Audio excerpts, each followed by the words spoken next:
Hello, welcome. Sorry, I had to step away for a second, but I'm back now.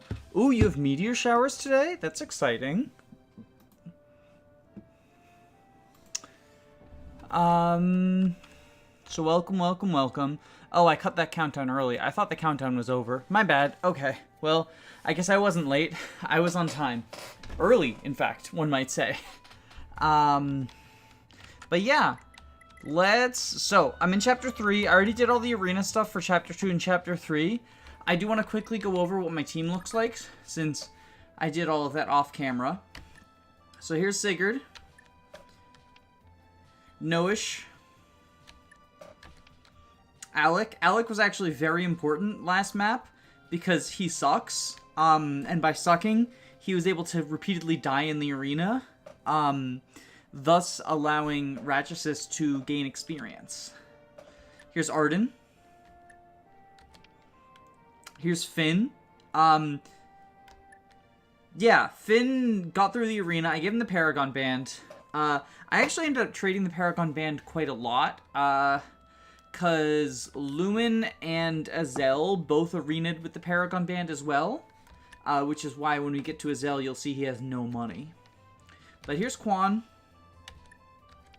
Midir. Lumen. Lumen got a bunch of rings. He spent... So, because he has the bargain band, he spent, like, the sell price. Oops, sorry. He sent, like, the sell price. So, he was able to Paragon for free, and then he got the Pursuit Band, which is more for his son than for him, and the Night Band, which will be useful for both of them, and the Magic Band. So, yeah, Lumen stonks are going up. Here's Holland. Here's Azel. I did arena with Azel as well. And he sold the Paragon Band, which is why he has money. But yeah, oh, and he got money from the arena, obviously. But yeah, that's Azel. I'm really upset that I couldn't get him to beat the last two arena people, because with the Paragon Band, that probably would have gotten him to promotion. But, c'est la vie. There's Jamka. I haven't sold the Silver Lance yet, because he has plenty of money, and it would probably overflow. But the Silver Lance is going to be for Finn. There's Beowulf. Lex. Dew. Dew hasn't done a gold dump yet, but he still gets gold through clearing the chapters. There's Deirdre. She's going to sell the Silent Staff to Claude when Claude shows up. Ethlyn. And here's Ratchasis. So, I trained Ratchasis by having her use the heal staff on Alec repeatedly as he died in the arena over and over and over. This was the most money-effective way to do it. Obviously, you know, in a ranked run, you use return for that instead of heal, just because you get more experience per turn. But in non-ranked context, I believe that heal makes more sense because you get more experience per gold. And since she didn't have the ability to use the Thief Sword to replenish her gold, that was my primary concern, was, you know, making her get to level 20 without running out of gold, because she also couldn't arena because, again, no swords. She wasn't allowed to use swords well, I was going to say until she promoted. She wasn't allowed to use any weapon until she promoted. She wasn't allowed to use swords in general. Still isn't. But yeah, she has quite a lot. She made quite some money through the arena. She cleared both arenas. And, yeah, I gave her the Warp Staff, I gave her the Physic, I gave her the Signature Weapon Silver Bow. I am very happy that I get to have a Master Knight. Because, you know, how much gold does Dew have at base? I believe like 3,000. But he gains gold, so for in case you don't know, in FE4, your units at the end of every chapter gain gold equal to, I think it's 1,000 per castle that you have conquered. So that's why protecting castles, because if a castle gets destroyed, you don't get the gold from it. So that's why protecting castles is like a thing. There's Erin. I gave her the shield ring because she's going to be doing combat. And she has the 71 kill Jav. Here's Sylvia. She's literally just there to be a dancer. I have to sell the sword with her, actually, so that I can actually have her go into places and not worry about her doing sword combat. I noticed that when I have units 2 ported for the Paragon Band at the end of the map, and... Yeah, so it's different per map. It's for each castle you've conquered. So, like, a map like this where there's more castles, you'll get more gold than, like, Prologue. Because Prologue, there's only 2 castles. Who is left to... I think that was... Oh, yeah, Aideen. And then back to Sigurd. Yeah, so that was everyone. Who's getting the Crypt Jav in part 2? I'm probably going to pass that thing around like a bomb. I think, does Finn have one of the crit javs? I know Sigurd has a crit jav. Yeah, Sigurd has the other crit jav. So we're building kills on the crit javs, right? But Oifi is a good candidate for one of the crit javs. As much as I fucking hate using her, Fee is probably a good candidate for one of the crit javs. And Ares is probably a good candidate for one of the crit javs. Those feel like the 3. Yeah, those feel like the 3. I would also like to get crit on Elwind. Critical Elwind was really useful for me in 0%. But I don't know if I will be able to do that. Oh, I will sell, all of Deirdre's shit. And then give the gold to Sigurd.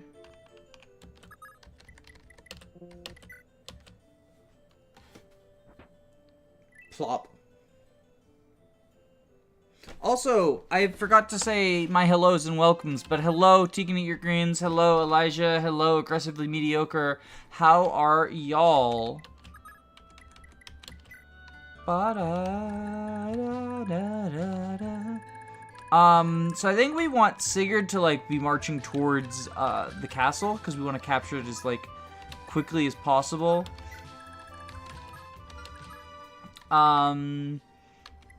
Ratchasis can go fight those, armors. Where is she? There she is. Because she has magic. Actually, Elfire is just better. Beowulf. We're gonna have him, sell the steel sword, and then he's gonna be there just to build lover points. This is gonna be, like, the tricky part, right? Is we're gonna have to have unarmed Beowulf build lover points with Ratchasis. Which is gonna be annoying.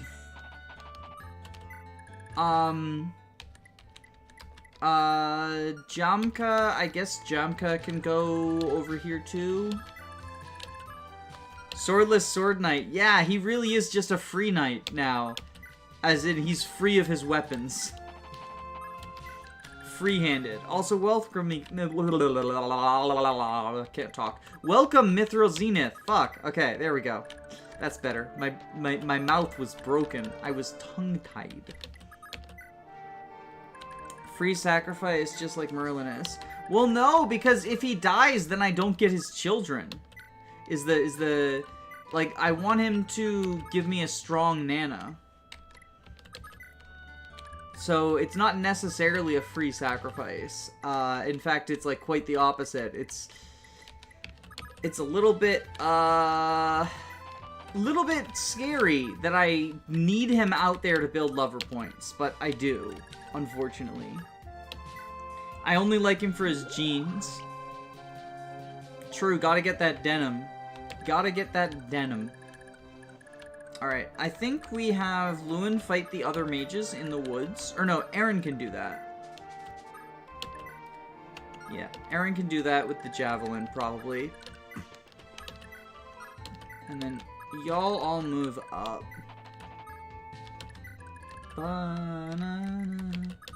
I guess you can go, like... I guess you should go this way, because I want you to fall in love with Midir. Finn probably goes up.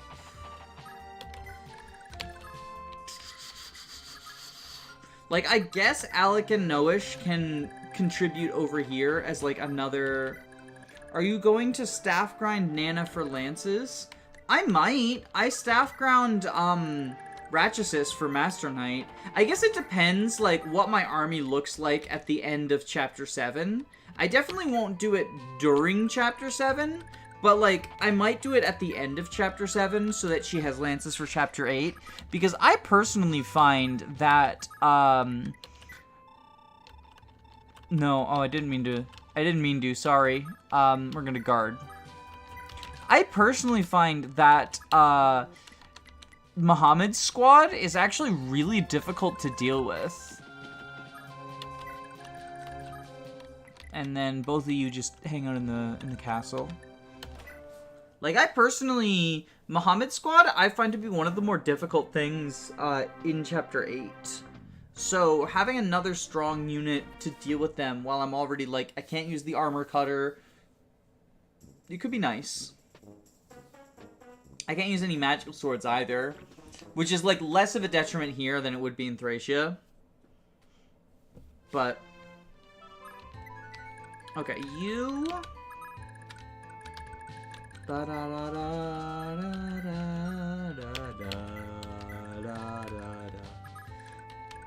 got Luin over here. It's Lance time. It is Lance time. I've got the Horse Slayer too. Alright, Azel go up here. Nadir go up here.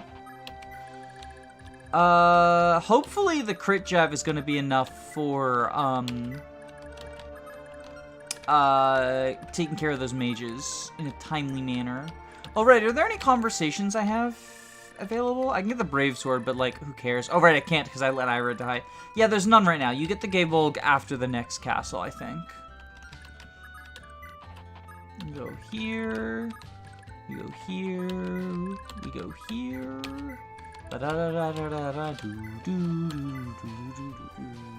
What about Alan? Wait, what about Alan? Oh, right, because Lance. I hate the first turns in almost every map in FE4. Yeah, it's like, the good music only goes so far for me. But it is really just like a slog, especially because no enemies are moving in the majority of them. Like, I feel like Chapter 6 and Prologue are the only ones where you reasonably do combat on turn 1. Although, spoilers, I'm not going to do combat on turn 1 of Chapter 6 because all of your units are sword units.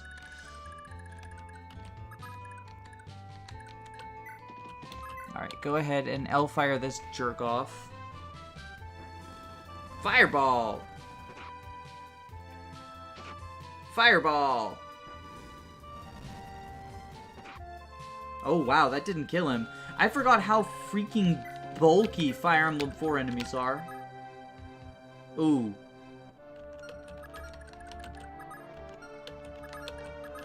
Okay, well, rip. Guess we do that. And they're just going to attack Beowulf for free. Rip. Ripperoni and pepperoni. Okay, I guess you move here. I didn't know how to use the pawn shop until Chapter 5. Yeah, I forget when I learned how to use the pawn shop. It definitely wasn't Chapter 5, but it was definitely way later than I probably should have. I definitely say replaying Fire Emblem 4, like, if you feel like you want to do a fresh Fire Emblem 4 experience, definitely do it. It's fun. I think that it is one of the more overrated Fire Emblem games, just because, like, I think a lot of people who talk about FE4 either haven't played FE4 or haven't finished FE4. There's a lot of, like, bad parts of FE4 that I think just get off for free. But it's still an incredibly fun game. It's on my lower end of Fire Emblems, personally, TBH. But, like, I also think just, you know, Fire Emblem is Fire Emblem. It's only so bad that Fire Emblem can be. There's a mystique around FE4. Yeah, so when I was in high school, my first Fire Emblem was Path of Radiance, and then I learned how to emulate and emulated the GBA ones. And then oh right, you don't have the killer bow, I forgot it's not your PRF. So then, after class one day, I was hanging out in my English teacher's room, waiting for, like, the bus schedule, right? I always spent time there after school because of how the bus schedule worked. Oh no, Great Shield! And someone was playing Fire Emblem 4 on their laptop, and I was like, oh, is this Fire Emblem? And he's like, well, yeah, but it's not the Fire Emblems you're used to. This is one of the Japan-only ones. And I thought it was so cool, so I looked it up, I figured it out, I figured out how to do the patching and everything, and I got super into it. And I think I stopped playing at, like, Chapter 6 because of the big thing that happens, and I got upset that, like, all of my units and characters were dead, and I was like, I'm stuck with all these trash units. And so I just stopped playing. But I remember just thinking, like, there's a mystique attached to it. That is absolutely the word for it. Yeah, there's a mystique attached to it. Just even after I stopped playing it and didn't finish it, I would talk about how, like, yeah, it's probably the coolest Fire Emblem. The maps are so big, and there's all these cool features, and it's like, yeah, it's very different from a lot of Fire Emblem, but I don't think it's inherently better. And I think there's definitely a lot of parts that are worse. I also think the story gets a lot of credit that it doesn't deserve because, like, that's a whole other topic, but I do think that the story of FE4, while not bad, is a lot worse than people say it is.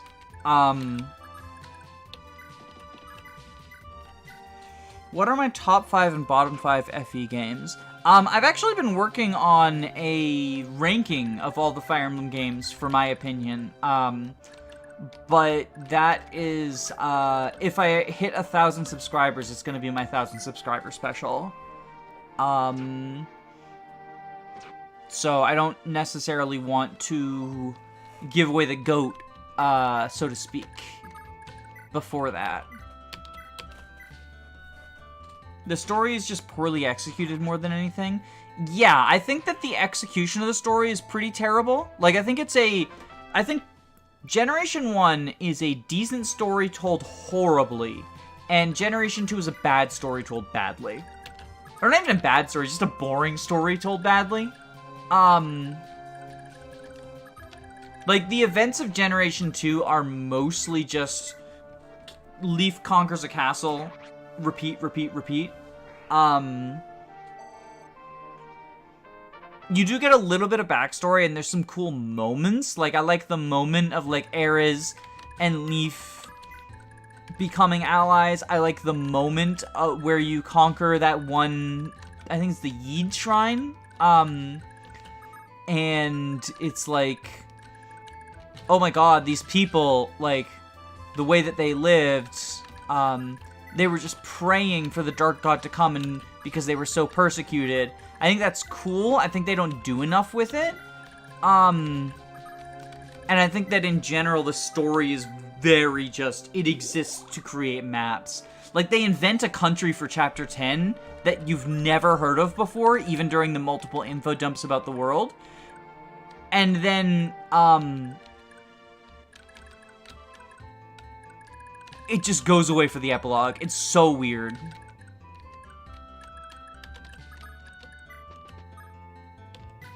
Oh wait, they're married. Right, I don't have to worry about that anymore. They're already married.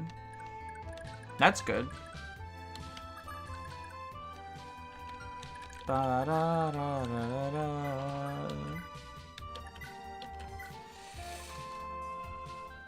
I had to do a second playthrough to understand what happened. Yeah, I think that... Well, there's so much subtext. Oh, not in... Yeah, I was gonna say, I don't think there's actually that much subtext. I think a lot of it is just that, they present you a lot of information long before the information is relevant, and then they don't remind you what that information is when it becomes relevant.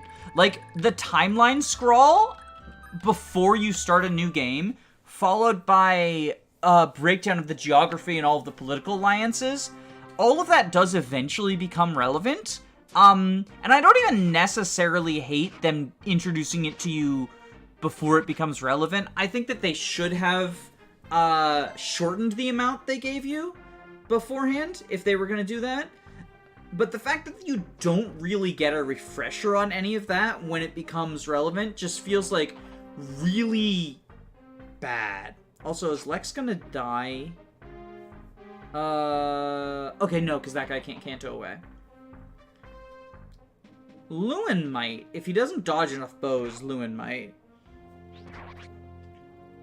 Yeah, and Path of Radiance, they only introduce the country before when it becomes relevant. And I think that that's probably the best way to do it, but I also don't think that's, like, the only appropriate way. Because, for example, FE6 gives you a breakdown of all the countries, but then in the chapter introductions, when those countries become necessary, it reintroduces them. And I'm not a huge fan of the info dumps that FE6 and FE8 have, but at the very least, like, you know, you get told who, you know, FE8, for example, you get told who all of the major countries are, but then at the start of chapter 9 and 10, it reminds you, hey, this is what Carcino is, like, and this is what's going on with them, as opposed to just being like, I hope you remember what we told you about Carcino 9 chapters ago, because if not, you're gonna have no idea what's going on here.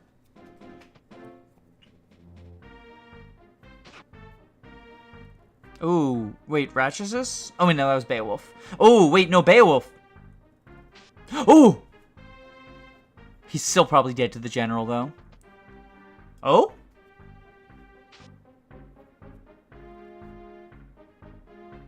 Just dodge Lamau. Oh! You fucking idiot. You went for Noish instead.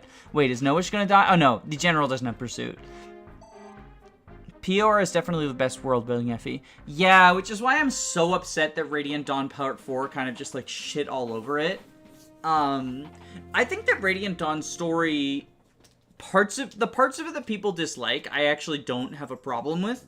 It is literally Part 4's, like, ass pull that bothers me in Radiant Dawn. I actually don't hate the Peleus stuff, the death contract from Peleus. I think that actually works. It's the fact that you set up this I think there's two things. One is they set up this conflict where there's people you care about on both sides, but rather than have it come to a resolution, they just have a literal Deus Ex Machina, like literally a god just comes down and sends everyone to stone, and that's how it's resolved. But then I also hate that, like, they try to make the conflict seem like, you know, both sides have are like equally justified. But like one of the sides is trying to end the slavery of their people, which feels to me more justified. I think. Hot take.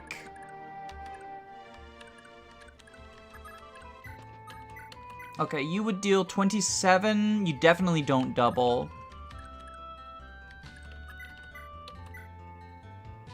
You probably do double. What if Finn dealt some chip with the Iron Lance? There we go. Nice, nice. Go over here. And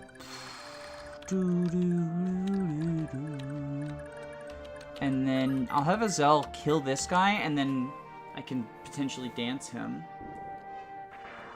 Azel Slander, he doubles. Azel does not double. People think Azel is much faster than he is, because his speed stat is 15. But it's actually, well, so when he has fire, his speed stat is actually in the negatives. But here he has 7 speed. He definitely didn't double that guy with 7 speed.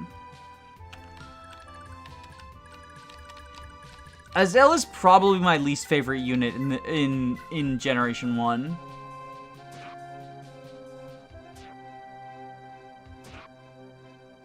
Well, it looks like Aaron might die, and if that happens, I can check for you if you would have doubled.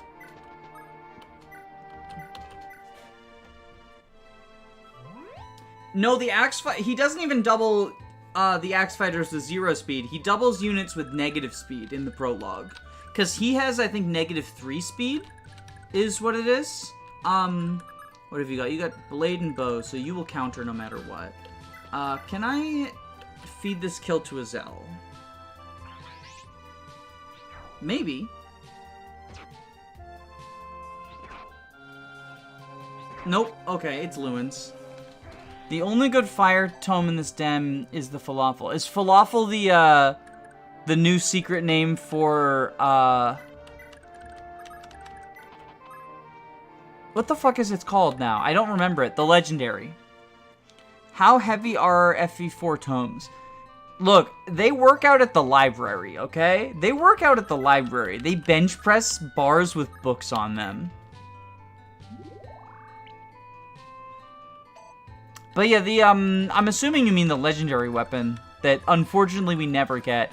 God, imagine if in the remake, if they make a FE4 remake and Azel gets the legendary weapon, that would be cool. But I guess it couldn't work because Arvis has it. So it wouldn't make sense. Unfortunate. Sigurd's probably fine here. Sigurd is probably fine here. Okay, how are we gonna deal with this situation I've gotten myself in? Okay, can I kill you? Can I burn you alive? No, it would appear I can't. Same moment you get egg sats from Zephiel in the FE6 remake. Yeah, so I've heard, what is the genealogy version of Project Ember? Because there's a genealogy version of Project Ember that does that, where, you can use the weapon, but you don't get access to the bonuses, I think, or maybe you get less bonuses. It's like, what is it called? It's called, like, FE4 Binary? Yeah, I think it's FE4 Binary. They also let infantry move on cliffs with severely reduced movement in order to give your infantry something to do in Chapter 2. Because they can go up and fight those brigands. Which I think is a good change. I definitely understand it's a mixed thing, right? Like, it feels like I can understand people who wouldn't like that. I prefer FE4 non-binary. True. But yeah, I can understand people who don't like the infantry being able to climb a cliff. I think that lore-wise it would make sense. Like, the horses can't climb the cliff, but a human could, just severely reduce movement. But I also get that, like, it then makes flyers feel worse indirectly. But I do think it's a good niche for infantry. Okay, so that's all we got there. Also, I want to say hello to all the people who showed up. Hello, Der Koopmancher. Hello, Valhalla. Hello, Alice. Hello, Naoto. Hello, Athoth. Hello... I think I've said hello to everyone. If I didn't say hello to you, speak up. Hello, Elijah. Hello, Aggressively Mediocre. Yeah, I think I've said hello to everyone. Hello, Lady Virid. Hello. But yeah, if I forgot you, it's not because of anything with you. It's chat. You know, I scrolled past you by accident. A lot of people, so it's hard to, you know. I can't believe I'm watching an FE4 stream where Larsai won't be real. This is so sad. We get Radney and Rodovan. My favorite characters. It's so funny because in 0% growths, Radney and Rodovan are still worse than Ulcer and Larsai, even though child bases are determined based on their parents' bases, meaning that... Oh, are you dead, Aaron? Oh, wait, she lives. Baller, Aaron, baller.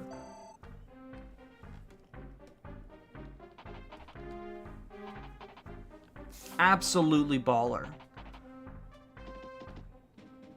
So, like, on open fields, cabs right ahead, but those maps are so full of cliffs and other things we need to use your axe fighters and archers to take care of objectives. Oh, Vesteria, yeah! I still need to play Kaga Saga. I've played, the beginnings of, Vesteria, Part 1. But that's it.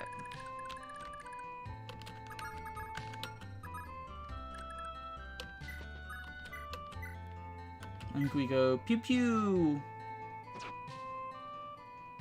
Pew. Pew. Kill, kill. Yes! Jumka based! Would it be on stream? Not my first playthrough. I don't really like doing first playthroughs of things on stream. The only thing that I would consider doing a first playthrough of on stream is Fire Emblem 3 Book 2. Because I've played FE12 and I've played FE3 Book 1, but I haven't played FE3 Book 2, so it would be like a semi-blind thing. I kind of want to do a semi-blind Iron Man of it, but in general, when playing a new game, I like to, like, be able to fully experience it without feeling the need to be, like, on, quote-unquote, if that makes sense. I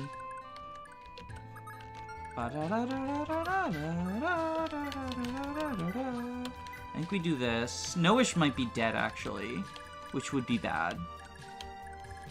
I guess we can send Finn down. Can you reach? So you reach there. I mean, Noish being dead wouldn't be the worst thing in the world. He's kind of just the definition of a filler unit. But you know, I need all the help I can get. My cast is severely limited. I can't use god tier units like the best unit in the game, Ira. That was a joke, by the way. Yeah, I think we do this. I think that's good. Oh wait, I should have healed him. Fudgeroonie, I forgot to heal him. Let's just pretend that I did the math and it's gonna be a miracle range. Chat will support me in that, right? Okay, we Elwind you. I loved Ira. When I first played FE4, I thought she was amazing. She was like my favorite unit. I no longer feel that way. But you can't take away the, oh my god, badass sword girl feeling. So this doesn't kill. Alright, Midir, can you... Actually, Lex? You probably kill. I want to set up this kill for Azel. Quan, maybe? Yeah, because he doesn't double. He might get, like, Adept or whatever. Or a cost, I forget which he has. Yeah, he does. God damn it. Ira will forever be the coolest female Meridon. What about, I'm partial to Fear. Personally, I really like Fear. I know that she's, like, kind of just discount Rutger, but, like, Rutger's good. Your army probably doesn't need both of them, but I like using her anyway, you know? I feel like in FE6, you generally use 1 or 2 units that your army doesn't need anyway. So, like, for me, it's like, well, it might as well be Fear, because I like her. Like, I don't think it hurts your army too much.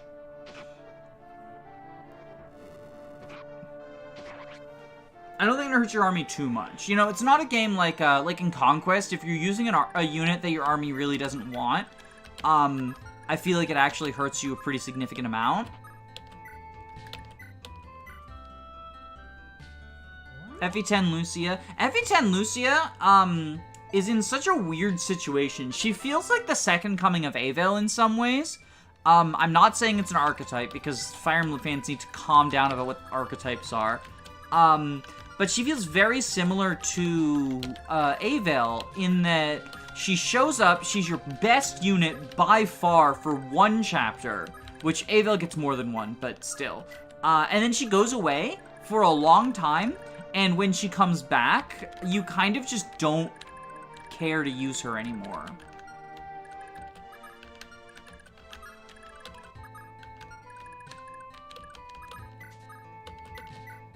Okay, get a crit. There we go. That a girl. That said, I do think she needs healing, so I'm going to have her fly over here so she can get healed next turn.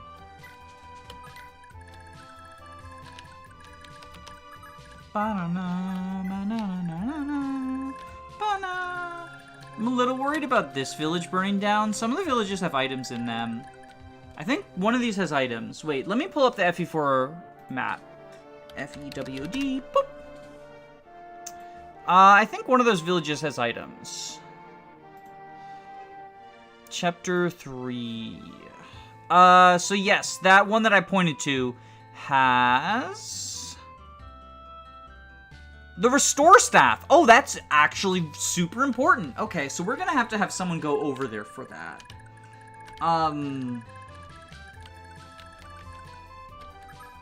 Yeah, we're gonna have someone go over there for that. Maybe Lex? This one right here has the restore staff. We got time. So yeah, maybe I send Lex over there to get the foot leg. Okay, and then we end turn here.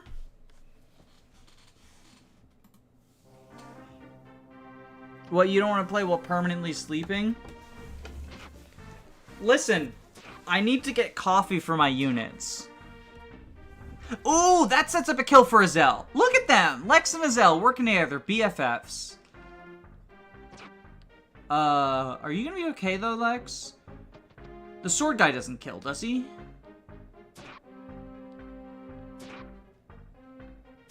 Whew! Oh, my heart.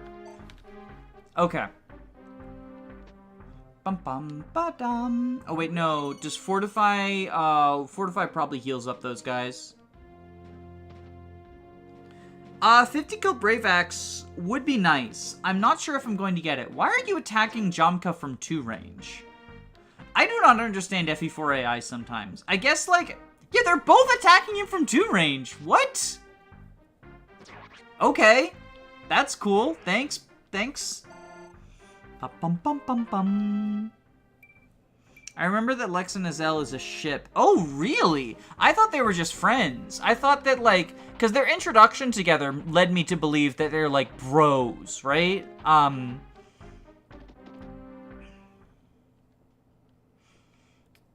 Because Lex, like, is making fun of Azel for having a crush on Aideen. That's the thing about FE4 characters, is there's, like, the framework of a character there. I like to say that they're not characters so much as concepts, right? And there's the framework of, like, Lex and Azel having a really, I would say, loving friendship. Not in a romantic sense, but, like, in a, they really care about each other, right? But it's just not explored because they only ever have that one conversation. Which is a shame, because I actually really like that, like, as a concept for these two characters. Like, I would love to, again, if we have a remake, I would love to see more of that explored. Also, I can't heal both Aaron and Lex this turn. Which is unfortunate. And also, Sylvia's in trouble.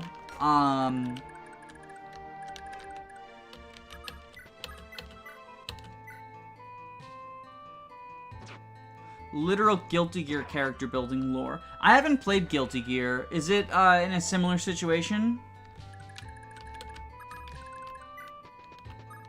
I think what we want... Okay.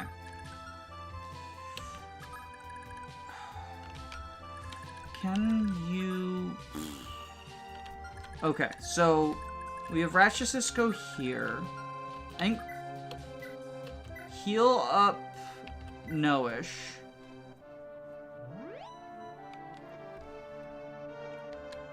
Have her go here.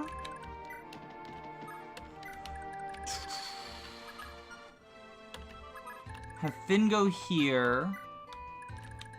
Have Noish go here. This might be the end for our Christmas Cavaliers. I might have to cancel Christmas. It's time for me to cancel Culture Christmas. Because Noish and Alec might die, and if they do, I might not reset. Can you physic Lex? You can, okay. There we go. That's what I need. That's what I need. Some characters get like 2 sentences of lore. The thing is, like, a fan base will read into those 2 sentences. A lot of fan bases will be like, this character had 2 sentences of lore. I'm gonna read into it way more than is healthy or necessary and decide they're my favorite character. I feel like that is the same way for, SNES and NES characters. Like, the number of people who talk about Homer being fantastic bisexual representation unironically is so bizarre to me, because I don't even know that, like, do we even know that the line about him having a day to have sex with men is official, or if it's just part of the fan translation? Because it feels like the sort of thing that was just put in there by the fan translation, right? And even if it weren't, like, he literally has one line where he's like, oh, you're a man. Well, it's not Tuesday. Send a pretty lady instead, or something. Like,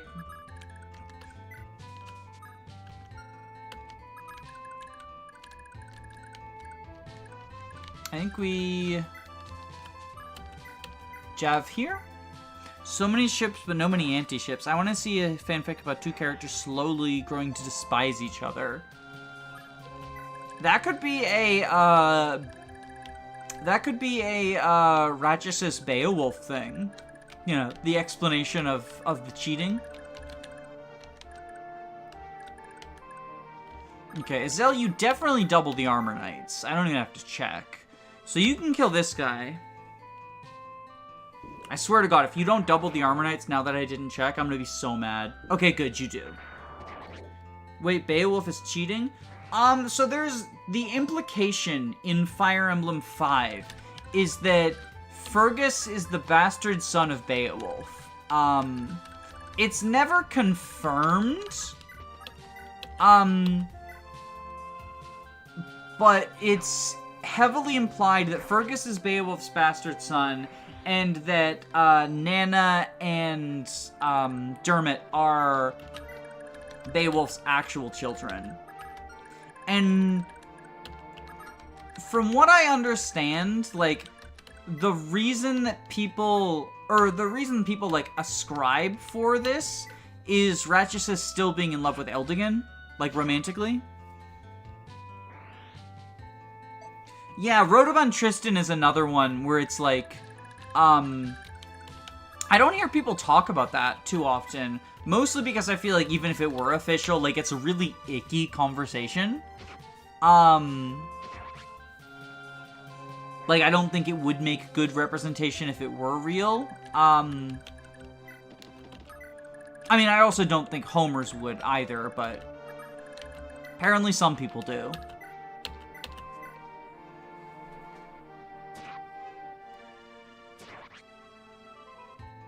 Oh, really? Nino and Legault are about Nino and Legault growing distant?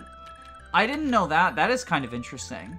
You say it would be gross, but isn't Nino Jafar, like, the closest to a canon ship that they have?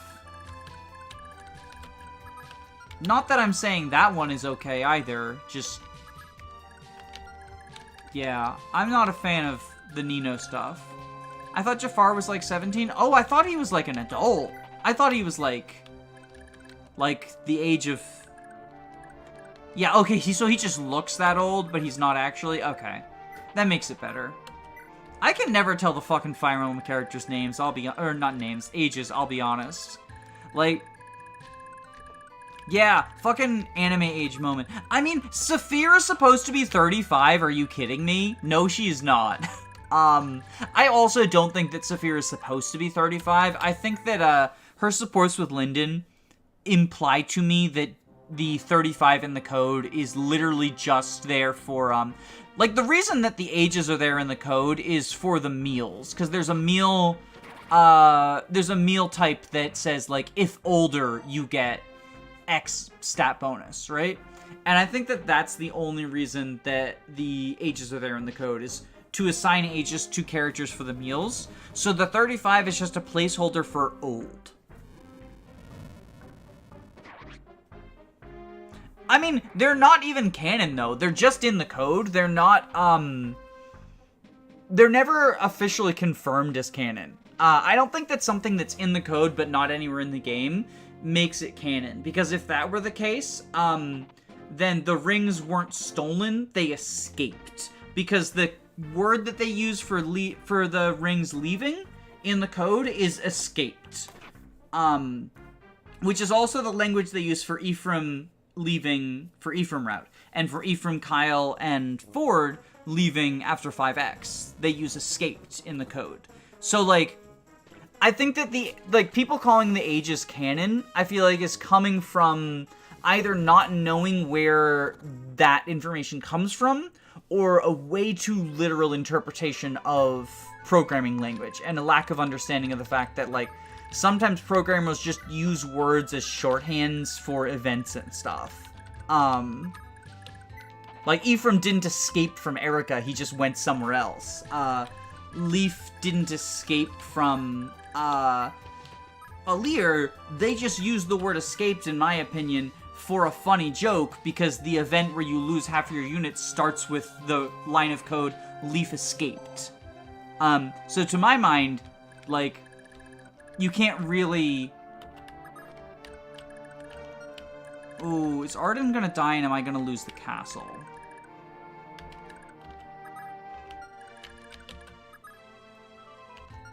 How far can Sylvia go? Okay, so we go here.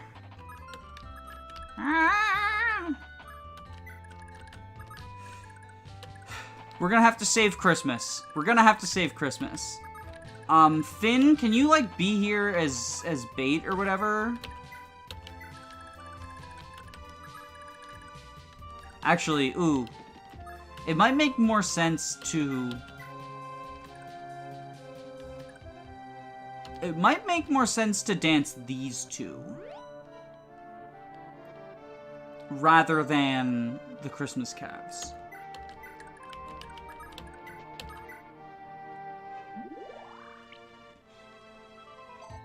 Because then we can do some iconic Silverbow gaming.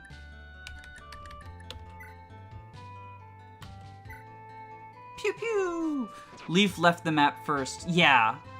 It's true to his FE5 self. He listened to the bad advice.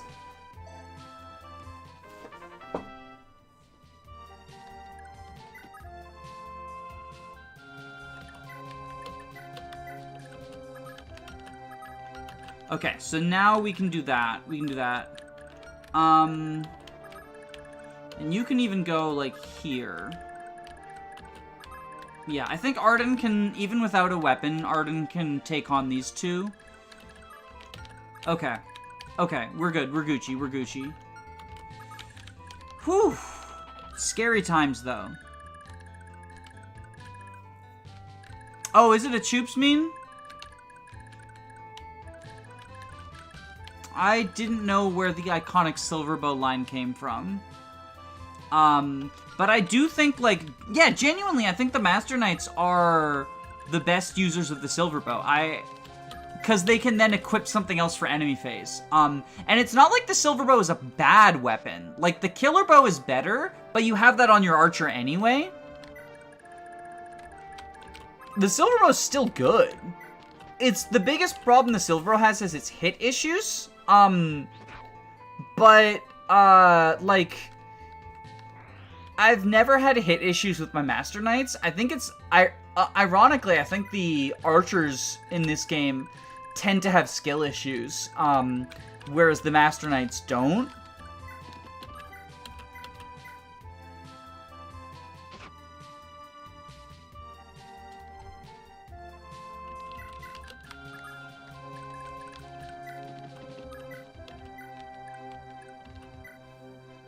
Yeah, it's a literal skill issue, exactly.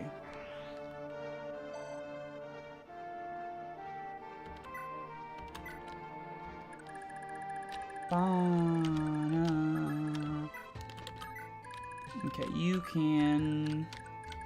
I'm not gonna give people the villages yet. I need to figure out who's getting... who needs the gold, right? A lot of it, honestly, is probably gonna go to Claude. Okay, I think that's everyone. Is that everyone? Yep, that's everyone. Okay. So, presumably, these guys are going to attack Jamka, because he can't counter. But I guess also Arden can't counter. Back from the first episode, how's it going in this challenge? It's... So far, it hasn't actually been that much more difficult. I think Generation 2 is when the super difficult stuff is going to start happening. In a 175... Wait, who has... Oh, we do Holland Brigid for the big skill of all. I was going to do Brigid X Jamka for the machine gun build. Because Midir is marrying Aideen, right? So he's giving machine gun to her. And I like having machine guns on my archers so I can just sort of, like, say, they're gonna delete an enemy. Because, like, here's the thing, right? If you fire, like, 5 shots, you don't need to hit all of them to kill. Is sort of my interpretation of, I'm excited to see Azel actually doing something. Did he get the Paragon Ring? I used the Paragon Ring, so he doesn't have the Paragon Ring anymore. But he did have the Paragon Ring for 2 different arenas. He's currently not got the money for it, but he sold it. He got the Paragon Ring, and then he used it for a couple of arenas, and then he sold it. Lewin has the Paragon Ring right now, and that's because Arthur is going to be my ring stack person. So I want to put as many rings as I can on Lewin for Arthur's eventual rise to power. If I... Okay, Azel's got, what, 5 move? Where's the move stat displayed? 5. Okay, 1, 2, 3, 4, 5. Okay, so he couldn't reach. In that case, I'll have Sigurd fight this pirate. Try to get a Jav crit. I hope Azel promotes this map. If he doesn't, he can purchase Wind and get it in the arena next map. Like, he almost certainly can promote next map. Wait, I just want to make sure... Yeah, okay.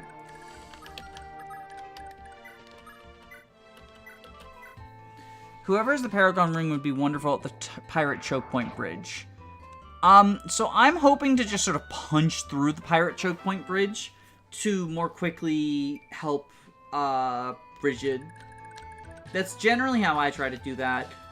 That being said, like, I do think that Paragon Ran Lewin will probably be the one to do that because I want to get the leg ring on him anyway. Azel could probably help out a little bit with the Pirate Choke Point Bridge as well, because those are units he can actually double. So he'll be, like, decent at combat at that portion. Okay, Silver Bow away. Tally-ho! There we go. Bada-bing, bada-boom. Oh, Gen 2's gonna suck, because I'm not gonna get a Master Knight. That's gonna be so sad. We do have to kill you. Legrin Arthur would be wonderful. Yeah, Arthur is going to be my Gen 2 carry, at least for the early game. I'm giving him Forsetti. I'm gonna use, I'm gonna use Claude Sed more as a support unit than a combat unit.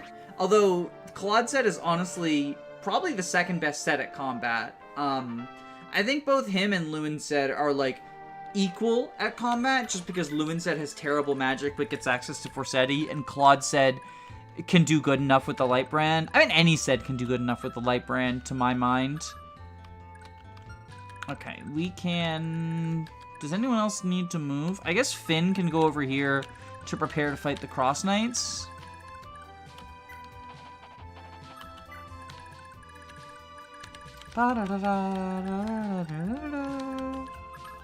Sylvia, go over here. Sure.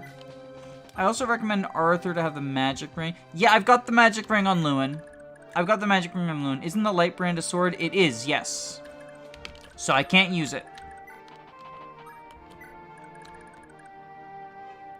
Just use the Thracia transfer bonuses to promote Leaf. If only. If only. You do want to promote, though, relatively soon. So we're gonna send you down to help heal some of those people who need healing. Yeah, and then you go ahead and get this Jav crit, please. Come on, hit! Oh my god, Aaron. Skill issue. Actual skill issue. Okay, so I think that's everyone. Yeah, that's everyone that needs to move. All the magical swords still counts as swords. Yes, all the magical swords are swords even at 2 range, because they're still swords.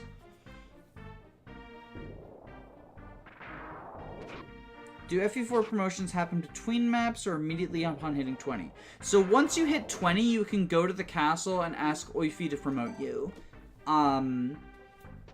So that's what Lewin's gonna do before our next excursion. Or rather, before fighting the Cross Knights.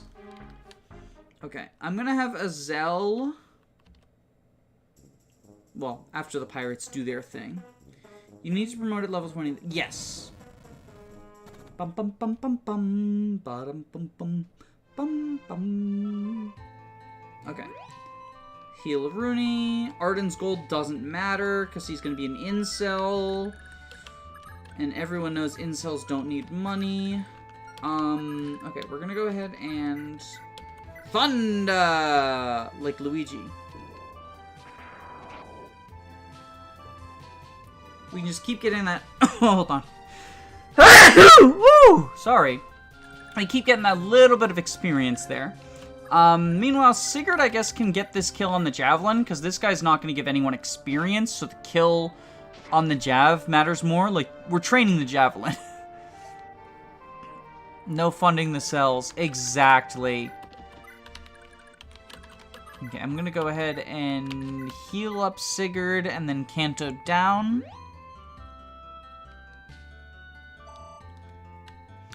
Any GBA characters who want to take the promotion with better combat over the promotion with better move? I think Garrick is the only one that I can think of.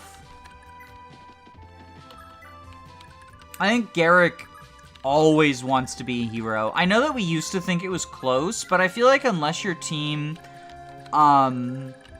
desperately needs another horse, like if it's an Iron Man setting and you need a rescue dropper because all of your rescue droppers died or something, I think that Garrick always wants to be a hero. Like, aside from that specific situation. Do we count ROM hacks? Yeah, that's the problem. Rangers having only 7 movement.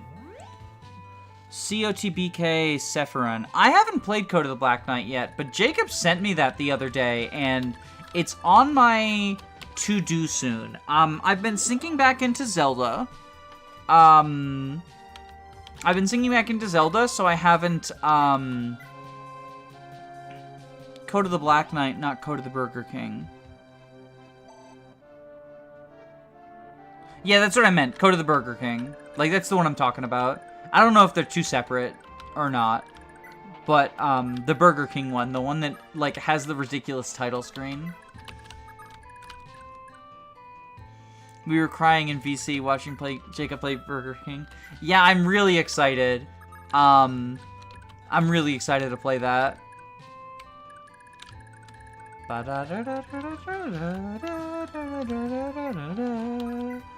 Okay. So you've killed, so we do this.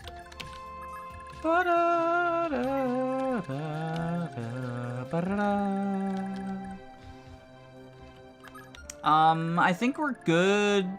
Yeah, I think we're good. I think we just end turn here. Burger King foot lettuce. Any type of Burger King's is someone to be fierce with. Look, I have a story about Burger King. I've told this story before. I told it in my Lin mode 0% growths with Modern Mind. But one time I got a vegetarian burger at Burger King and they just straight up didn't cook it. Which was kind of like, if that were real meat, I could have gotten very sick. Also, Pirate, please die. Yeah, no, they straight up just gave me a frozen patty, and I didn't realize, because it was drive-thru, right? So I was on a road trip. So I didn't realize until I was halfway down the road, or not the road, the highway. Like, I was far enough away that it, like, wasn't worth turning around. But I did call corporate, because I was like, normally I don't think, like, calling to complain about stuff is, like, a thing that I like to do, right? But I do think in that situation, I was like, if this were not a vegetarian burger, I would have gotten very sick. And if they did it with mine, they easily could do it with someone else's, right? So it wasn't a, like, I want to get this minimum wage worker in trouble. It was a, like, I genuinely think, I kind of have an obligation to, make this, like, try to stop this from happening again. Yes, both of my javelins are critical. This has 59, and Erin's has, I think, 70-something. It was 72 at the start of the map, but she's killed some people since then. It's 77 now. Is Sigurd okay? We'll find out, I guess. We'll find out. Here, I'll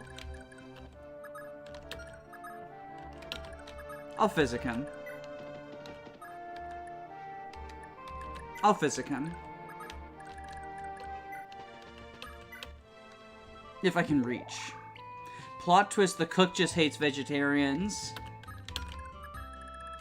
I mean, I've talked about this before, but there is a weird amount of, like, anti-vegetarian bias, and I don't understand it. 1, 2, 3, 4, 5, 6, 7, 8, 9, 10. I genuinely don't understand it. Like, I don't understand any bigotry, but, like, being, like, hateful towards vegetarians is the weirdest thing to me, because it's like, why? Like, honestly, why? Like, with racism and sexism and stuff, a lot of that is, like, you know, conditioned into you by society, or, like, there's religious stuff about it, right? But, like, what did vegetarians do to you, Carl? Like, I had a roommate, the last place I lived, my roommate would walk around listening to a loud as fuck podcast, like an Alex Jones type deal. It wasn't Alex Jones, but it was of that flavor, where they would talk about how vegetarians are trying to control, like, vegetarians are the secret puppet masters. They were doing the Jewish conspiracy, but instead of Jews, it was vegetarians. It was really weird to me. Like, it felt like something out of a cartoon. I don't understand it. The first time I heard it, I genuinely thought it was a parody, is how bizarre it was.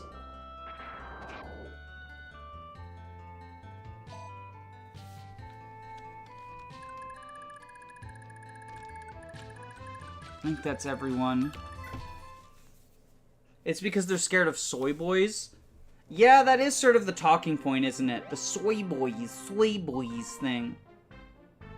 I'm not vegetarian, but I like vegetarian burgers. I agree that even before I was a vegetarian, I liked veggie burgers. Sometimes, you know. But I think it wasn't just like the Beyond type deal, though.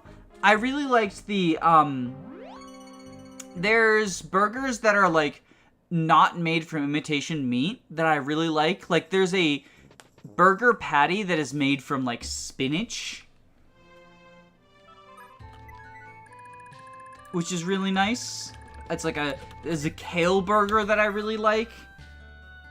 See, I don't like beans, so I don't like the bean burgers. There we go. Azel Gaming. Okay, you can go ahead and heal Sigurd. I don't like beans. No, I don't like beans. I'm just not a fan. I also don't like mushrooms. I guess you could call me quirky like that. I'm hashtag not like the other girls. The other girls like beans, and I don't like beans. I'm so hashtag not like the other girls. I'm sorry. You know, ever since I was a young child, I knew I was unique and different. Everyone around me said beans tasted good, but I put on the glasses and could see the truth. I could see that beans tasted bad, actually.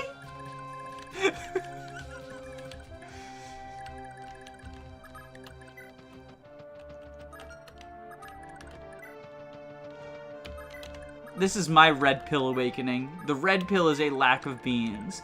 Do I like tomatoes? So I don't like tomatoes, but not for the reason you would think.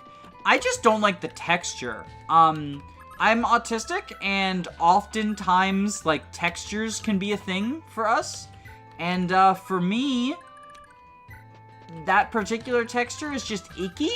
I do like tomato-flavored things. Like, I like, tomato paste. I like ketchup. And not just the ones that, because, you know, like, a lot of those have, like, sugar out the wazoo, right? So it is kind of a different flavor. But no, even like when I was in Europe and they didn't sugar up the wazoo, all the pizzas and stuff, I still really like the tomatoes from that. It's just a texture thing, for me.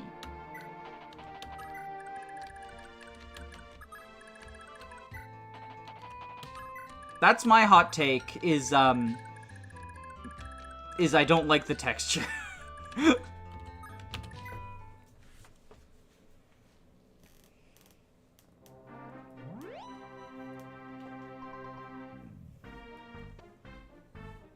Hey, that's valid. If you don't like them in any form, you know, that's still valid.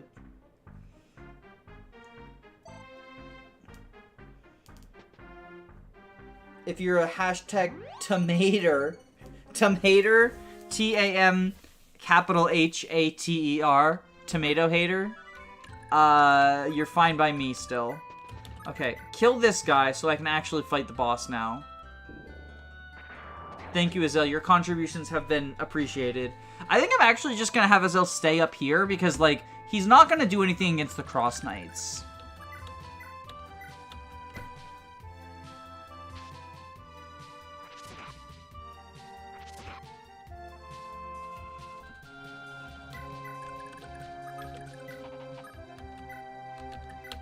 Ooh, wait, what if I have them stay here so I can get the sibling critical bonus?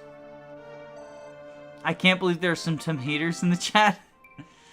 Everyone remembers the day they found out tomatoes were fruits. That's true. I should stand tomatoes as a gay icon since they're fruits. We are a fan of homosexual tomatoes on this channel. Seliph cannot. Well, so technically there's the villagers, right? The green villagers. The sad thing is that we are exactly one short of Seliph being able to level up. And also, we are exactly one short of Leaf being able to level up. There are enough villagers in the game to get from level 1 to level 19, but you can never get to 20, which means neither Leaf nor Seliph can promote, even if I feed all of them every single villager available. Which is so sad.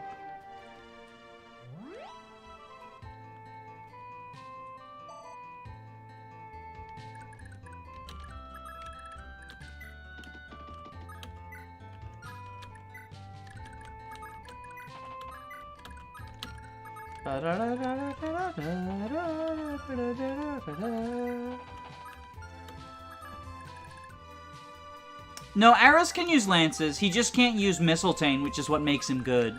Like, Ares is not very good with just lances. I'm still going to use him because I need all the help I can get. But without Mistletoe, Ares is, like, on the struggle bus. Yeah, it's one of those challenges where there's a lot of knock-on effects. Like, for example, I can't steal I can't steal. My thieves are allowed to give gold, but that's all they're allowed to do. I can't steal. I can't promote Leaf, so I don't get a Master Knight. I can't promote Seliph. I can't use Shannon to kill the boss of Chapter 7, so he's probably gonna get a Seize Tome. It's so bad. Stealing is illegal. True, true, true. This is the no crime emblem. But yeah, that's why, unironically, Fee is going to be one of my units. Like, I genuinely think Fee is one of the worst units in... Or rather, worst combat units. I think people who try to fix Fee's combat are approaching it wrong. I think she's supposed to be a utility unit. Like, she does flyer stuff. I can commit warp crimes. That's true. This is a warp crime approved channel.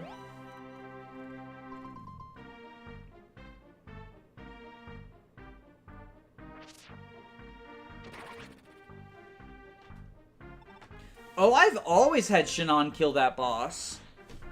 I've always had Shannon kill that boss. So you just have him use the Balmong.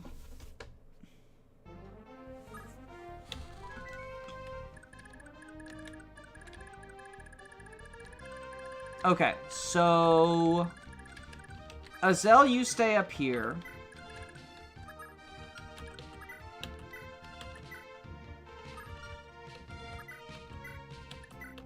I'm gonna seize this turn, I think.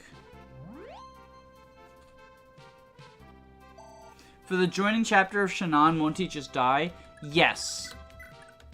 Shannon is in a bit of a sticky situation. What's the mage's hit rate on him? Enough for him to die. I mean, I'm gonna sell the bolt sword. I'm allowed to sell it. It's the bolt bullion.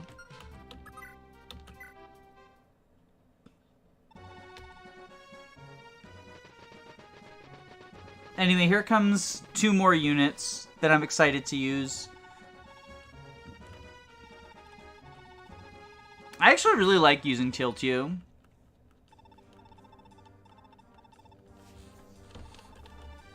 Prince Kurth Naga is dead. Wait, Kurth is the name that Kurth Naga used when he disguised himself. Whoa. FE10 remake confirmed? FE10 remake confirmed? The fact that it says Kurth in FE4, the game that we think is confirmed for a remake, means that an FE10 remake is confirmed. Yeah, so I actually... The part of the map where you have just Brigid, Claude, and Tilt You is probably my favorite part of Generation 1, because they set up this little, like, mini-scenario. And I think it's really cool to, like, handle that scenario while also handling, your main army. It's also why I like,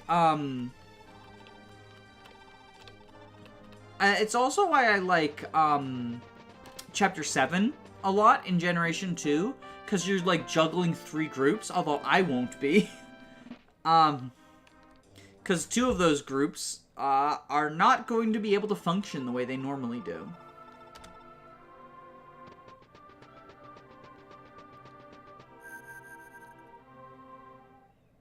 Wait, Arden! Arden! Arden, go help her! No, Arden! Oh, I forgot to give him a sword! Oh, no. If I gave Arden a sword, he would have killed this guy.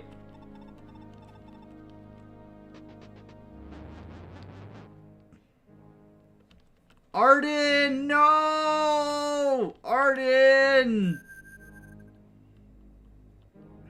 Tragic. Tragic.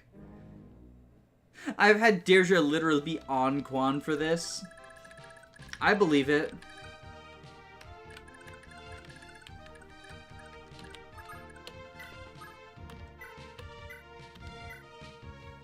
Heal Rooney. I'm trying to do this as quickly as possible so that I can start having Aaron build lover points with Claude and have Tilt You and Lewin build lover points. Ding! Ba ba ba da! Nice, nice. Okay, where's...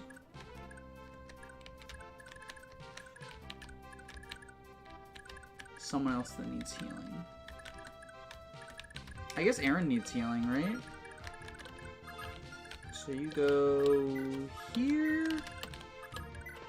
Heal Rooney. I was gonna ask if you're gonna do that. The pairings? Yeah, so right now, I'll go over what my pairings are. Aaron is pairing with Claude for a Sed who can use silence on Ishtar. Ira is pairing with Being Fucking Dead. Sylvia is pairing with Being Fucking Dead. Ratchesis is pairing with Beowulf. Aideen is going to pair with, or is already paired with Midir. And Bridget is going to pair with Jamka. And Tiltu is going to pair with Lewin for Bart. Oh, I forgot to promote Lewin. Sylvie ain't. I genuinely think it makes more sense. So I used to be of the opinion of like, oh, well, you can pass down inheritance. I actually really am like sour on Nightring Dancer. I don't think it's as strong as people say it is. And I think it makes more sense to get the Berserk Staff and the Charm Staff and the Charm Skill. I think those are actually like hugely beneficial.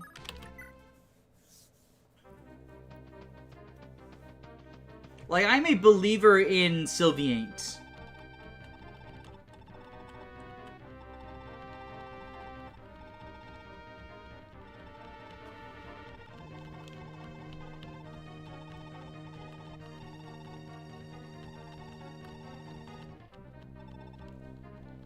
So here comes Eldigan.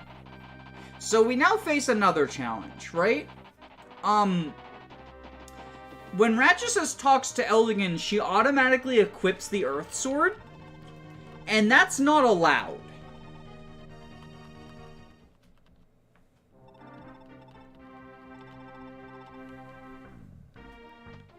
Yeah, she also, like, she has such high love growth with people that she will accidentally steal people's husbands.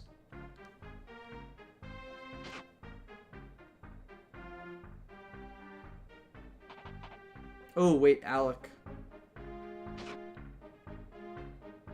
Wait, Alec, are you dead? No! I'm so sad about Alec dying. Anyway.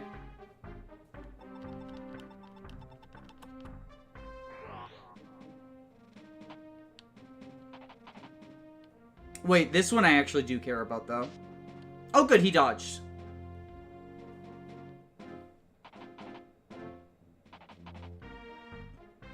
Rip Alex or whatever.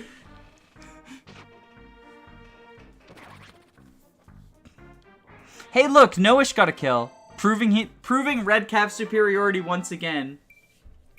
Bye bye, Mr. Toilet Paperhead. Damn, that's a good level up.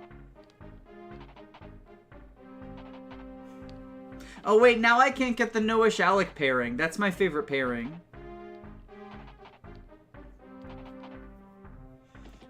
I might have overextended a little bit, though. You know what I'm gonna do? I'm gonna make a separate save.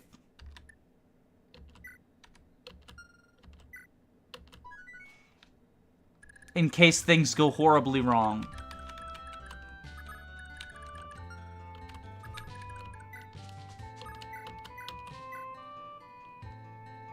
No! You dick! What? What even was the hit rate there? What even was that hit rate? Does Noah even have a single line of dialogue after he joins? Well, so when you get the Noish Alec pairing, he has some lines of dialogue where he confesses his love of Alec. So that's a line of dialogue, yes. What even was the hit rate there? It was a 70 and she missed both of them.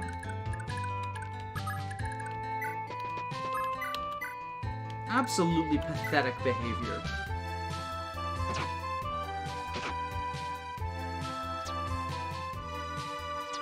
Oh, come on!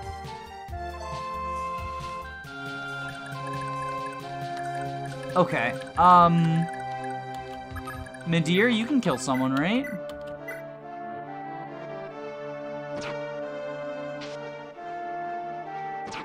Yeah? Okay.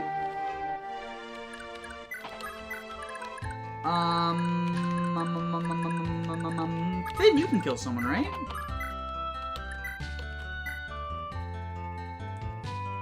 There we go!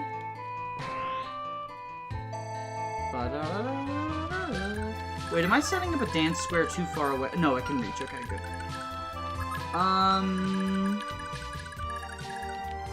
Quan, you can kill someone, right? Oh, right. Your wife, to give you the good weapon, is on the other side of the map. Sure, that's not going to be a problem. What? You don't kill them? And you also can't get into dancer position? Quan, my man.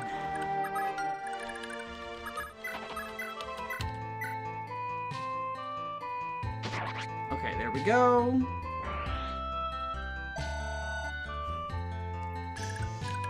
We'll go here.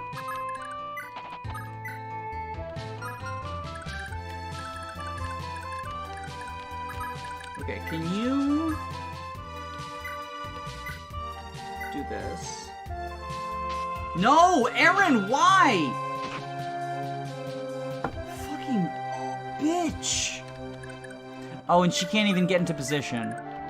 Okay, well, you probably can, and you need to get danced if we're gonna get you to talk to your brother. There we go. Yeah, it is quite a lot of cross knights. I'm ever so slightly concerned.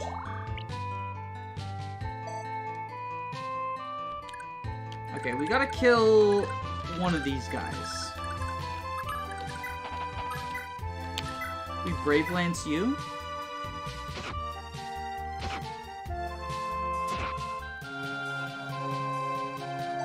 Okay. Then you can shoot. So what did you do to make the knights so cross? I said that I think Vander is a good unit, actually.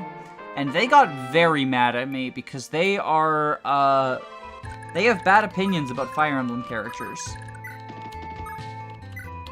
Alright, so she is not allowed to use the sword.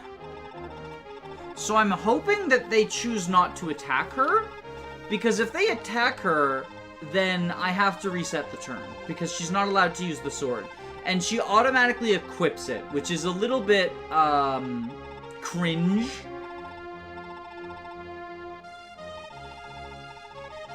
Just a little bit cringe. No, don't give me the sword! Eldigan, don't give me a sword. Honestly, this is the most evil thing Eldigan has ever done.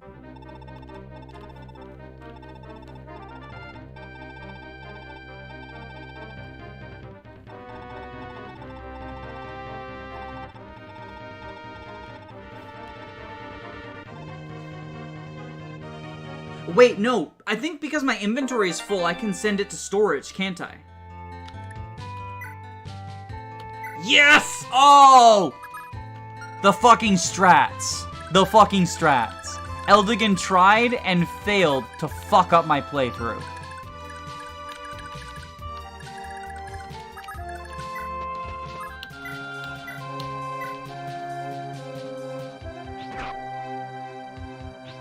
There we go, there we go. Hashtag gaming.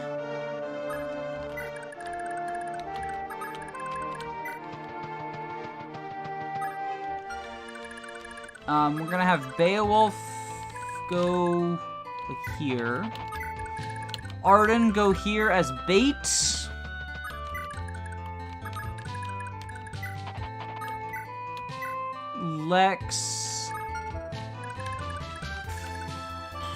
Lex can probably kill this one. And then I hope for a crit with Midir. Oh my god, Lex, why? Oh my god, Lex, why?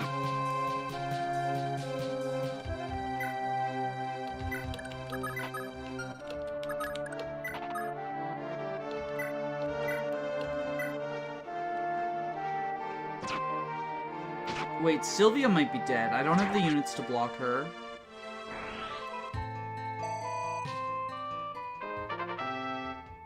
Oh, wait, no, I can move Midir here.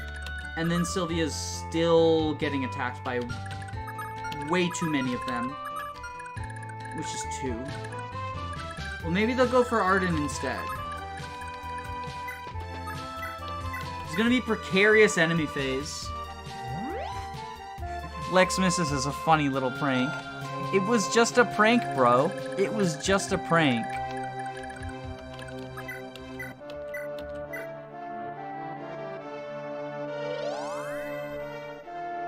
How much damage do they do to Sylvia?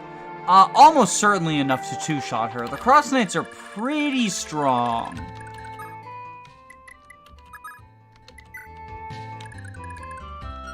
Actually, I think he can repair his javelin now.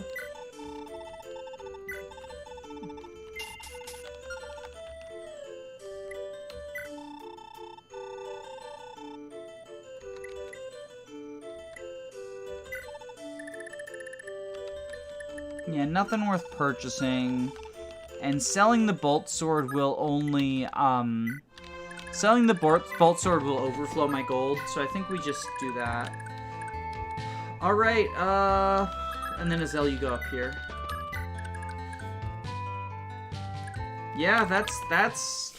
We just have to wait out this really precarious... They could activate Miracle. Yeah, to Finn, they could activate Miracle, potentially.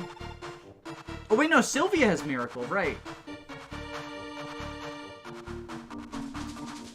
So here come the Draco Knights. And it's our favorite NFT.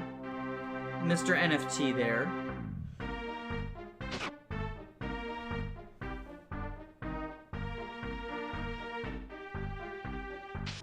Okay, good dodge. So I'm so glad that I was able to send the Earth Sword to Convoy. I forgot that I was able to do that until like last minute. Okay, dodge 1, dodge 1. Whoa! She does not get one shot, so she's good. We are so gaming right now. Alec died for our sins.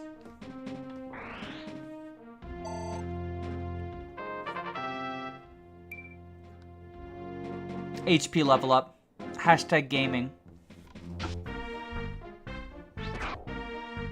Oh, I feel a sneeze coming on. Oh, I feel... I muted the mic, but it was a very loud sneeze.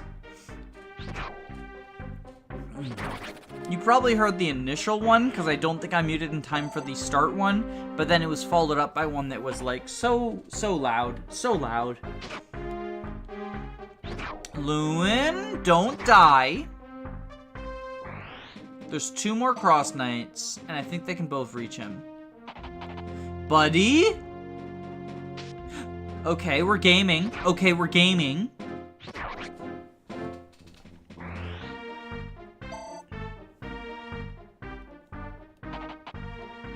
Do gaming, do gaming, do gaming. Yes! We're gaming! We're so fucking gaming.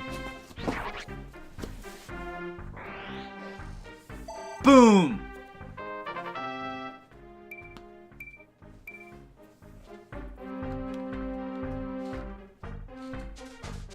Wait, where are they going? Wait, what? No, are they going for Zell? Oh no! Oh fuck no! They're going for Zell! No! He can't handle that! It's too much pressure!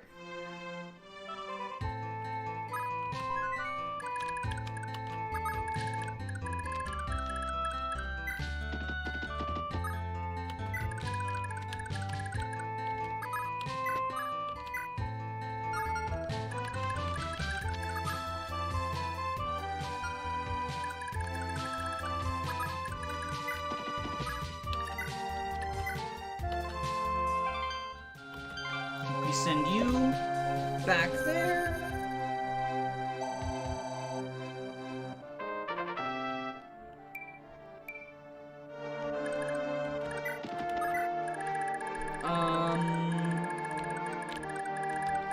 Azel, go away. We're gonna have to return him. I'm gonna have to return him, but then Ethlyn's gonna be in trouble.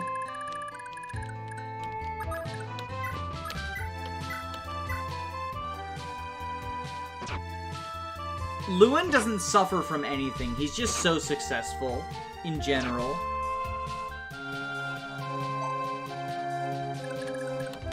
Okay, so we've set up this kill for a javelin.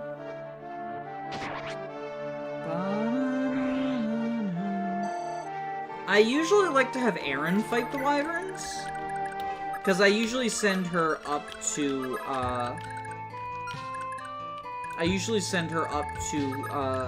help, the northern group out, like Claude and Tiltu and Bridget.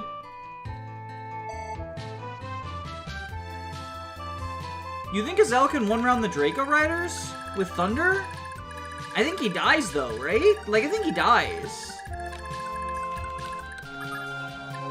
They have 11 strength plus 12 might. That's 23. His defense is 8. So 23 minus 8 is... How much is that? Was that 15? So he gets 3-shot by them. So it's not as bad as I thought, honestly. It's not as bad as I thought. That might be good experience for him. Yeah, fuck it, we ball. I say fuck it, we ball. Let's see how that goes.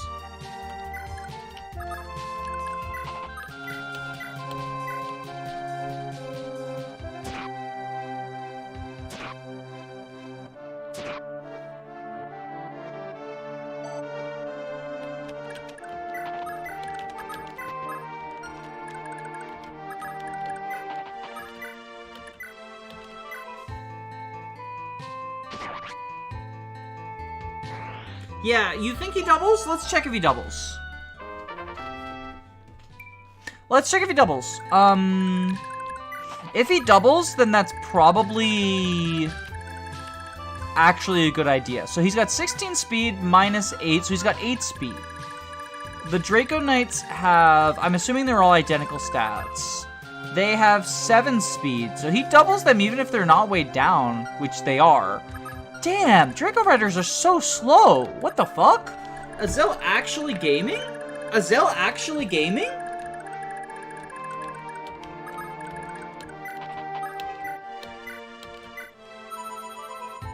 Oh, I got a lover crit! I know that's a lover crit, not the the regular crit, because it gave us the heart cutscene. That's so hype. Yeah, I think wyverns would be a lot more balanced if they were treated like flying armor knights. Like, slow as shit, but really bulky and strong. I think that would be a nice role for them to fill. Like, they would still be very good.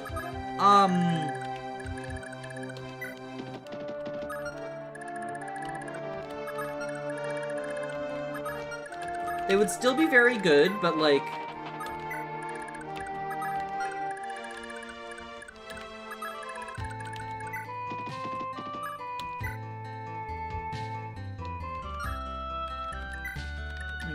Fire. Like, they would still probably be one of the best classes, but it wouldn't be so much, like, far and away above everyone else, right?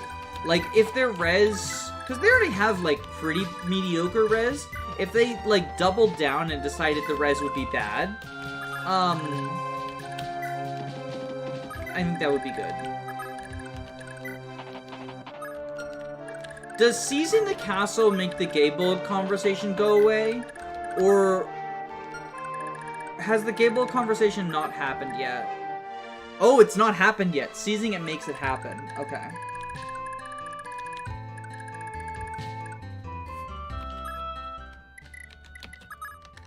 Well, I guess we get a promotion. I would love to change class.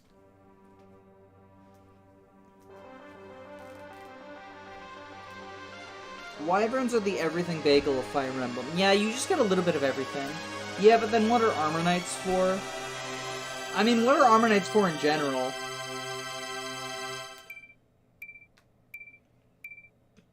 Yeah, the Wyverns already have better stats than Armor Knights in everything. But if, like, they no longer had better stats than them in speed. Like, I think, when I say give them Armor Knight stats, I mean only as a penalty. I don't mean give them more defense than they already have. Like, Wyverns are already bulky. I mean, like, legitimately, nerf them by making them into Flying Armor Knights. Oh, there's no heal staves available. Okay, well, let's not pawnbroke. Do I have any heal staves in here? I don't think I do. Yeah, it's just the silent staff. We'll go ahead and fix that Elwind up. The drawback is they're already vulnerable to arrows. Yeah, but oftentimes I find that arrows, even in games outside of Radiant Dawn and FE7 and stuff, right? I still find that effective damage from arrows is often less than frailer units would take without the effective damage, just because Wyverns are so bulky. Like, wind magic is definitely more of a big deal for them. I also have to go to the bathroom, so I'm going to let this enemy play out while I'm going to the bathroom. I'm going to throw up. Yeah, I'll be right back. I was going to throw up the BRB screen, but I want people to be able to see it, so instead I'm going to throw up nothing.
Okay, did anyone die while I was gone? I think everything's fine, right?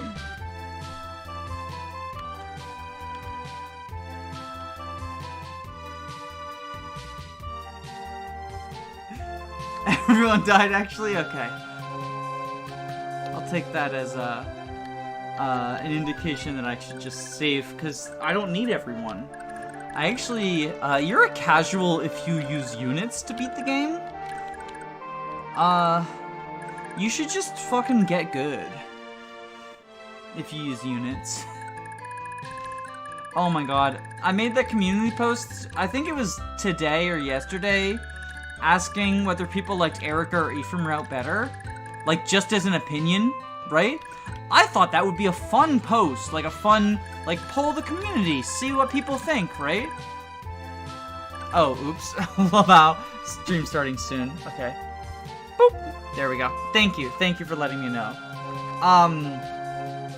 I thought that would be a fun question. Like, you know, just get people's opinions. It's one of the more iconic route splits. I'm curious what people think. And it's one where, like, I generally thought the community thought that Ephraim's was better than Erica's, and I was surprised to learn that it's much closer, like, to a 50-50 split in terms of what people think. But holy shit, the comment section of that post was probably the most toxic comment section on anything I have ever posted ever.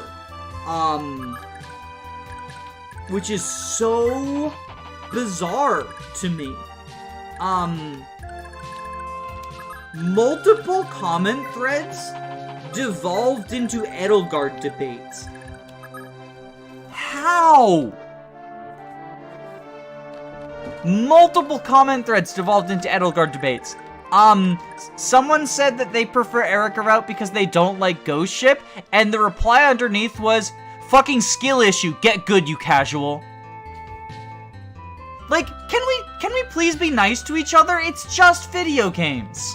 That's the thing that, like, I love discussing Fire Emblem and, like, other people's opinions, and, like, unit evaluations and stuff, right? I think that that's interesting as well. But even things that aren't, like, evaluations, like, I love getting... The reason I do so many community polls is, you know, I joke that it's like, haha, just for engagement, but I would just do the stupid meme ones if that were the case. Oh, wait, oops. Quan might be dead. I would just do the stupid meme ones if that were the case, right? If the only thing I cared about were engagement, I would make the posts be like, hey guys, can we make both part A and part B be 50? Good luck! Because those are the ones that you get everyone to click on, right? Like, I genuinely am interested to see what the community's opinions are on various things. But I'll be damned if it doesn't end up, like, super toxic so often, and it just blows my mind, like... It is just video games. Can we please be nicer to each other over something that ultimately is supposed to be a fun hobby? Anyway, that's my mini rant. But yeah, multiple comment threads devolved into debates about Edelgard because I asked which Sacred Stones route people liked better.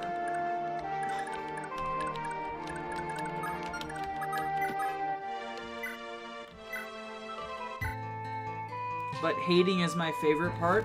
I mean, so here's the thing, right? Like, it's perfectly fine to be like, oh my god, this person's take on Fire Emblem is like the stupidest thing ever, right? If you see an opinion that you're like, I think this is dumb, you are definitely, like, entitled to think it's dumb, and even, like, you know, talk to friends in private messages or whatever. Like, I've definitely done that with, like, I've seen some people have some wildly stupid takes about, Engage. And other Fire Emblem games, too, but, like, Engage is the new one where everyone has new takes, right? And I think that's, like, you know, a human thing, whatever. What's not fine is to tell someone, like, you're an idiot, you know? It's not, don't be mean to people that you disagree with, even if they have incredibly bad and dumb takes. Just, like, you can just not say something, right? Like, if your options are to say something mean or not say something, just don't say something. I think that's, or you know, or like, say it to a friend rather than to them, right? Like,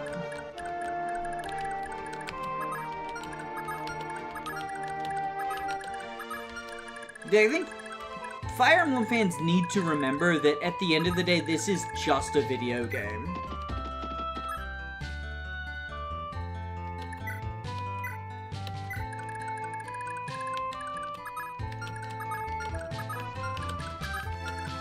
I don't know. I think in general, like, obviously there's going to be some people who are, like, more sensitive than others, but I think in general, it's pretty clear when someone is being a dick versus not being a dick.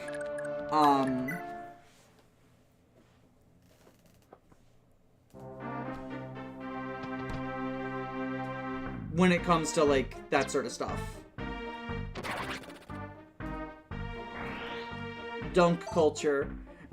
I mean, I think it also, like, there's a difference. I don't think it's necessarily, like,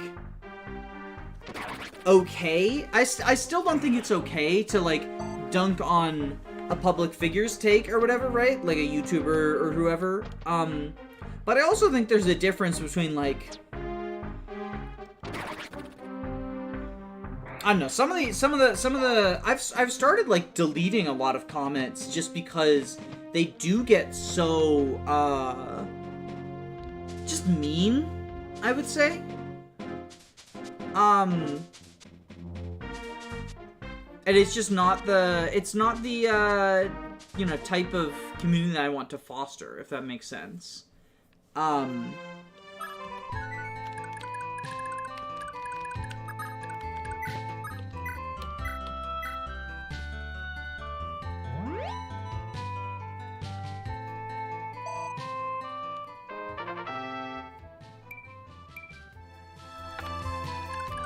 Like the, you're a fucking idiot if you think XYZ.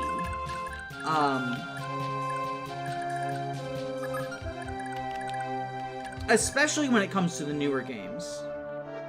Is that weird guy still posting on your videos? Oh, the, like, 17 paragraphs of, yeah, no, I definitely have a dedicated hate watcher. I definitely have a dedicated hate watcher, which is very funny.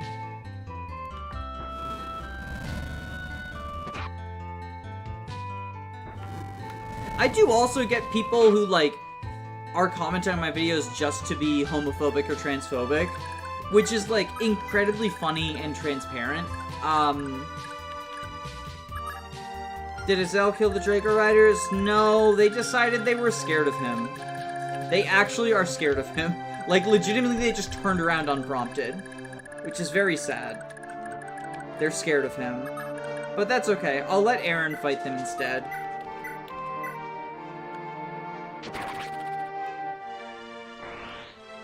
And yes, I did attack from 2 range for no reason.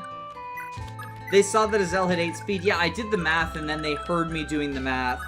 And suddenly they got terrified.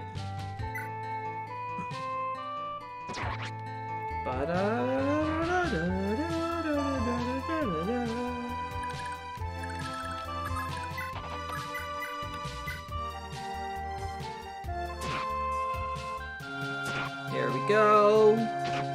And then Sigurd can finish this off.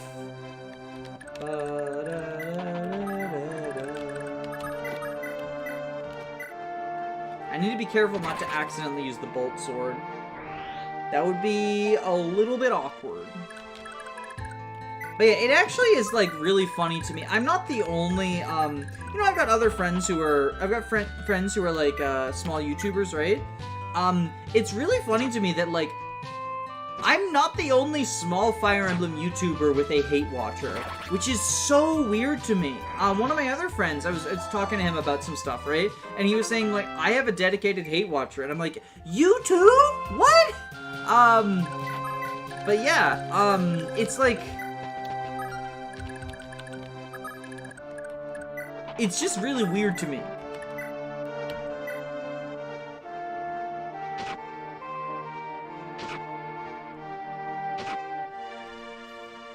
Like,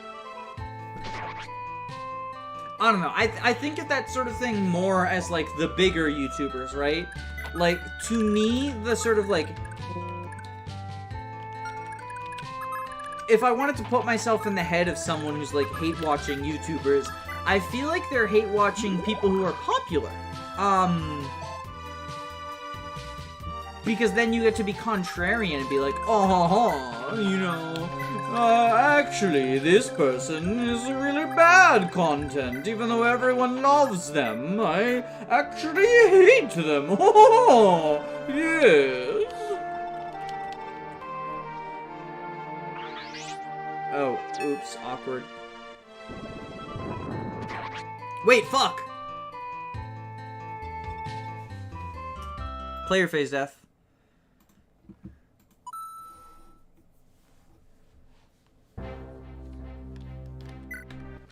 I have only, oh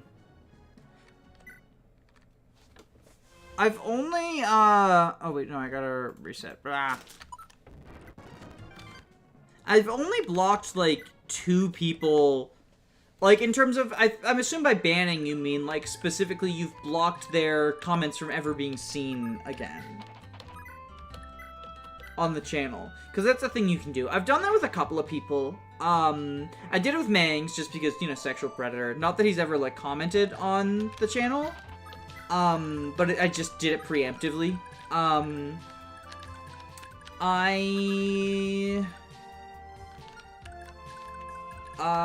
Who else? I've done it with a couple of people. I mean, oftentimes it's just, like, the homophobic or transphobic people. Can I ask not to call me bro? Thank you. But yeah, just, like, the, oh, I mean, I've peeved Latias, just because, like, he is also, racist and transphobic. But I don't think that he would ever comment on my, videos anyway.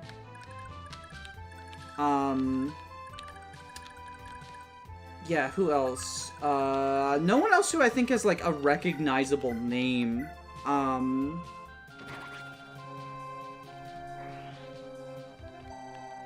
Just, like, random people who will occasionally post things, I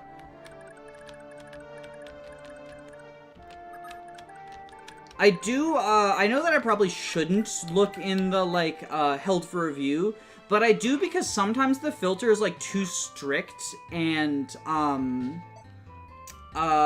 like, just catches things that are not actually inappropriate, and I always feel bad, like, being like, oh, this person left, like, a comment I actually care about, and I haven't responded to them, and it's been, like, a week, because I didn't see it because it got held by review. So I still check held by review, but oftentimes those are just, like, the shit people comments. Yeah, he, spent months,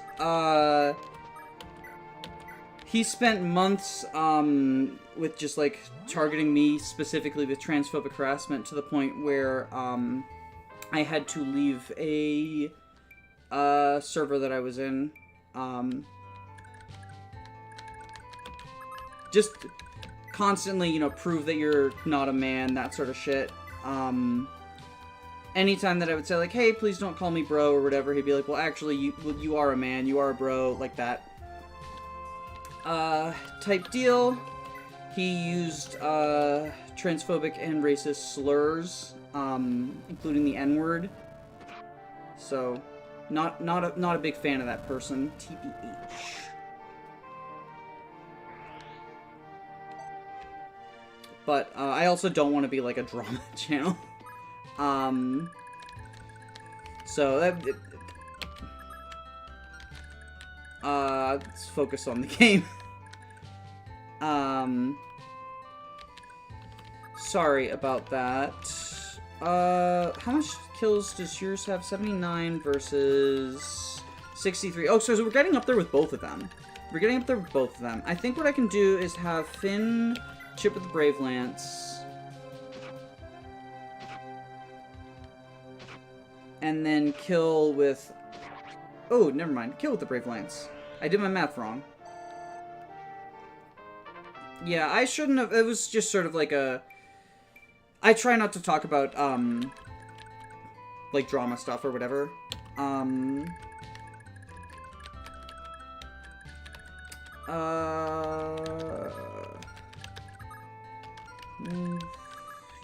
I think you fight the wyverns, so we just send you up.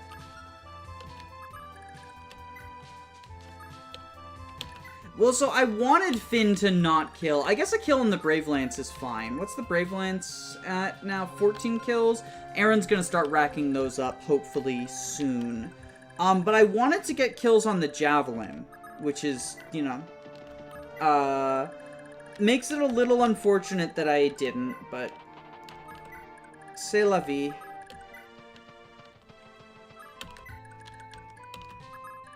See, we move you, we move you.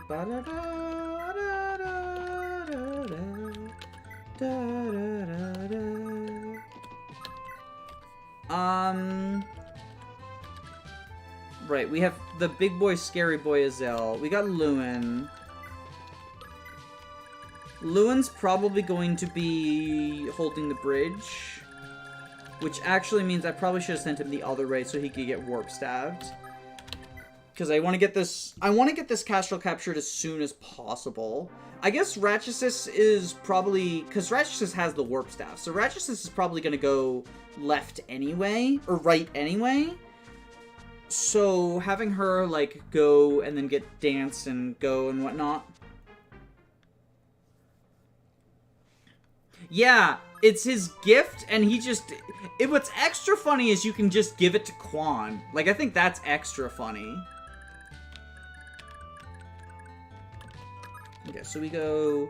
I think we now warp you home.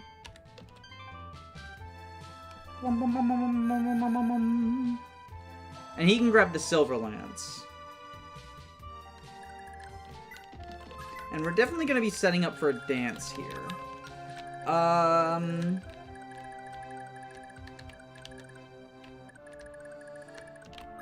does Midir do at full HP? Yeah, so Quan Brave Lance I think is actually pretty good.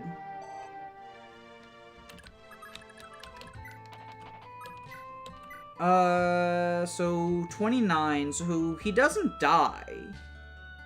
Yeah, fuck it, we ball. I am the king of Augustria!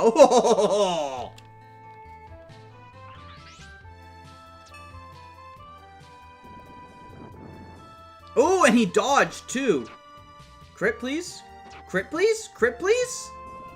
Oh, wait. He would have died because he triggered fucking Accost. Oh my god. Suicidal Midir moment.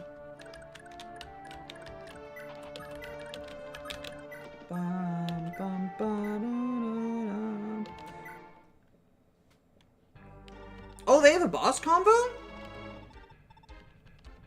I didn't know they had a boss combo. It's funny, he doesn't even say anything about Eldigan, either. I kind of thought he might say something about Eldigan, but no. Okay, you go here. Yeah. I guess you can Silver Lance chip, right?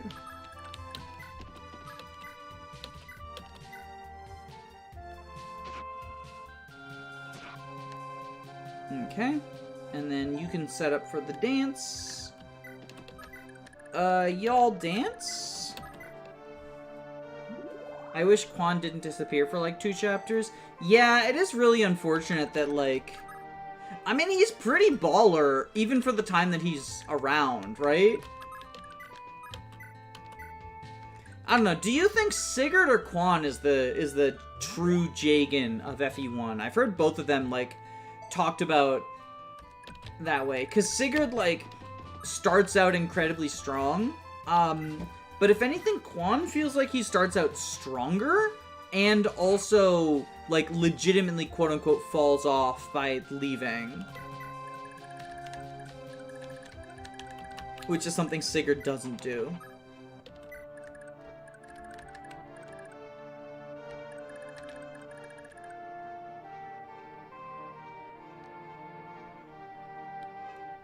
Falls into the ditch. Quan is much more Jaganish because he actually falls off. Okay, Lewin, you're gonna go over here so you can get warped up there. You'll get there faster if Ratchesis warps you. I think everyone else, just hang tight. Oh, right. No, Aaron's got to do things. Aaron, how do you do against them? 23 to 16. What is that? That is 7. So she takes 7.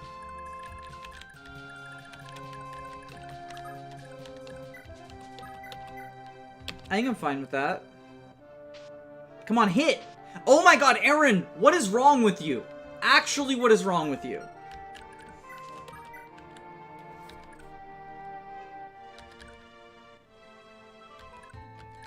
Aaron, stop missing everything. Challenge level impossible. I love hitting with the javelin. I do not actually like Erin as a unit. I think she's good as a character. I like her as a character, but she also suffers from, like, FE4 character that isn't Sigurd syndrome. Where, like... There we go. Baller, baller, baller. There's a limit to her development. I guess she doesn't have it as bad because she's related to Lewin's plot, and like Lewin's plot is probably the character subplot that gets expanded on the most out of Gen 1. I also just don't like the idea of an Oifi archetype. Like, we don't have to have a separate archetype for Jagans that have good growths. We can just say this is a Jagan, but they have good growths. Oh, wait, she's dead.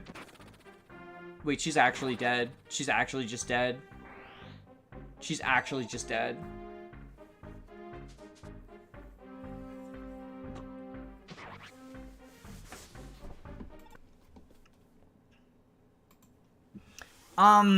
So, like, I think Oifi... So, the whole Oifi falls off thing isn't even necessarily that he falls off. He still has good growths. It's just that he doesn't have the broken tools that other people have. Like, Oifi doesn't become bad, he becomes outclassed.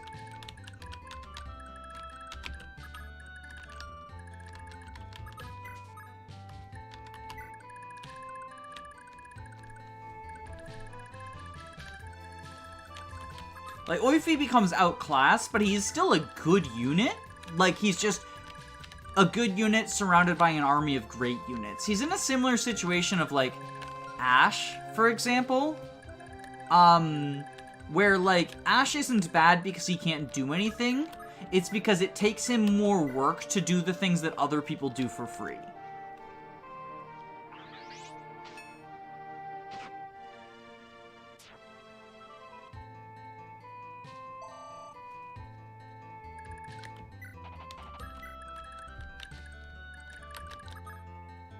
Yeah, Vander definitely is the sort of Jagan that falls off.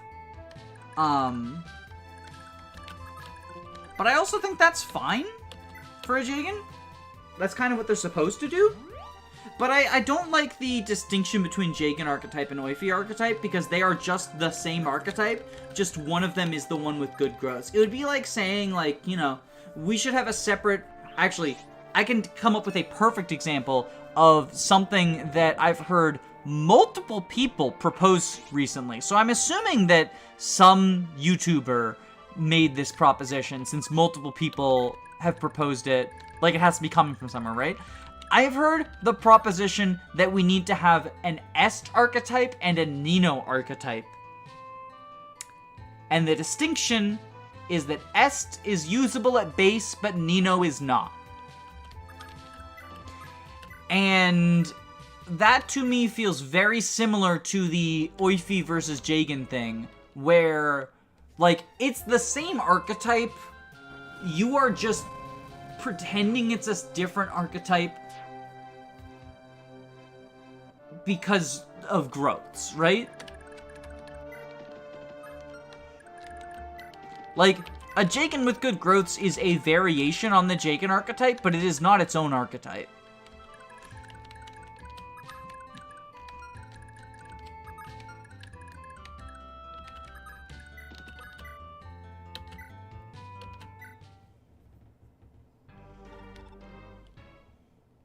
But yeah, I would like to know who it is that initially came up with that idea and mock them. My Agustria!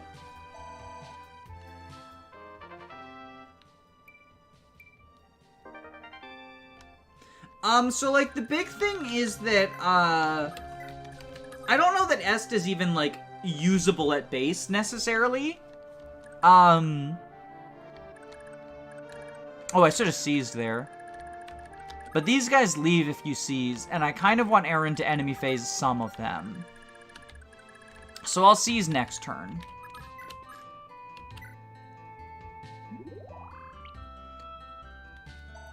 But, the big thing is that, like, Est doesn't necessarily need good stats to be good in all of the games she exists in. In FE1, like, stat boosters are cracked, and also, her stats are pretty good for an FE1 unit, for her join time, right? In FE2 and FE15, it's the idea that, like, the Slayer skill, the Falconites get, or whatever it's called, is good enough to carry Est even without stats. In FE3, I don't actually know what the justification is. In 11, she can do triangle attack stuff. In 12, I once again don't know what the justification is. I guess Forged Rider's Banes for both 11 and 12. Yeah, she can use a Rider's Bane at base, and weapon rank is more important than stats in FE11, but stats still matter in FE11. I think it's a misconception to say that weapon rank is the only thing that matters in FE11. It's not like 3 houses. In 3 houses, you can vary... Okay, renewal band. I would like to get this renewal band, please, on Aaron.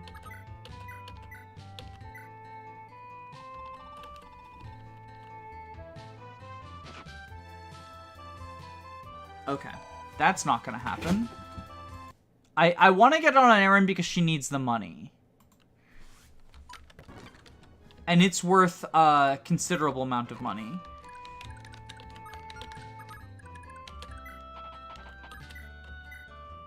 How much do you deal? It's an auto crit. Okay, that's the kill. We don't want that. Sorry, I've got to get... I really want to get this kill with Aaron if I can, both for the experience and the money. How do you do?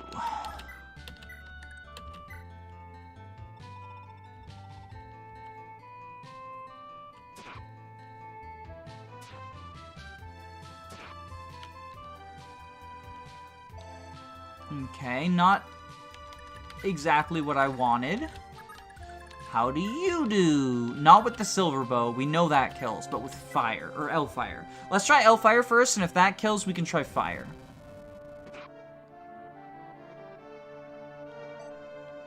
Okay, I think what we need is a crit.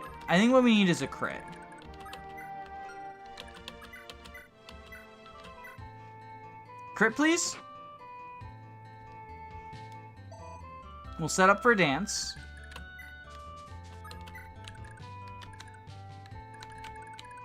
And you know what? Noish can probably get some chip as well.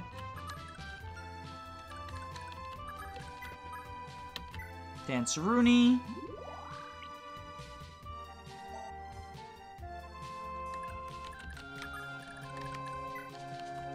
Wait, Noish can't reach. That was a dumb one. Alright. Crit, please. Crit, please. Crit, please. Nope. Okay, we gotta do a reset. Reset a Rooney. Sorry, I just really want to feed this kill to her. Wait, are there brave weapons in FE11? Enemy-only brave weapons are in FE11.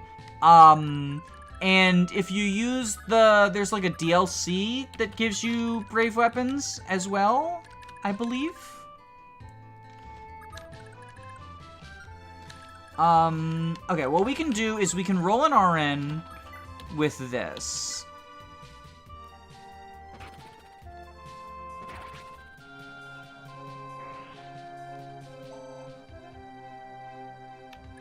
We roll an RN like that.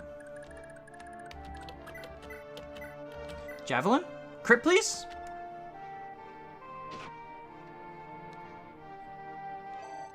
No crit. Okay, it's fine. So we'll have Lex Luthor do his chip. TBH, I hate Fire Emblem Engage DLC purely for being day one. Yeah. Oh my god, Lex, why? But yeah, it is upsetting. It is definitely upsetting.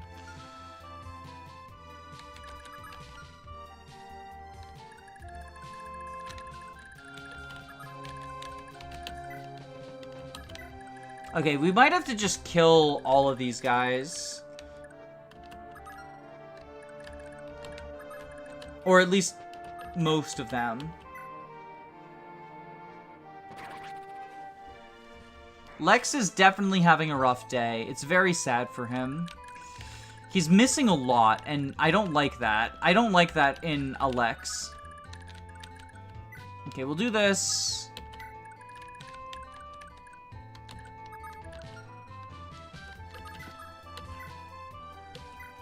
I'll send Finn home for his promotion.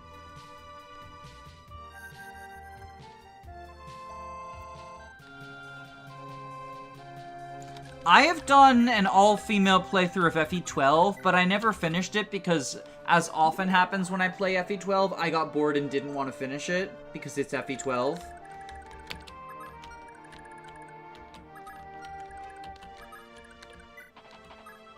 This renewal band is not worth doing. It's money, though. It's money, though.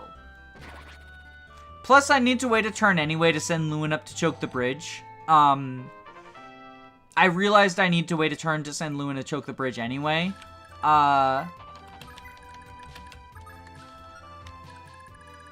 Because don't the pirates, like, immediately cross the bridge if you're not able to choke it? I guess Azel can choke it.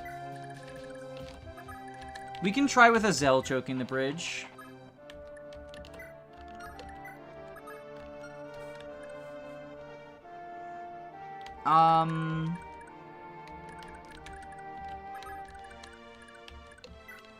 Okay, I think Sigurd is gonna go ahead and jab this guy. Boom.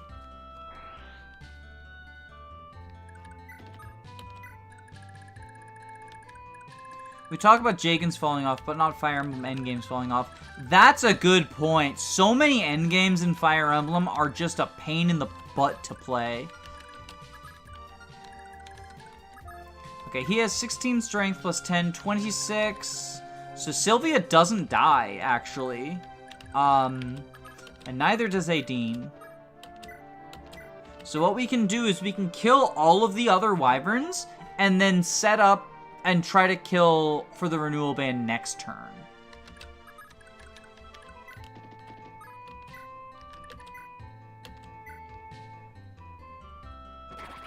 There we go. Because no one actually dies to him.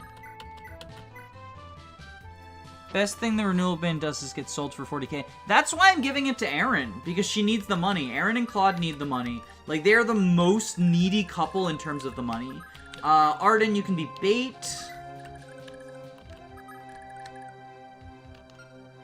Yeah, Beowulf, build lover points. Everyone else, just be beautiful. Actually, if I do this, then he can't even attack Sylvia. Oh, no, he can. Noish. Oh, wait, no, I just set up a jealousy tree, didn't I? Oh, wait, no, I didn't, because Quan doesn't do jealousy stuff. So we do that. That's fine. Usually feels like strategy just stops mattering near the end game. You just need to have big stats. Big stats or warp strats. I like the warp strats, personally.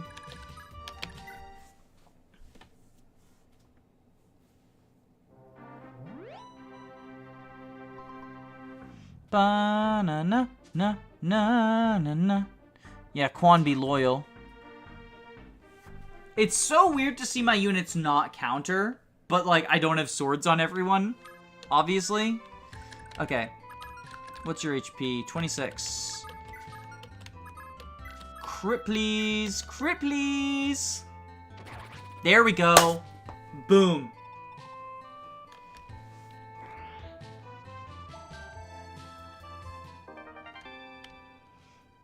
And now she has the renewal band, so she'll just heal while she's flying over. Sigurd go down. Loon go up. You go there. You go there.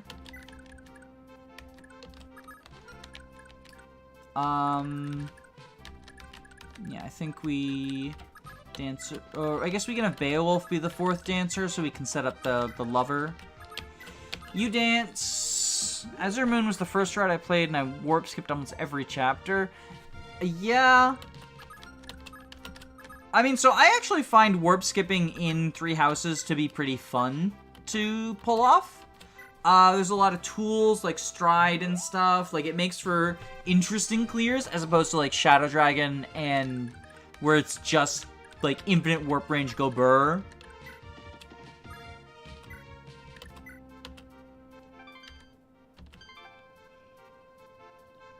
Warp skipping the Hubert chapter is so much fun.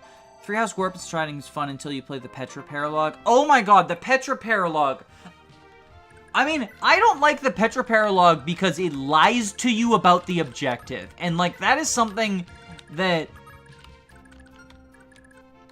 Not only does it lie to you about the objective, but it feels like it lies to you about the objective purely so it can say, aha, I gotcha, rather than to actually, like... There's no cool subversion. It's literally just, we lied about the objective for no good reason. Which is a similar thing to what happens on the Wedding Ring Paralogue. I think that is also stupid. Like, if there's a good reason for them to present a fake objective, but then it turns out there's a different one, then I can be okay with that. I don't think Fire Emblem has ever actually pulled that off. I think generally, it's just like, it feels like they present a fake objective purely so they can say, got your nose.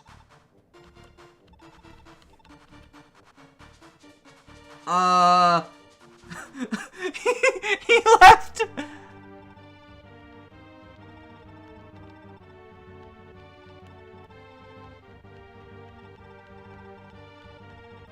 Yeah, the Allure Paralogue is another one where it just feels like the Allure Paralogue feels like they specifically are just like intentionally lying to you so that they can say, ha, I bet you thought the map was gonna end, you fucking idiot.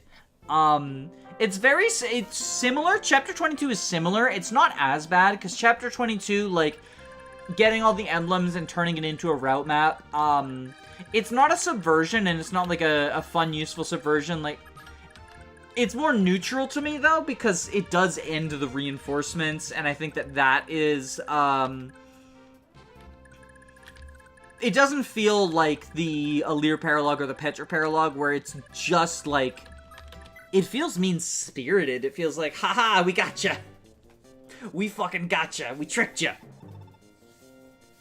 Yeah, in Seedal's chapter, Seedal's chapter is one that I like. I mean, it's also really obvious that the escape point's gonna change, but Seedal's chapter is one where it serves a narrative purpose, right? Like, it's like, oh, actually, sorry, those doors don't open, like, you're trapped or whatever, right?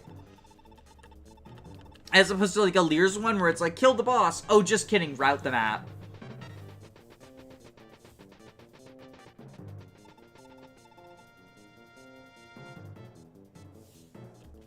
Yeah, Fate's made to get all the Dragon Mains and kill the emblems. I think that it would have been better if they did the collect emblems and then route just from the start, as it was listed.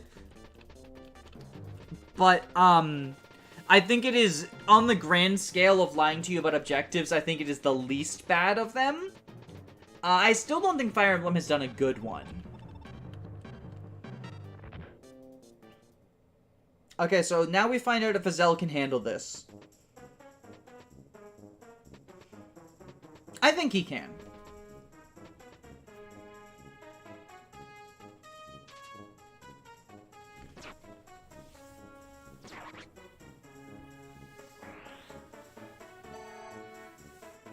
Oh, that would be interesting. A little bit of resource denial, basically. The resource being your lord. Bum bum bum bum bum. Bum bum bum bum bum bum bum bum. Also, because I haven't been saying hi to people, I'm gonna scroll through. Hello Ilut, hello Dang It Rampas V19, hello Jacob, hello Naoto. I actually think I already said hello to you, but you get a second one. Hello Say. Did I miss anyone? Yeah, hello Clom. Hello... I think that's everyone who I haven't said hi to yet. Yeah, scrolling up. Hello, Danny. Oh, twinsies. Hello, Italian Jackass. Yeah, I think that's everyone. Sorry if I missed you. Oh, Azel, honey, calm down. You are... Oh, you're so fucking dead, aren't you? You're so fucking dead, because the boss can reach him, because of the leg ring. Oh! Balls! Balls! Balls, balls, balls, balls, balls, balls, balls, balls. Just miss! No!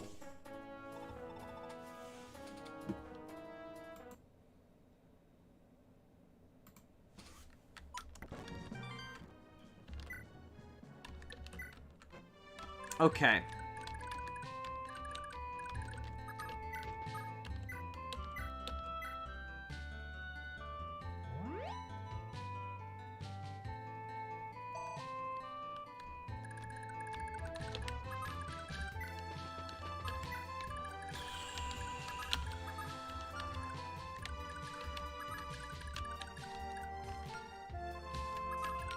Okay, we have you dance. You physic, and then you dance. In order to warp, Lewin. Come on. There we go. There we go. The Legend of Azelda. A zealous behavior. Just become a Zelkov and dodge everything. He needs the fog tiles, obviously. Obviously, he needs the fog tiles. That's how we fix him. We have the technology. We just need to give him the Corn Emblem. Oh, right. And you kill with a crit, right? Like, the RNG is locked in. Yep. Glory to... Ugh. So now we got the renewal band. Bridget will be back after these messages. Let's go here. Ba-na-na-na-na-na-na. Okay, you go ahead and warp. There. Papillon is an FE9 stand, FE5 stand. I get to see Bridget twice. Azil is real for that. Too true. Too true. He's so... Oh, well, you'll get Bridget soon. You'll get Bridget soon. I'm sorry, I denied Bridget to you for one turn. Is Azil really real for that now anymore? He stole Bridget from us.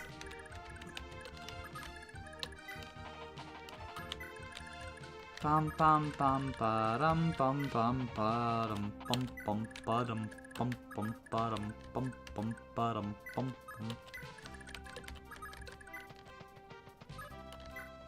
bum. You... Okay, we got Finn. I forgot to promote him, but we get a promotion.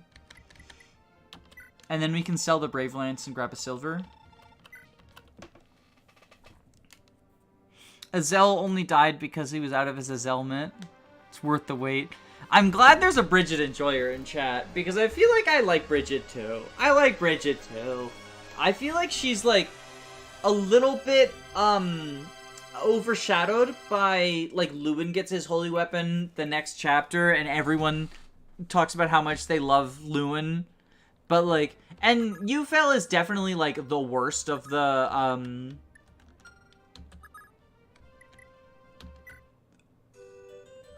of the holy weapons, but like it is at the end of the day still a holy weapon.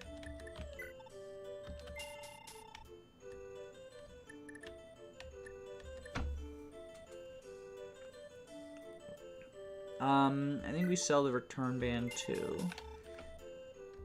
And we sell Paragon.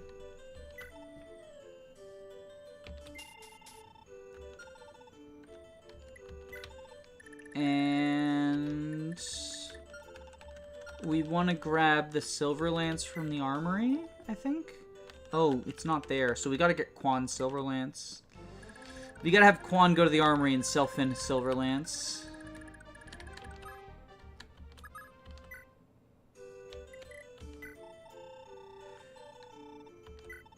Oh, and we sell the Sleep Staff, too. So, yeah, we're capping out gold. Which is fine. I think he keeps the speed ring, or do you think he sells the speed ring?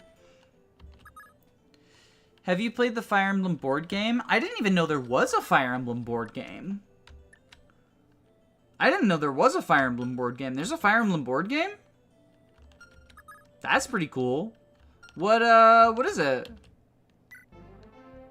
Are you pairing Finn? No, I'm not pairing Finn. Not official. Hey, it still sounds cool though. Like what is it based on a specific game, or is it like Cypher where it merges all of them?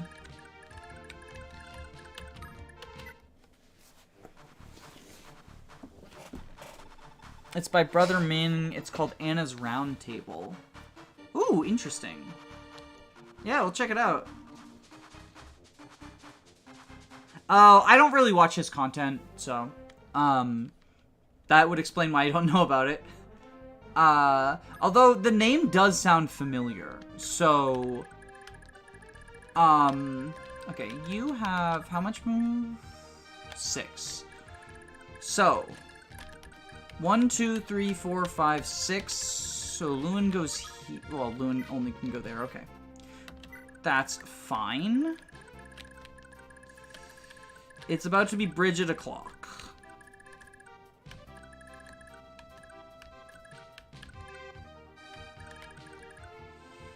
We'll go ahead and warp you. Bum, bum,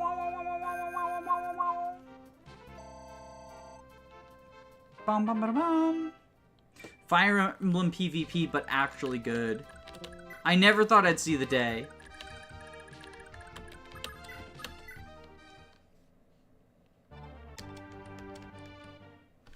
Oh, there's a PvE option as well. Maybe I'll look into buying that then. I can probably try to convince my wife to play it. I know she does not want to play Fire Emblem because she just doesn't like SRPGs.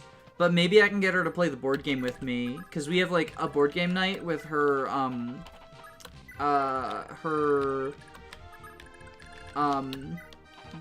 basically brother and sister, like not biological, but you know how it goes, right? Like queer people, we don't have blood families often. So we have board game night with her brother and sister who are married, which is the only reason I feel like I need to clarify that they're not biological because, you know, they're not related to each other. I never know how to, like, say that.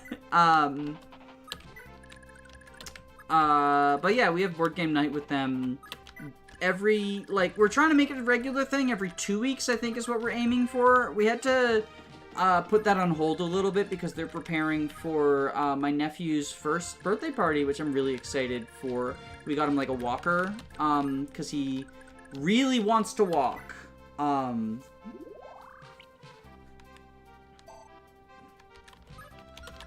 So we're leaning into that aspect of...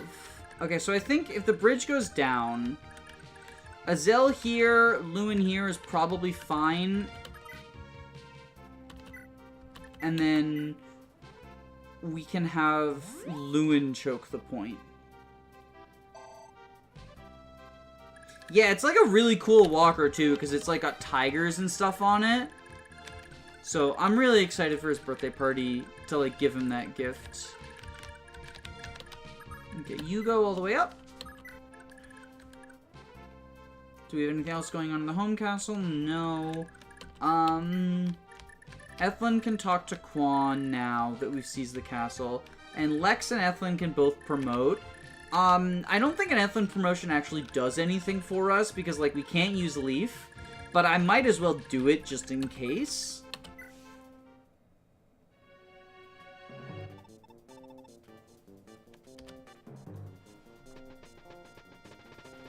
So now we get the Bridget cutscene again. Based Bridget cutscene. Elot, are you watching all this sick Bridget action?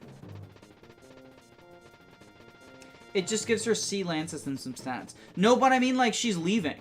Like, she leaves, so, she's leaving, so we don't, like, get those lances and stats. And Leaf isn't gonna benefit from them because we never use him.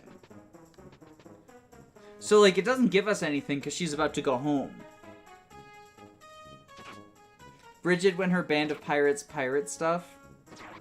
She's killing them for using Pirate Bay. Bridget's crit quote. Oh my god. If we get an FE4 remake, Bridget better have a crit quote that's, "You wouldn't download a car." Can you imagine that? The critical cut in and then just, "You wouldn't download a car."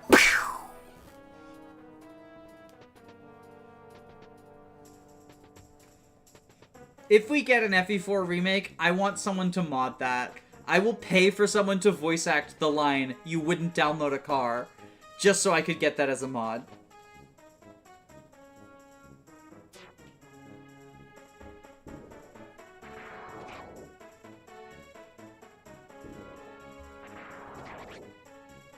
Imagine not downloading a car for real, though.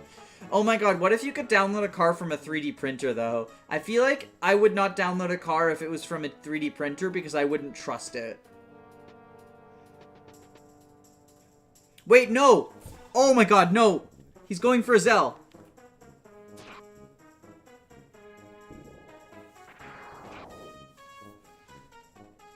Okay, we're actually in a little bit of a dangerous situation here.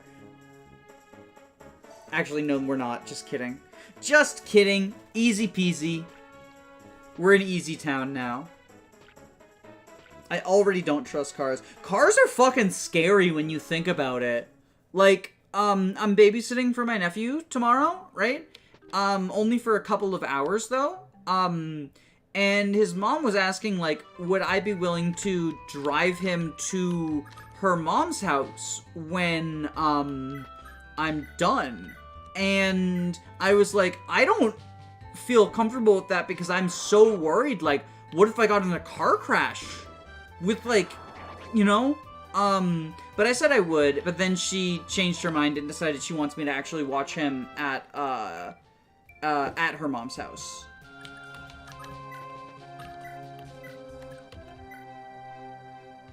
Which makes me more comfortable. Society would be a lot safer without cars. Yeah, I agree.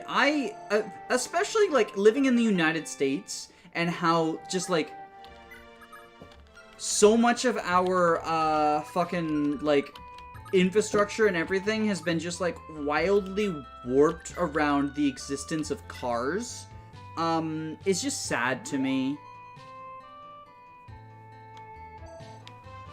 Like, why can't we have, like... Why can't, like, a grocery store be within walking distance of me, right? Why can't, like, there be trains and buses and everything?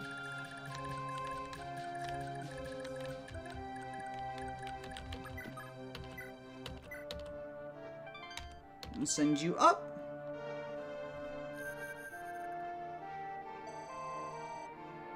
Why haven't they invented teleporters yet? Oh my god. The number of times that, like, when my wife and I were long distance, I would talk about, like, wanting a portal gun. I think lesbians everywhere would like portal guns because all of us start dating people millions of miles away.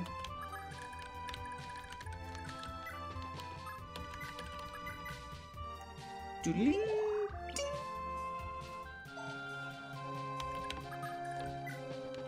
I mean, we weren't that long distance. We were both in the United States, but still.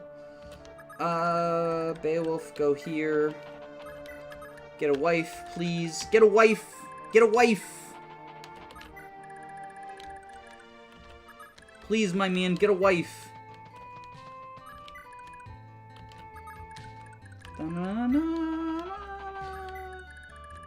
Cars are scary, yes, but I'll take it over walking or cycling in the rain, snow, or heat.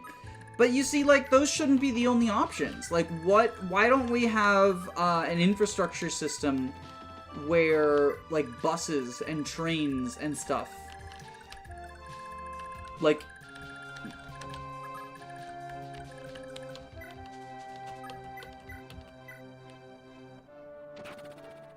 I'd much rather, oh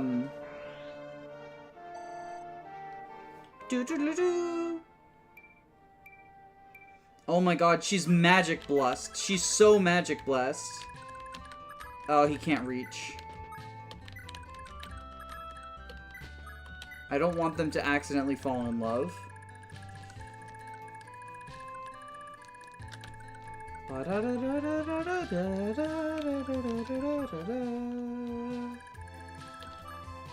Alright, now we bring Dew out because we want the Wind Sword as a bullion. The Wind Bullion. Now Aaron can use the Bolt Sword.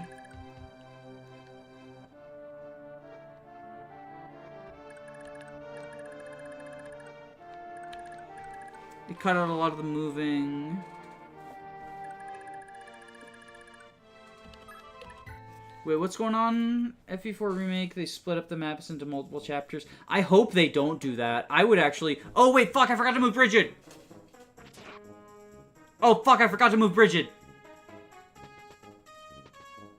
I would actually not like the maps to get split up. I would be unhappy with that. I really like, the large maps. Yeah, it would feel like it fundamentally changes things because of, like, Warp and Dancer and Return and stuff. Like, it wouldn't feel like just a, oh no, are they gonna surround her? Oh no, they're gonna, okay. He's gonna die anyway. She's so dodgy, she's so dodgy, she's so good.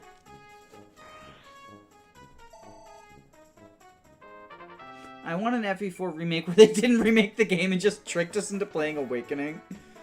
That would certainly be a strategy. So I really like, I've been thinking about, like, the idea of how faithful should a remake be. Cause, like, there've been a couple of remakes recently, non-Fire Emblem remakes recently, that, like, have taken really wildly different approaches to how faithful should a remake be, and it's really gotten me thinking, because I've been playing some of them, I've been, like, interested in playing others, but haven't quite played them. I've been spending a lot of time playing the Advance Wars remake. Yeah, the love system definitely should get a retool, I think.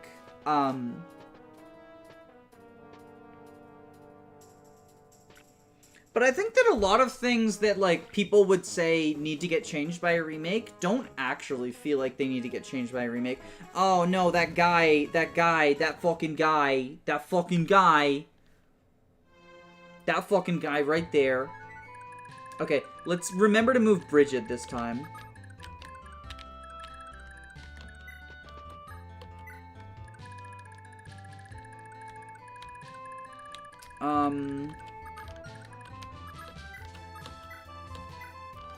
Okay, how far can Claude go? He can go to here. So you can go to here. Okay, so I have a question, right? People who know Jealousy, will I get more lover points on Claude and Aaron if I put Tiltu next to them or not?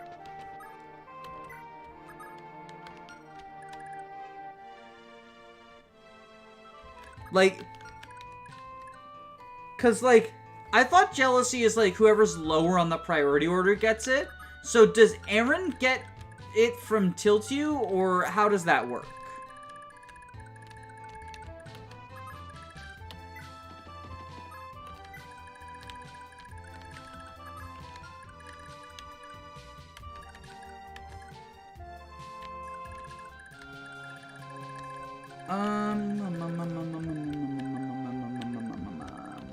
Quan go up. Lex go up. Nadir go up. Noish go up. Oh my god, the only thing about jealousy is that the priority changes if you resetted the game once or not. Yeah, I think that's a thing in Gen 2, but it might be both gens, honestly. I don't know. I don't actually know.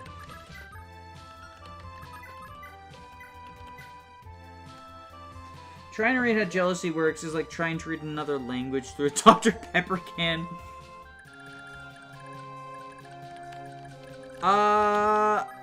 Oh yeah, she can! Well,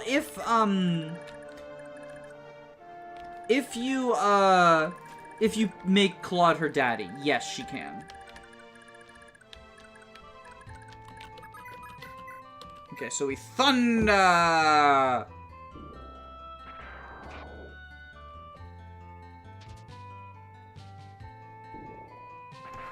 The jealousy system comes into play whenever a second female character waits adjacent to the female in a male-female pair. If the second female has higher priority for the male than the original female, then the second female will snatch the adjacent's lover bonus. Okay, so what I'm hearing from that is that I do not want to put Tiltu next to them, because Tiltu has higher priority.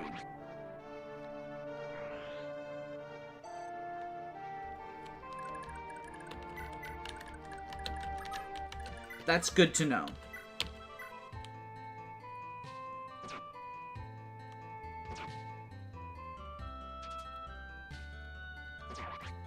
There we go. Hey! Look, he can promote! Fuck! He can promote! Our boy did it! Our boy fucking did it! He made it to 20!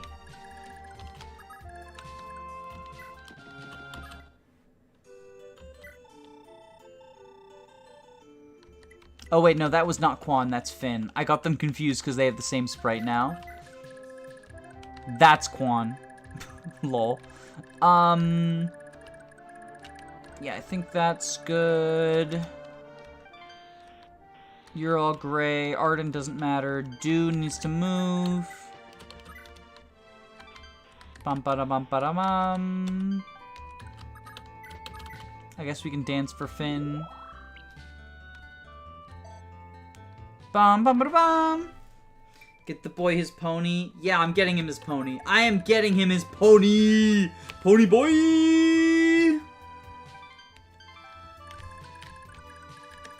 Yeah, I don't know how he's promoting either. This run is so weird.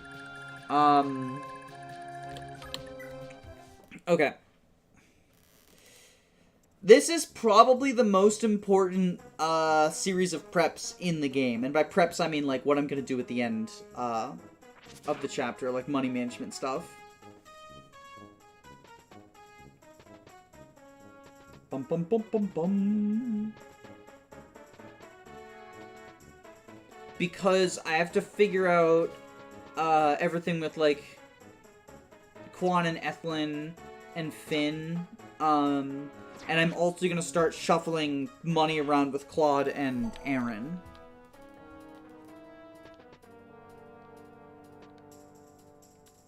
Bum bum bum bum bum bum bum bum bum bum bum bum bum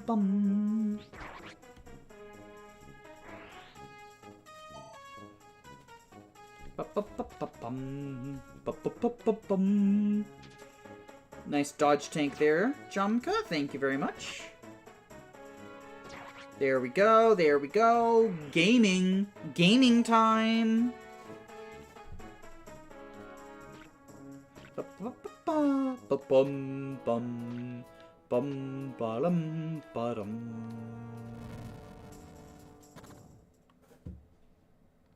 Alright, so now Bridget is gonna kill this guy.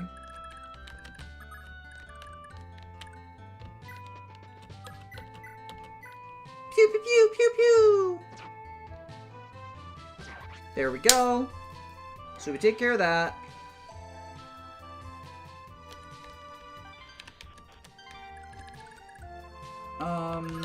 Claude can go here. Okay, so Aaron, do this.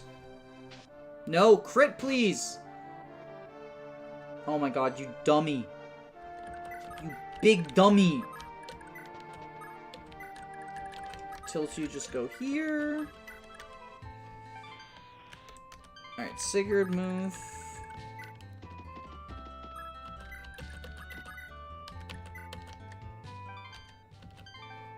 Do this. No crit, please. Got it. Oh my god. It's probably exactly what she's thinking. Erin is so bad. I hate her.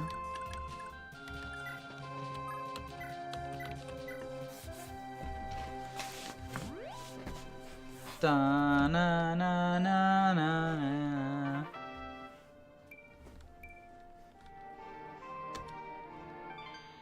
What is even the crit chance on that javelin? That's the better crit one, right? Yeah, that's the 84 kill one.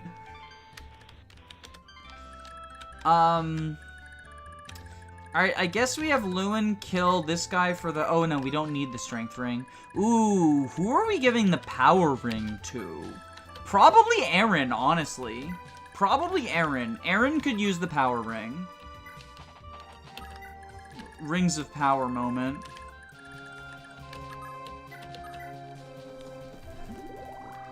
We dance for Sigurd. Have him go up.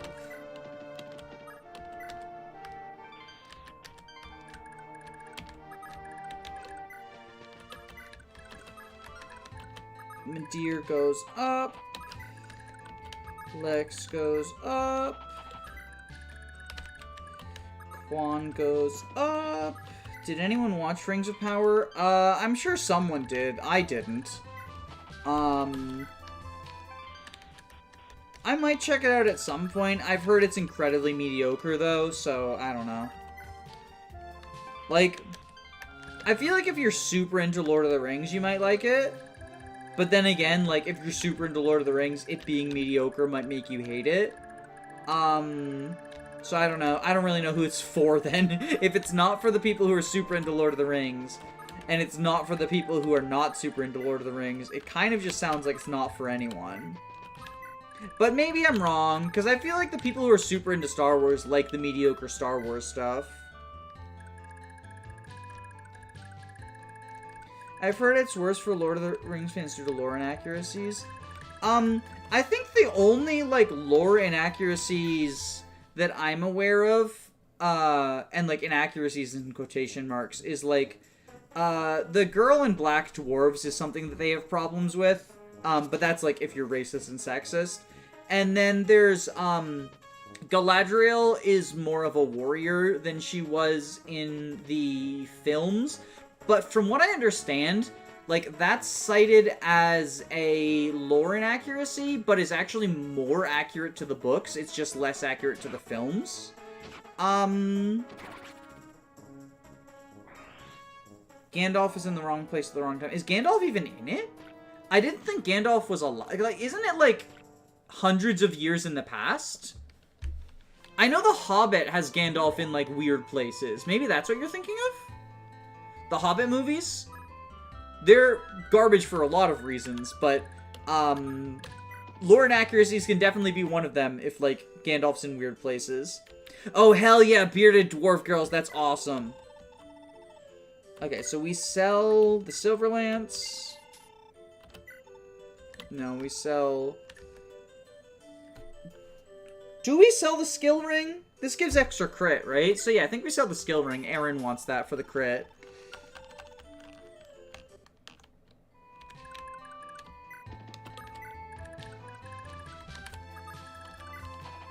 Ring it, Gaybulge. They're doing better in that specific area than DRG.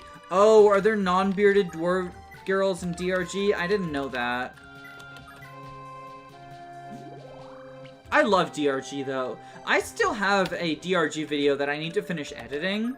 But I did a level 1 deep dive in DRG, and I think that's cool. And I'm excited to show it off. There's just no dwarf girls for some reason. Yeah, they just sort of pop out of the ground. I guess Lewin can, like, fight these guys over here or whatever. I don't know that he... I think Aaron's probably still wants to do that more than him. Okay, so Aaron... Javelin, please. Please critical. Aaron, please critical.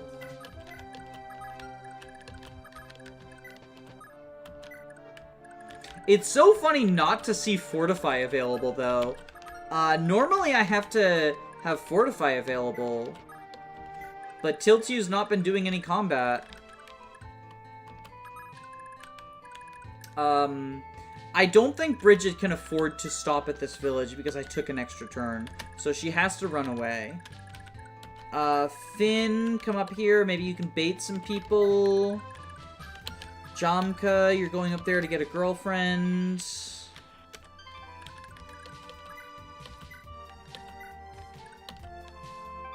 And send you there.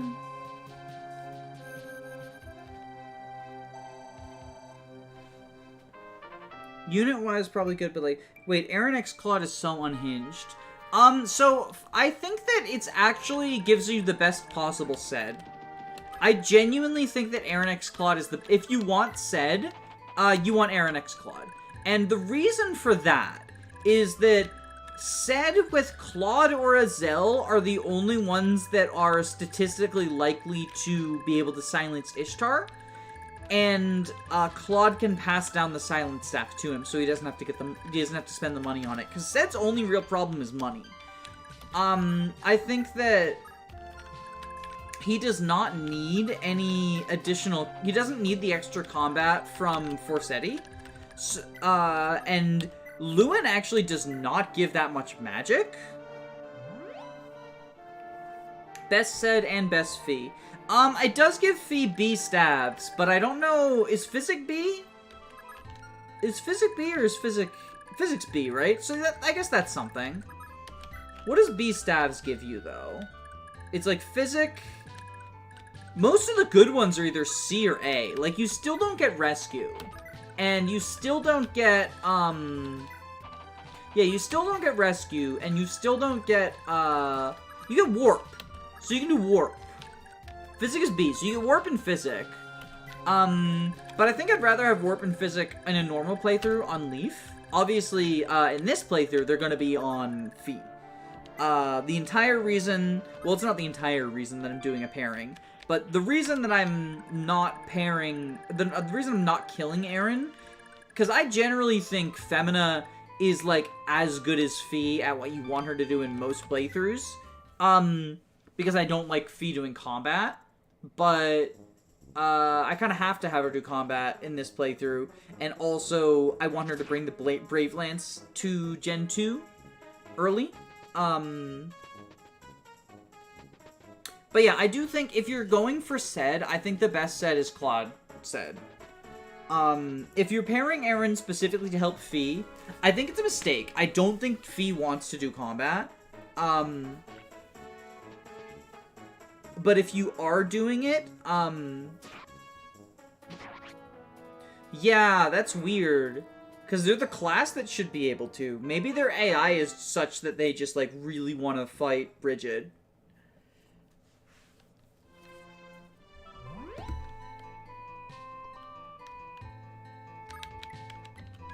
Okay. Bridget, go here. You can fortify here. I hate using the fortify on just one unit, but I don't trust Bridget to survive that enemy phase, and I don't want to risk it.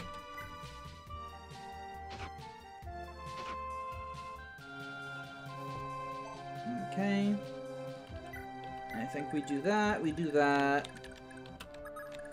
Finn to maybe bait some people back so that they are less overwhelmed, because I really don't want the archers to fight, I really don't want the archers to fight Aaron. I guess Sigurd probably wants to go this way to help out fighting that squad. We get the talk convo and get the gay bulge. Which this will be nice for Altena.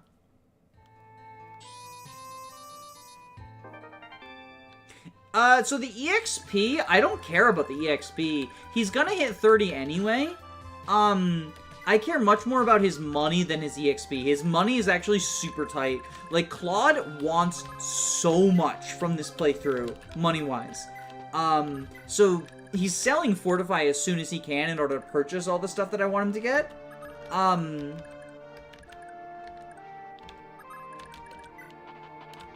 So wasting a use of Fortify is basically wasting some gold, is how it feels. Because Fortify is going to 18 instead of Claude, for inheritance purposes. Although it might temporarily go to Ratchasis for, just general combat purposes. Yeah, I guess Quan goes up here. It sucks that in the trans patch you can't get Claude Fee and also get the rescue staff early in Gen 2. Yeah, the earliest you can get the rescue staff if you don't have Claude Adine is by giving it to Ced, I believe? No, it would have to be Claude Ced. So the earliest you can get it is Chapter 9? Or Chapter 10. I think it's Chapter 10, actually. Oh, that sucks. Ripperoni and Pepperoni.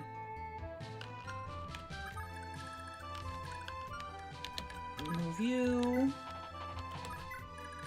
Move you.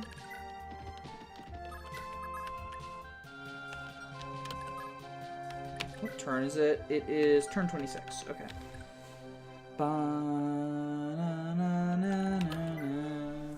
Lana doesn't inherit Fortify without Claude dead. Yeah, that's what I meant. Like, you have to do 18 Claude in order to get it. So it would literally be Chapter 10. Which is unfortunate. Oh no, I guess you could give it to Ced, because Ced gets Minor Blood, so he can use Rescue with Claude Dad. So the earliest you can get it in the trans patch if you have Claude Aaron is, you get it from Azel Adine, and then you give it to, Claude in order to pass down to... No, you give it to... Oh, you can't give it to Aaron! Fuck! Because she can't have it, so she can't pass it down to Ced. That's unfortunate.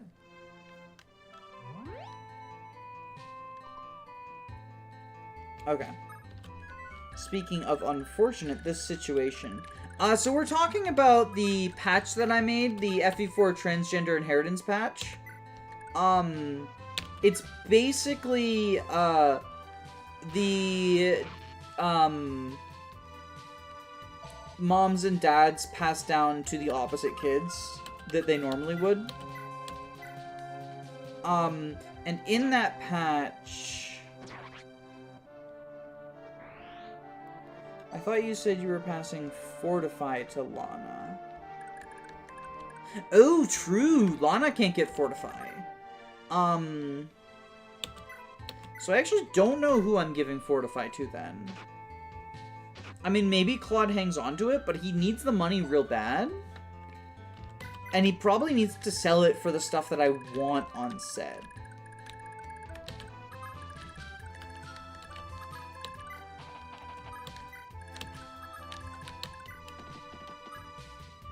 Are you playing on the patch right now? No, I'm playing just regular. I'm playing just regular. Okay, so we repair this. We repair this.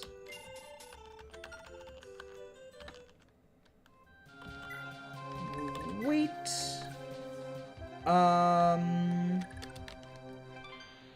Azel's going down.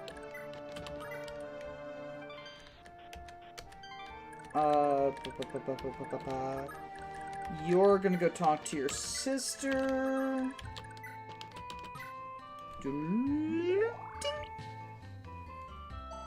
I want to see a run of that. Maybe I'll do one at some point. FE4 is a game that I can only play, like, in batches, so it probably wouldn't be anytime soon, but I might do one at some point, just sort of a casual reverse inheritance run. I know Jacob is tossing around the idea of doing a transgender inheritance run, ranked run, and I think that would be fun.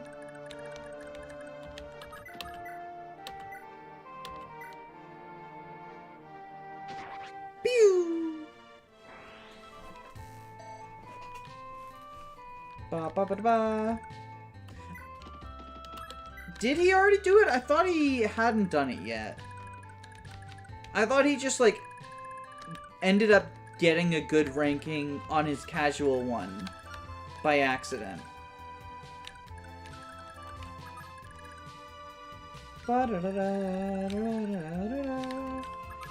Okay, so we move Sigurd. Full move. I gotta move Dew, too. Where's Dew? Grab the Wind Sword. And end turn. I've done it off recording. Oh, so you've, like, done the full ranked run. Oh, that's pretty awesome, then. I didn't know that. I thought you just had been thinking about it. Bot of the Beast slain. Wait, what? What about Bot of the Beast? That's the guy from Lin Mode, right? Bot of the Beast?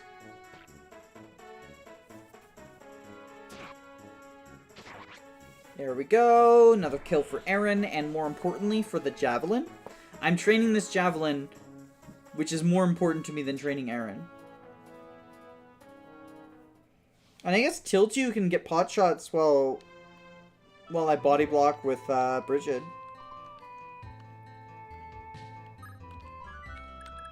Javelin is the best unit in the game. Javelin is my favorite anime waifu. I think what I do is this.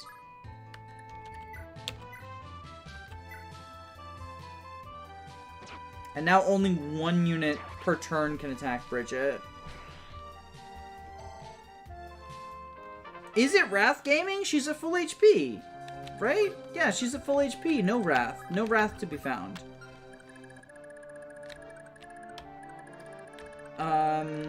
You can... Does anyone need healing? No. So you just keep moving. Just keep on trucking. Alright, Finn can go get the Silverlands that he so desperately desires. Bot of the Beast is iconic. I feel like he's just a meme, right? Or are you memeing? You must be memeing.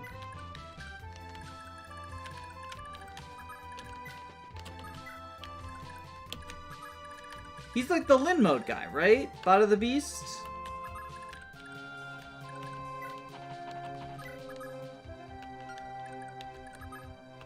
Okay, so you all have what you need. Zell, go to the castle, please. I want a horse for you. He's the first boss in Lin Mode. Oh, so he's the one on the yurt, where we get the yurt tutorial. The weapons I grinded 50 kills on are Silver Sword, Brave Sword, and Brave Axe. Discovering that Gen 1 weapons returns in Gen... even without inheritance was mind-blowing to me.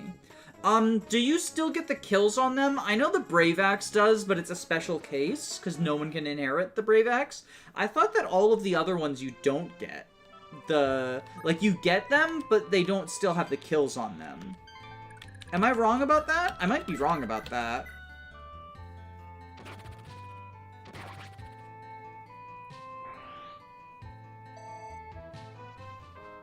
You just had a ferocious fight with Bada?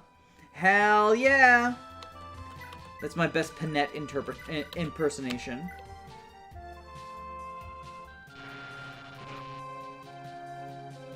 I don't remember. I feel like they do. You know FE4 much better than me, so if you think that they maintain kills, I'm going to assume that's correct.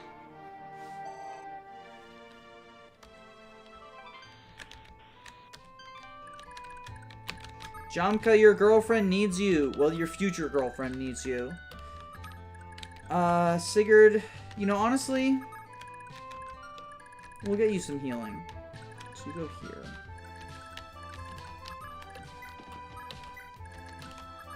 Oh, I counted wrong. Oopsie daisy. Yeah, Quan can do whatever. Noish can do whatever. There. We'll work on the Noish Sigurd pairing. That's my favorite pairing.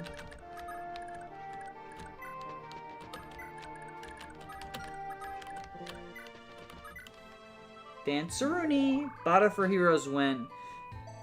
There's a boss recruitment pass for FE7, and he joins in the chapter where Lynn in the game joins in Elliot hard mode, and he's like, oh, you gotta be kidding me, I love that guy.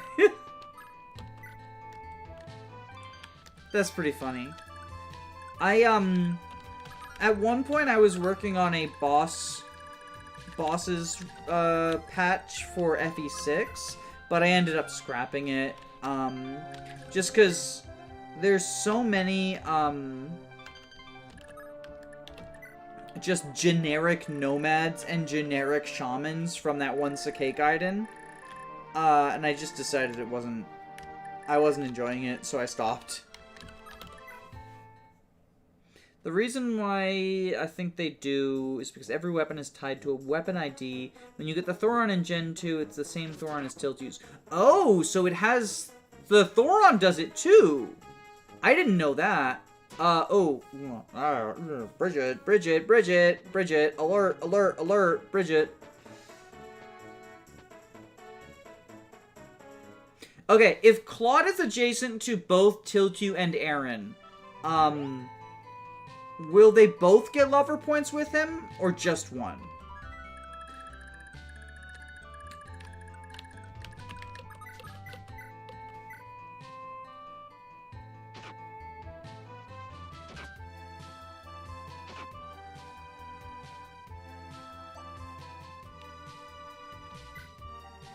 Like, if Aaron stays here and Claude goes here, will they both get lover points, or will just Tiltu get lover points?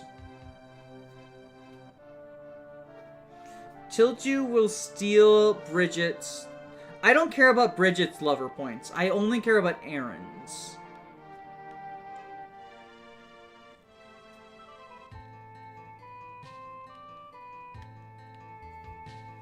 Does Aaron still get lover points if she's here and Claude is next to her?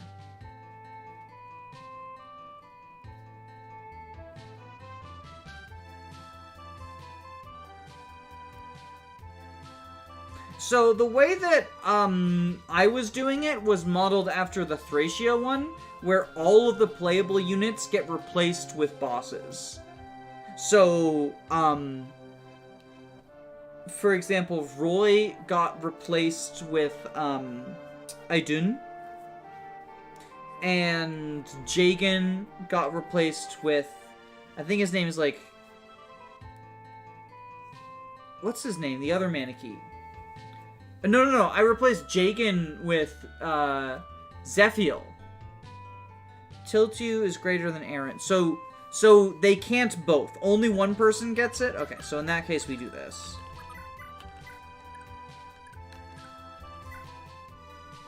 John. No, that's the engaged character.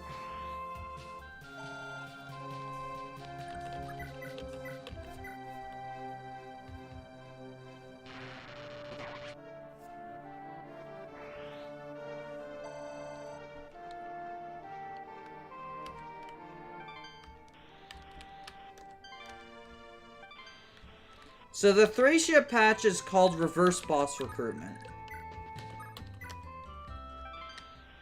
And that's what I was modeling the FE6 one after before I just abandoned it. Because there's so many generics that I was just like... Your army is just a bunch of generic nomads and shamans, and... I was already, like, kind of not having fun with that. Like, with the tedium of replacing everyone in FE Builder, and then I was like, this doesn't seem like the most fun thing in the world to play.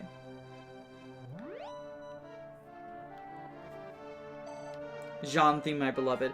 I mean, it was funny that Jean, Zephiel, and, what's her name? The Sage boss all got their own, themes, even as blue units, which I thought was really cool.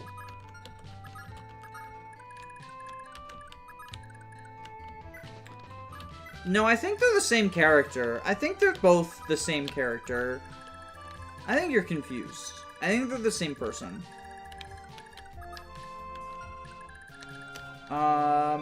Azel, you already moved. You keep going, buddy. I believe in you. Brunya, yeah, exactly, Brunya. Brunya had her own theme as a blue unit, which was pretty cool. I didn't even do anything to implement that, but it was cool that it ended up that way. Wait, no, fuck. Oh, I need to use another Fortify.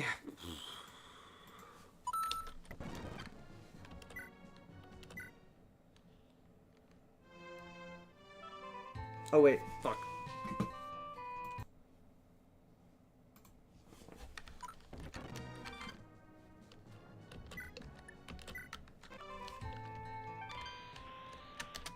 Okay, you go. You go. You go.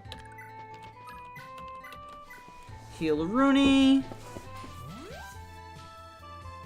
You're the Alib lore expert. So what is the, okay, if you're the Alib lore expert, what is the ruling on, does, what's his name? Does, Karel kill Guy, or does he not? That's the question I have about Alib lore.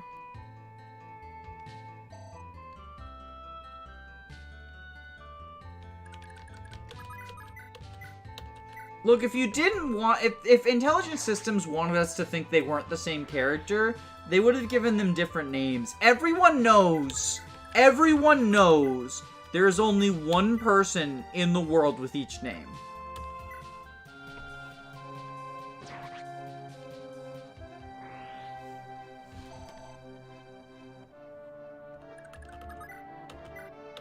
It's not my fault. The menu, for some reason, just, like, keeps the wrong save file selected all the darn time. Same person? Yeah, maybe I'll make that a YouTube thumbnail with John and John. Maybe I'll make that my next clickbait thumbnail.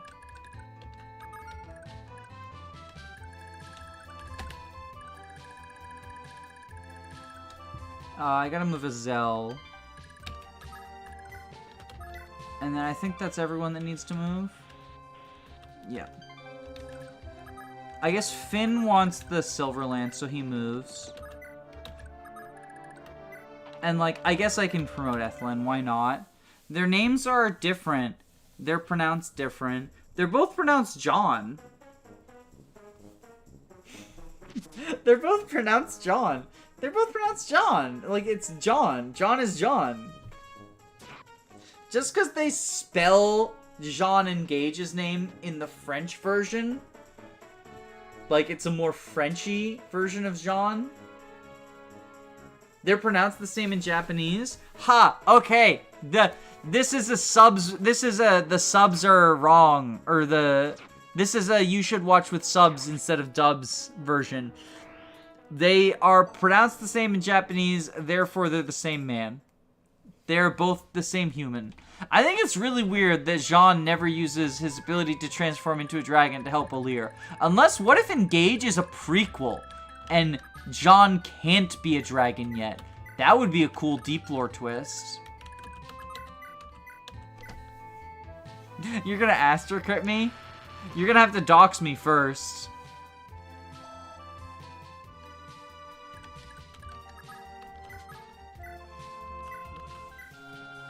All the L-name clerics are the same?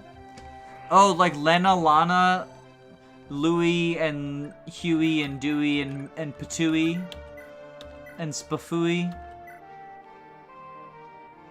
I buy it. Lana, and Laura, and Lena.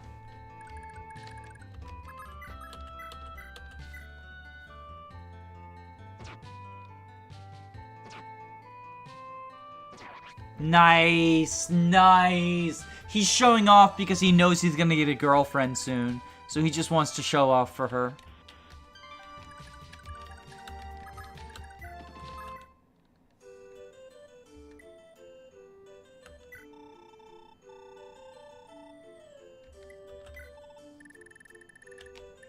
Okay, so we grab the silver lance.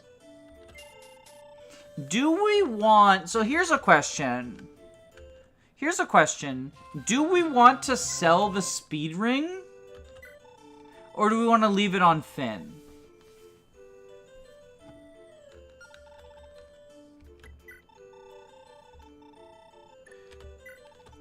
Do you think we sell the speed ring for Arthur? Or leave it on Finn? Who else would make good use of it? Potentially Arthur, because he's going to have the pursuit ring.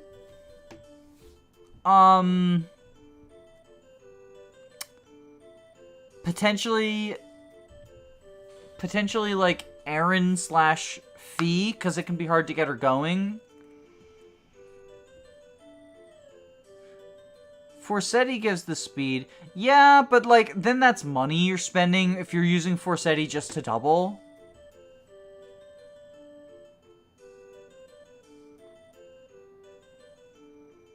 He will, yeah. Okay, so do you think Fee needs it then, maybe? Or do we leave it on Finn?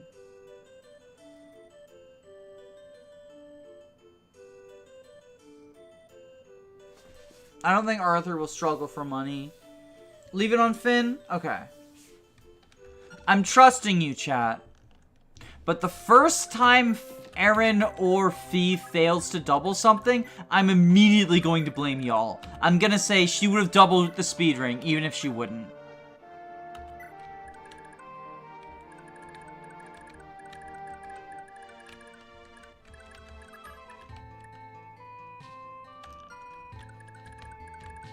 Yeah, I think we leave it like this. Oh, you think Fee, Jacob? What if I make a poll?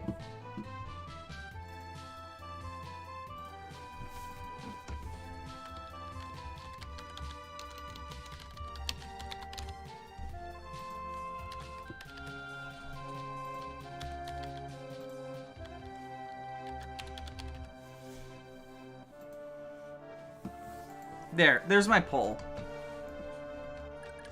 Those are all of the candidates who could benefit from the speed ring.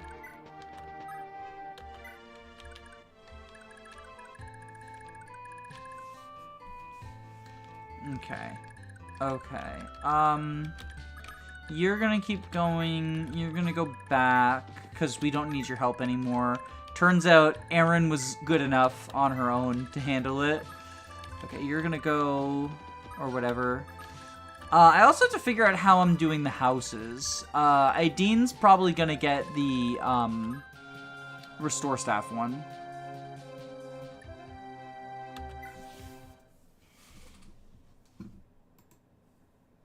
$29% for Arden. I knew some people would vote Arden.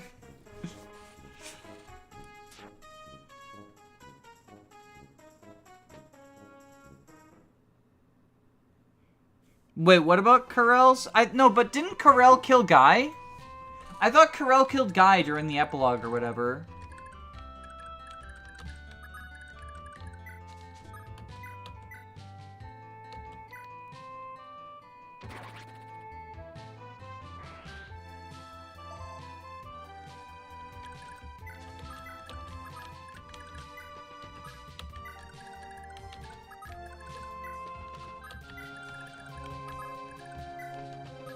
There we go. Perfect, perfect. Perfectamundo. Okay, now you go this way. Alright, Finn and Fee are tied. So I think as a tiebreaker we give it to Arden, right? No, I think I prefer giving it to Fee. So I'm gonna do that. I'm gonna go Fee. The more I'm thinking about it, the more I prefer it on Fee. Because she can be really hard to get going. Technically, it's pronounced Guy. I don't care. It's spelled Guy. I will continue to call it Guy. Like, I really don't care about the Guy Guy shit.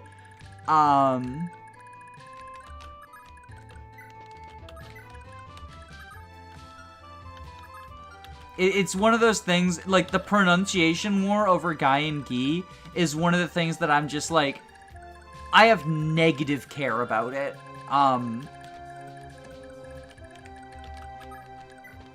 It feels like the sort of thing that only exists so that people can say, actually, it's pronounced XYZ. Finn is about to leave and we'll just double the armors. Yeah, I think that's the call. I think that's the call. We ain't Finn gaming anymore. We did a bunch of Finn gaming. We're gonna be Finn gaming soon enough. Is Guy actually the canon pronunciation? Legitimately, I don't know. I think that the Guy thing originated with Mangs, if I'm being perfectly honest. But even if it didn't, I literally don't care.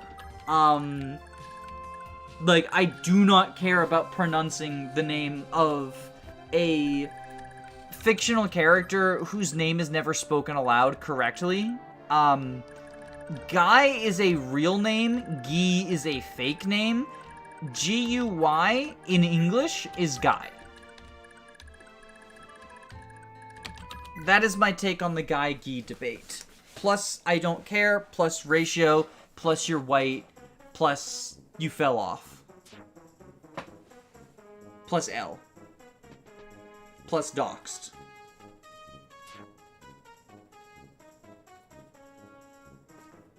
Plus, ratio. Plus, it's French. Yeah, it's French is the biggest reason to not pronounce it Guy. Because do you want to sound French? Do you really want to sound French?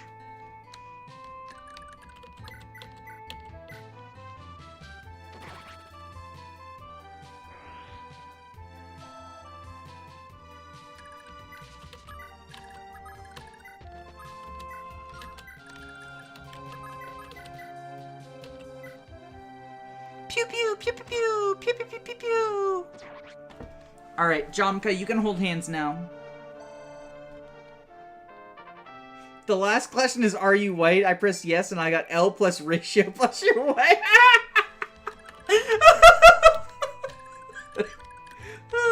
I want to clarify, like, the L plus ratio plus you're white is me memeing. For anyone who is unclear about that. It's one of my favorite, just end the conversation responses. Okay, you can promote, right? Yeah, so you go home. I just, like, you know, I'm autistic. I worry that, my inability to express tone in a way that neurotypicals understand will lead to an interpretation of, like a misinterpretation of what I, am saying or whatnot. So I always feel the need to, like, clarify, if that makes sense. Anyway, Mage Knight!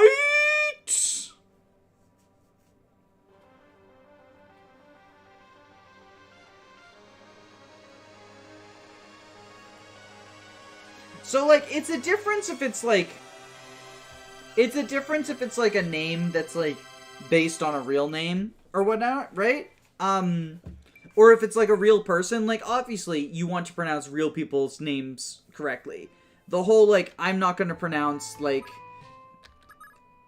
often aimed at East Asian people names thing. Like, that is a, originates in racism. Guy versus Guy is not a, this man is an East Asian name, and I refuse to pronounce it correctly. It is...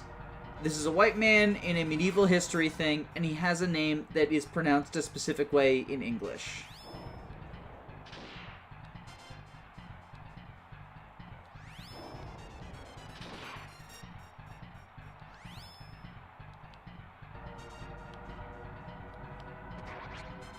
Dead.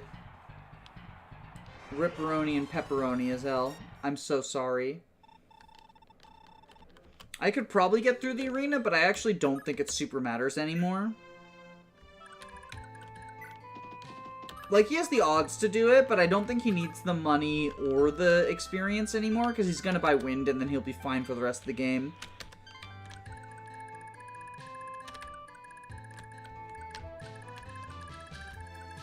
Yeah, I think we just end turn here.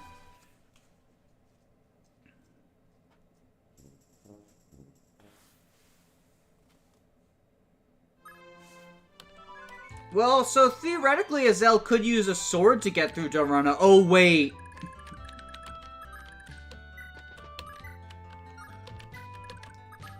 Okay, so... oh, right. Now that I no longer need a full inventory... Oh! They're married! Hell yeah! So now I can actually sell the fire tome so that Claude can have it.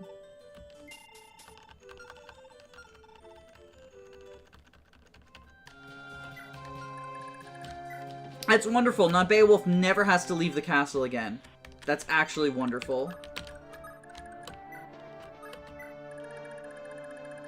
Oh, right. I don't think they're going to build any lever points this map, which is unfortunate.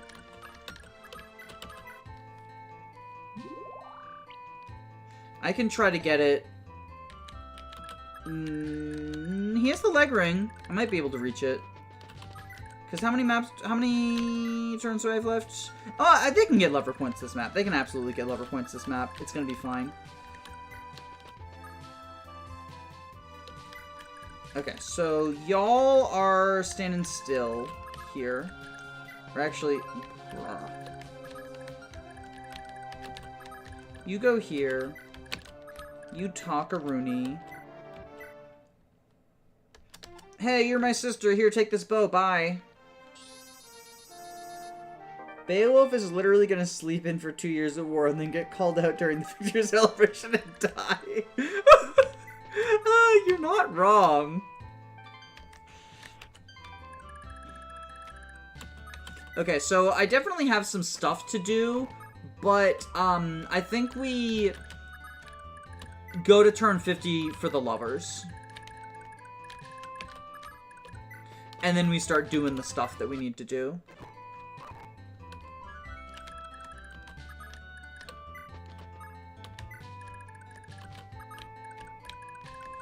Ooh, unfortunate.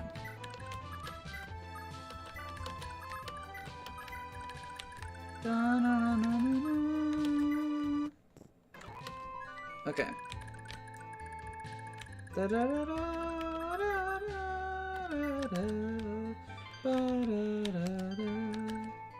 Where is... There he is. Okay.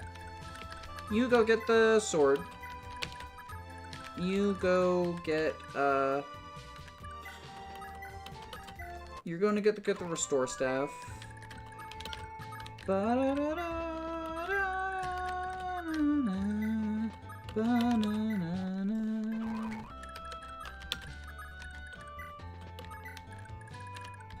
you go get there.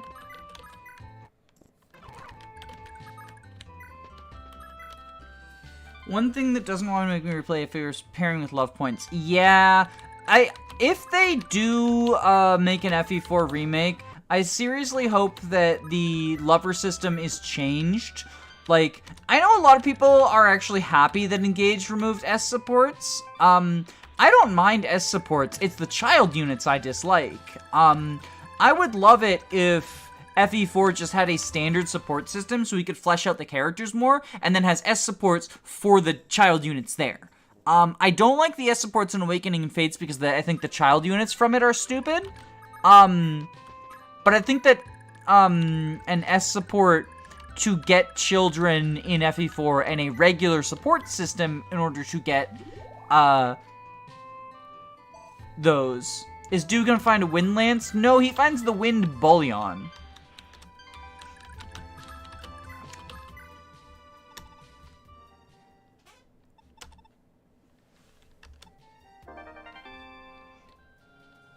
Make love points, not war points. What if there were war points? What if you could get war points in Fire Emblem? FE4 is the only game that did child units, right? I actually like the... So I take back what I said. I like the child units from a story standpoint in Awakening. I just think that they're poorly balanced, and all of their paralogs are shit. Also, are we at 50 yet? No, we're not. Okay. I think they're poorly balanced and all of their paralogs are shit. We're just gonna do this. But I actually think they work in terms of, like, the time travel of it all. A lot of people say that Awakening story is bad because it's a story with time travel, but I actually think the time travel generally works. It's everything else about the story that I dislike. I think that character motivations are kind of all over the place. I think that,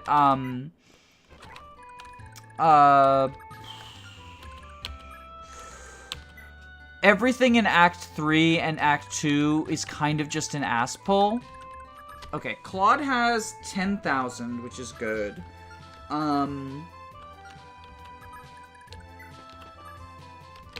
He'll visit here. And you go there.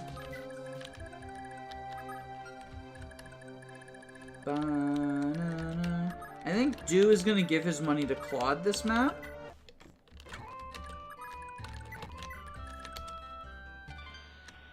I'm going to have Aaron fight the other dudes.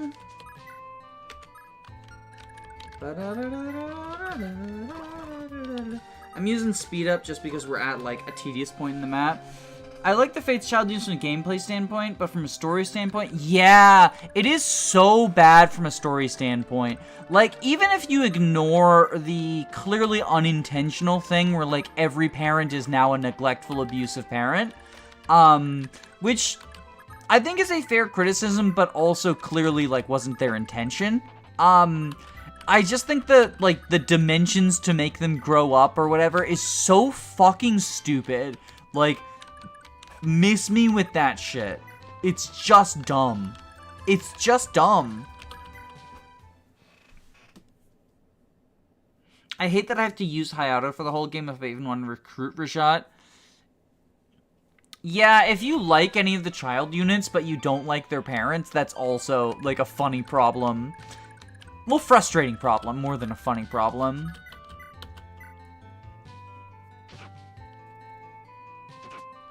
Why do people live in those dimensions normally? I don't know, and there's, like, there are people in those dimensions, because, like, half of the kids' paralogs have people from those dimensions. Like, Shigure talks about how all of his friends from that dimension got murdered, or, like, Percy's, in Percy's paralog, like, everyone who's working for Percy lives in that dimension naturally. It's so fucking weird.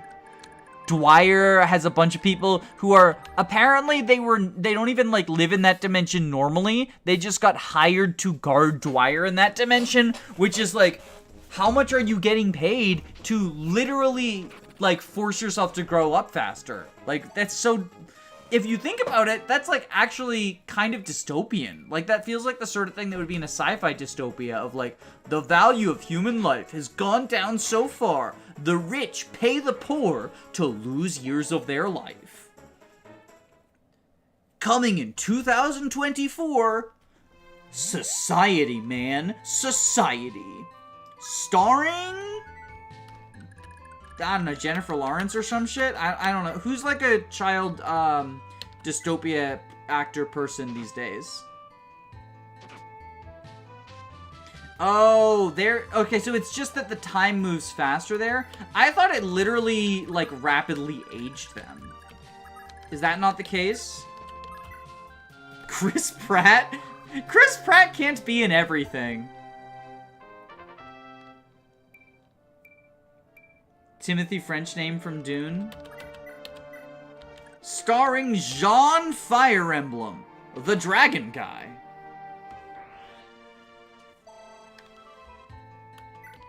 Does he have a bow? No, he just has a hand axe. Okay, good. So she can fight him.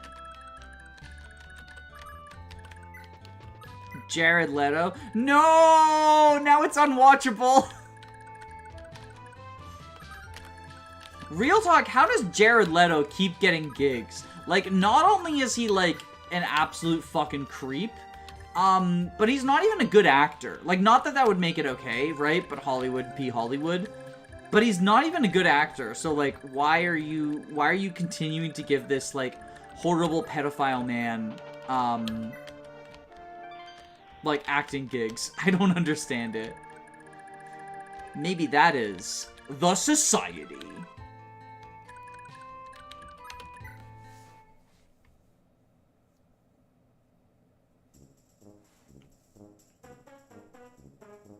No, I'm not talking about Seth Rogen. I'm talking about Jared Leto.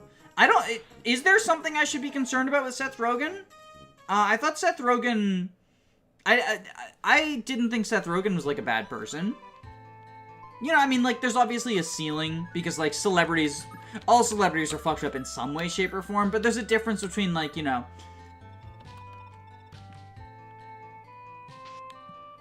celebrities who are bad because, like, of generic rich people badness, and celebrities who are, like, legit pedophile shit. Seth's a good guy? Okay, I must be misinterpreting chat then. I thought someone said something about Seth Rogen. Maybe Seth Rogen could be in The Society. Adam Sandler. Oh, that's the Happy Gilmore guy, right? I don't actually know anything about him, like, as a person, other than that apparently, like, he just uses the Happy Madison film budgets to, like, go on vacation with his friends with, like, fucking more power to you. Like, if I were famous enough and enough of a movie star to make, like, a bunch of, like, to be a producer or whatever, and producer-actor, you bet your ass I would, like, just use that as an excuse to just, like, get paid to hang out with my friends. Yeah, Adults, that's the one that I'm thinking of, where, like, it's just, like, him and a bunch of his friends basically just hanging out, and they decided to make it into a movie. Like, Adam Sandler comedy is not my cup of tea. It's not something... I just personally... I generally don't find it that funny, other than, like, I liked Happy Gilmore. But I do think it's, like, unironically based that he just, like, decided, hey, I'm popular and I can make movies. I'm just gonna use it as an excuse to hang out with all of my friends. Oh, you know what I have seen that I liked Adam Sandler in? It wasn't a comedy movie, but, he was like a diamond salesman. Fuck, what was it called? Uncut Gems. Yes, yeah. I actually really liked that movie.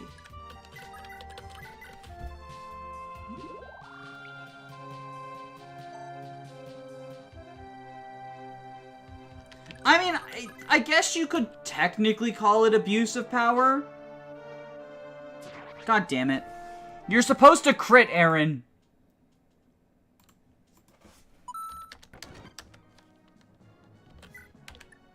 I used the correct chapter file this time. You're supposed to crit, though, Aaron, you dumb bitch.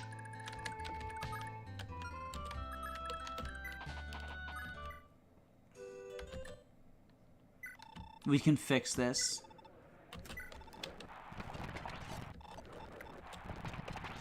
Oh, he's actually winning. Not this time.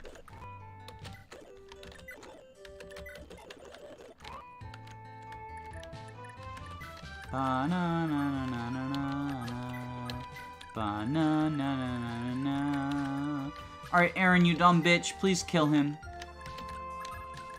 Please crit, you dumb bitch.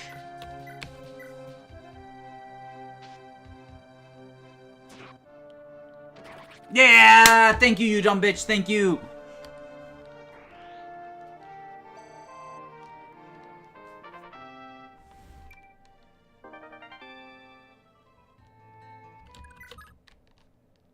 Okay, there we go. Okay.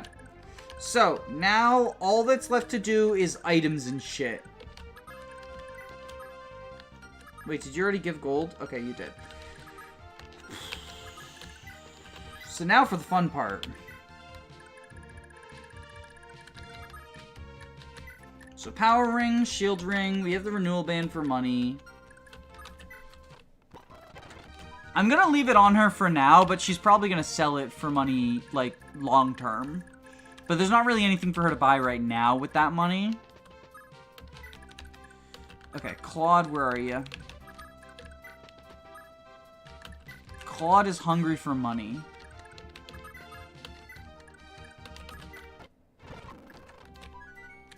Claude has to go vacuum up some villages.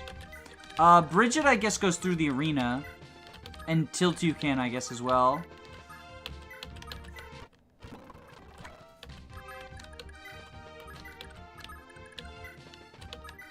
If only I could go through the arena of the end castle.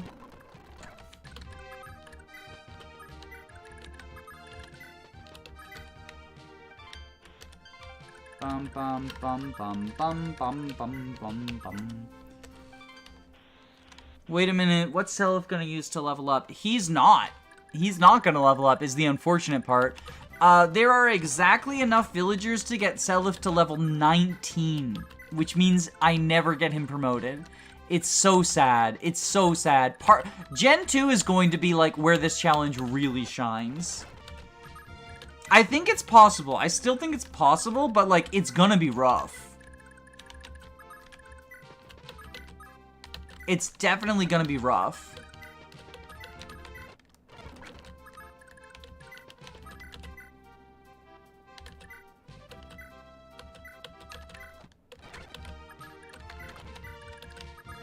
Okay, we go.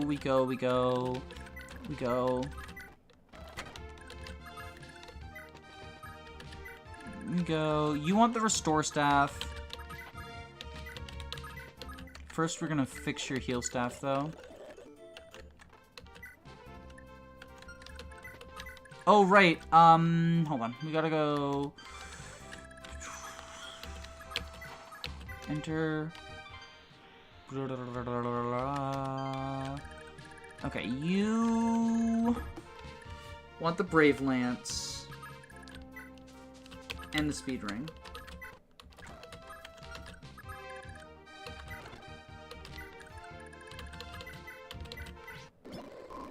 Oh wait, did I accidentally turn animations on? Okay, by unit. No, we want it to be off. There we go. Okay, you're gonna go get the Speed Ring and the Brave Lance. You're gonna go grab a fire.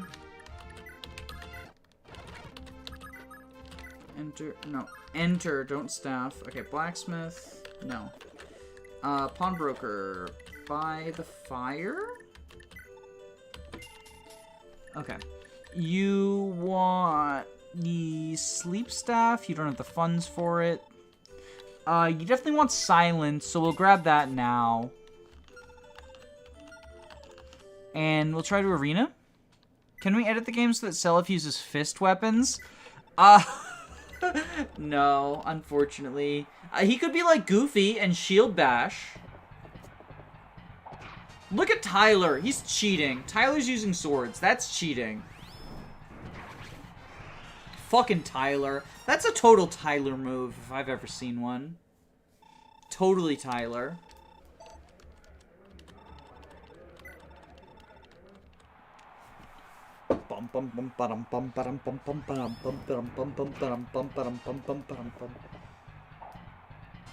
See, Pelio knows what's up. Pelio knows we don't use swords here, we use axes here.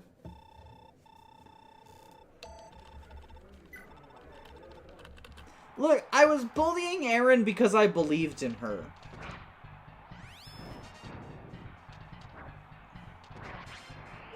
Yeah, I think Travell might be a wall. Yeah, it kind of looks like it.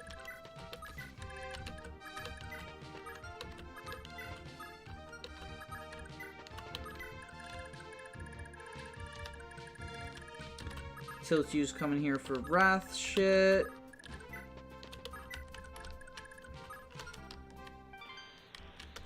here. Visit town, pawnbroker, sell all your shit.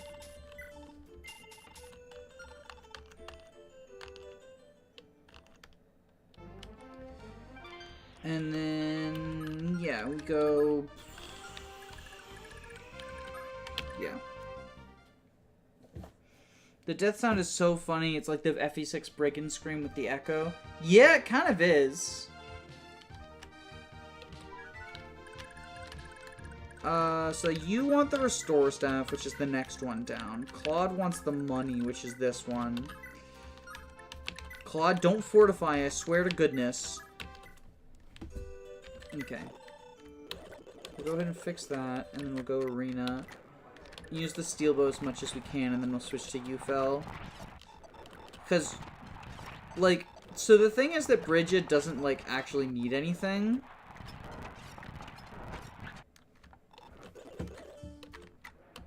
Okay, UFL time.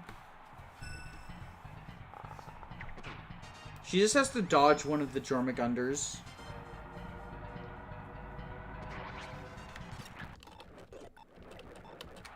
She just has to dodge a Jormungandr. There we go. Okay. Baller. Baller. But yeah, Bridget doesn't actually need any money. Like, she has everything she needs right here. I was gonna be so mad if she missed that second UFL.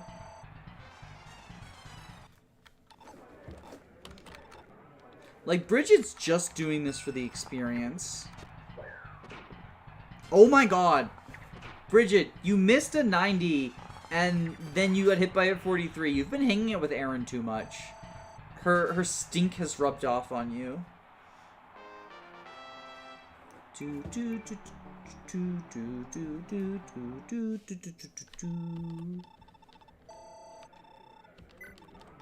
Alright, we'll fight the... what is this? The Bow Knight? Or rather, Arch Knight. It's Luigi! It's Luigi! Fucking Luigi moment! Spam Luigi in the chat. Fucking spam the Luigi emoji. It's Luigi. That's my favorite fucking Fire Emblem character, Luigi. It's a Luigi. It's Charlie Day! Oh, I hope they get Charlie Day to voice Luigi in the FE4 remake.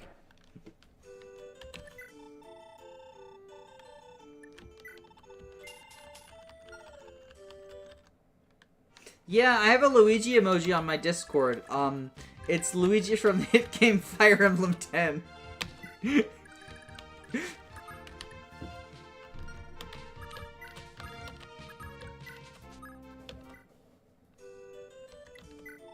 That's a Mama Luigi to you! So we sell the Slim Lance. We buy the Brave Lance.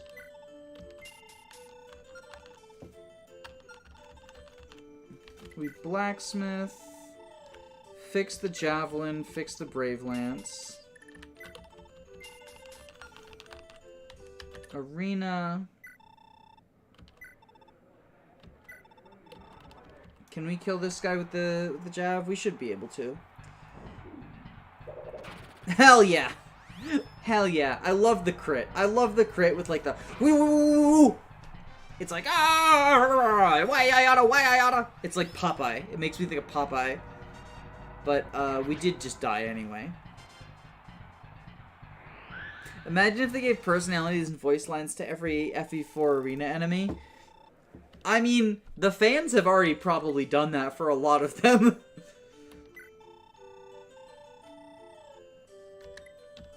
Okay, I don't have the money for the speed ring. But if I sell the renewal band, I can buy either speed or skill. I think I sell renewal and then buy skill to increase my critical chance.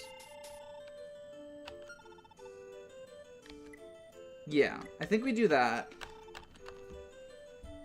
And then we will get the speed ring, because the speed ring's only really important for Fee. It's not really important for Aaron. Aaron's got decent speed already. So I think we get the speed ring later when it's, like, time to worry about inheritance.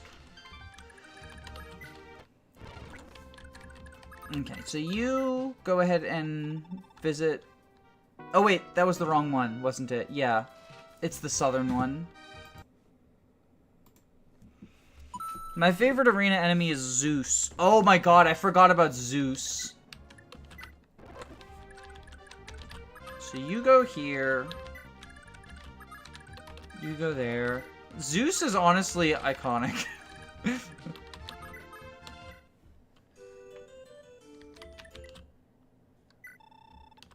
Okay, so now we do...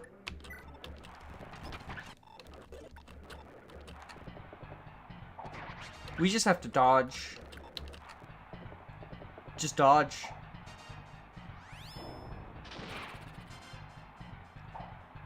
There we go. Fucking dodge tank.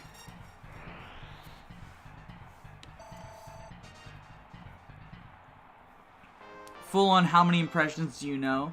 Hey, IGTG, thanks for the stream. Yeah, definitely. Thank you for tuning in. I loved having you. We are basically done. I just do one chapter per stream, basically, is how I like to do it. Just because of how long the chapters are.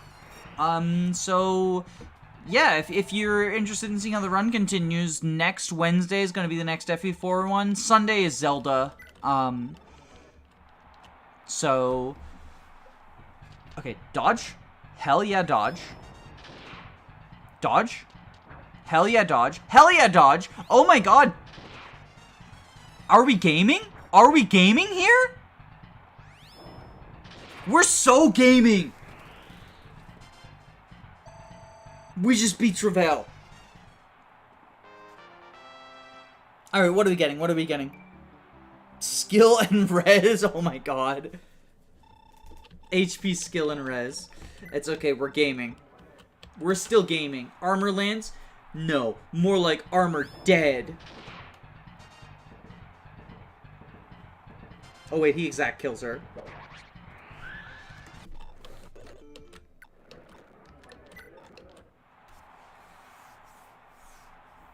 How are you supposed to pronounce Taltier? I've always said Tiltiu because that's the old translation, the way it was spelled. But Tailtay is one that I've heard. Taltiu? I always say Tiltiu, because the old translation had Tiltyu, which is Tiltiu. Even without swords, Tiltiu is still a bottom 3 Gen 1 unit. Better than Ira or Holland, but worse than the idea of Beowulf. Beowulf has already contributed everything he's ever going to contribute to the run, and that is marrying Ratchasus.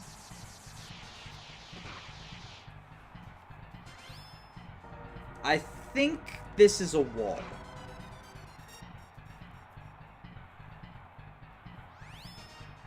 I think this is a hard wall. Oh, that hurts so much. Being 3 points short. Still. Good enough. Okay. So Aaron...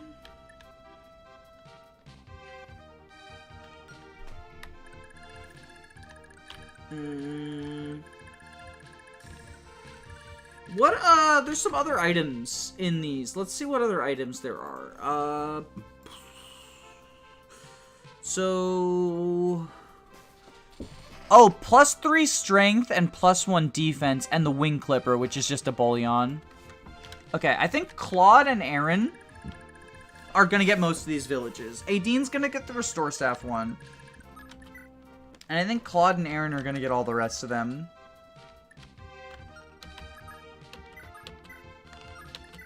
So Claude goes here. Aidene, you're gonna get the restore staff.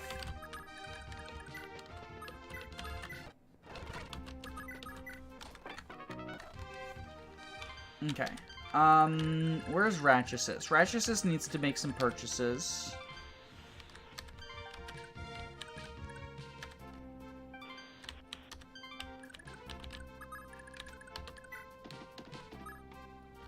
Alright, first off... Oh. Okay. Enter... We're gonna go ahead and pawnbroker... We want to sell the heal staff. And then we're gonna buy the mend staff.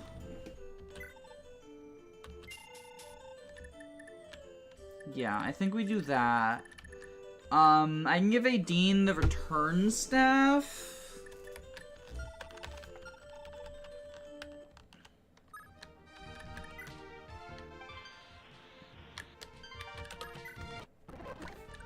So Aideen goes back up, so she's gonna get the return staff. Claude goes over. Aaron, you'll get +3 strength for visiting this village, so you do that, which seems good.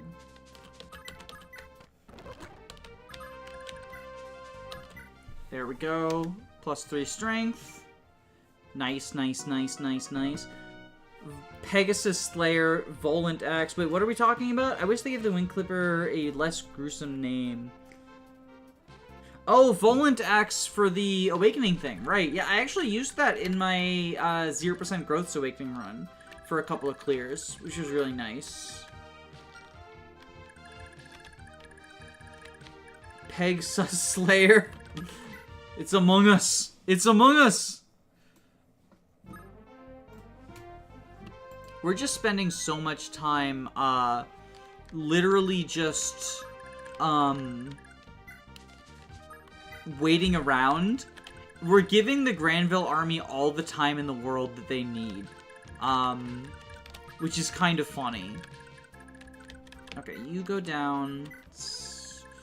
How many villages? There's none over here, so it's just these ones over here you need. So you're gonna go down. Wait, no, don't. Ah. This is why I don't like having Fortify on him. It's so bad. Okay. Okay. So we go there.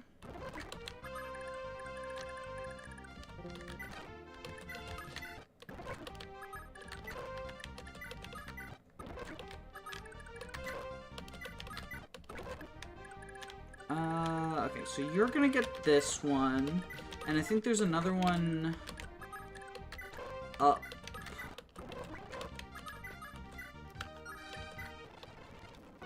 Careful of Chagall. Okay, so then this one, and am I missing? Oh, there's these two, right. So one of those gives the Wing Clipper, right? The top right one gives the Wing Clipper, and the... Okay, so I can get plus defense on Aaron by going to this village, so I'm gonna do that. They're just, like, they're vacuuming up all the money on the map. This couple needs so much money. Like, it kind of sucks that the two units that I feel like are most hungry for money are married to each other, so they can't even, like, benefit from marriage money stuff, right? I guess the rich marry into a class of their own. This is kind of like, you know, rich person marries rich person because they're from the same society, basically. Is the situation we've ended up in. So we visit. Wait. We visit. And so, like, I have the Valkyrie staff now. I could revive Alex, or whatever his name is. Alex Trebek. But I don't know that I want to. I think I just leave him dead. He had those bandages on his head anyway, so he shouldn't be on the battlefield. They're waiting patiently for you to finish. Chagall escaped and changed his name to Muhammad. Yeah, basically. Society.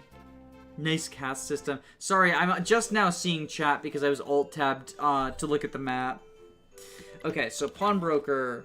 I can buy the sleep staff.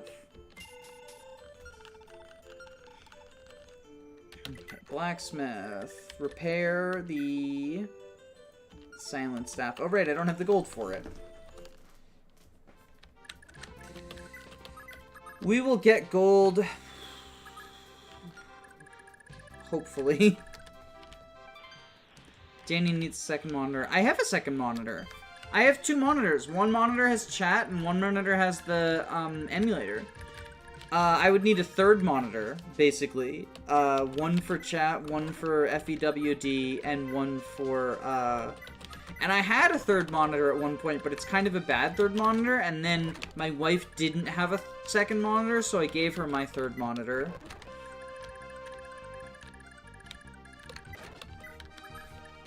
Okay, so you...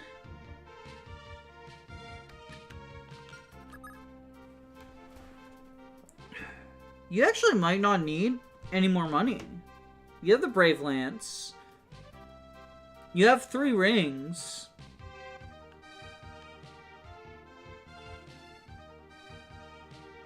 Yeah, I think Erin might have actually reached the point where she doesn't need any more money.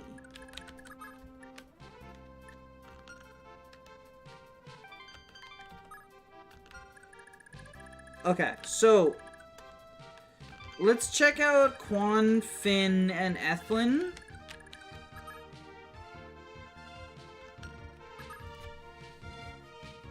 Ratchet has what she needs. Beowulf has what he needs. Okay, Quan, Gaybulge, and Steel Lance.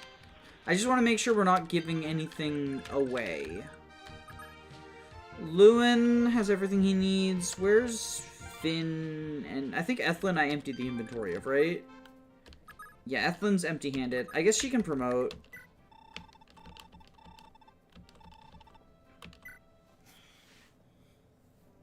Maybe this will give Leaf the extra bulk he needs to potentially survive Altena and recruit her. FE4 between chapter management is so tedious. Yeah, that's why I've been doing the majority of it off screen, but I wanted to, because this one is so important, I wanted to, you know, just make extra special certain we've done everything we need to do. Finn, I think this is a good inventory for Finn. Yeah, I think this is good for Finn. Damn, it's almost at 100! Oh, baller, baller, baller. Baller, so baller. Okay. We're going to go ahead and pawnbroker. We will sell the Wingslayer.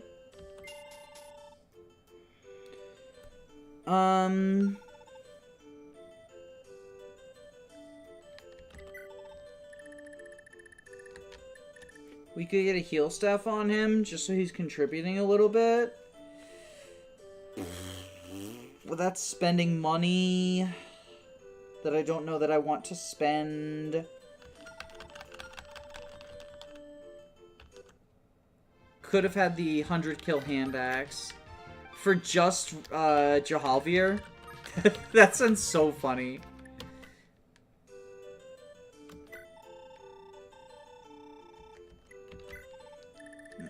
We grab the return band for you. Oh, I haven't got the funds for that, right? Beowulf, Beowulf, my dear.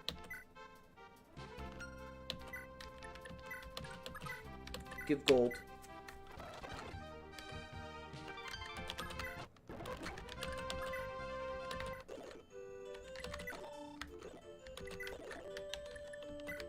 There we go. Thank you, Beowulf, my dear. Alright, I think that's it. Am I forgetting anything before I seize? I don't think I am. Am I the only one who really likes the new translation of the axe brothers' names? Johan and Jahalvir, or is there something else new?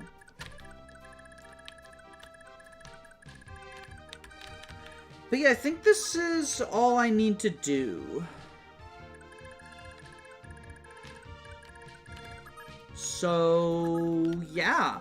I'm gonna go ahead and seize. and we can watch everyone gather up. We've subdued the pirate castle. Oifi, would you please gather our troops here? Now that this is all over, I would like to ensure that everyone's alright. At once, sir.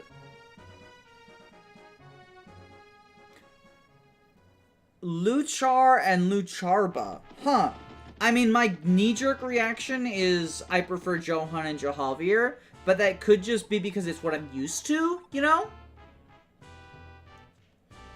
Is the army ready? Good. All units move in. Apprehend Sigurd and his cohorts. I thought Uchar and Uchabra were the old ones. I thought Johan and Jahalvir were the new ones. Seize the vile allies of Byron, accomplices of the murder of Kurth, and his bid to take over the kingdom. It is the will of his majesty. No mercy for enemies of the state. Capital I and lowercase l looking the same needs to change. Yeah, I hate that. About such audacity. To think he personally put an end to that miserable prince and nearly killed Byron for putting up a fight. I've never seen such a bold ploy, and with Arvis using his majesty's trust, it all worked perfectly. Convincing the king of anything is hardly a challenge, but to succeed with a tale of this scale takes quite the storyteller. And here we are, with the entirety of Health Chalfie framed for the crime. Our victory is all but assured. The throne of Granville shall be mine one way or another. I'll leave no pest who dares interfere with me alive. I think this guy might be evil. Now Sigurd gets cucked, right? That's later. That's later. What in blazes is this? Oh, foreshadowing. Sigurd doesn't like blazes. I sure hope nothing bad happens to him with a blaze. I'm a traitor now, and the Granville Legion awaits at the doorstep to arrest me? Sire, and to think the war was over at long last and you were about to go search for Deirdre. Oh right, my wife got kidnapped. I forgot. God, how could his majesty have fallen for Reptar's lies?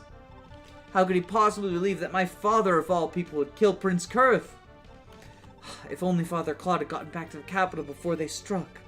Why? Why is this happening? I fought a pointless war, I let Eldigan die, and now this? What have I been fighting for all along? Sire.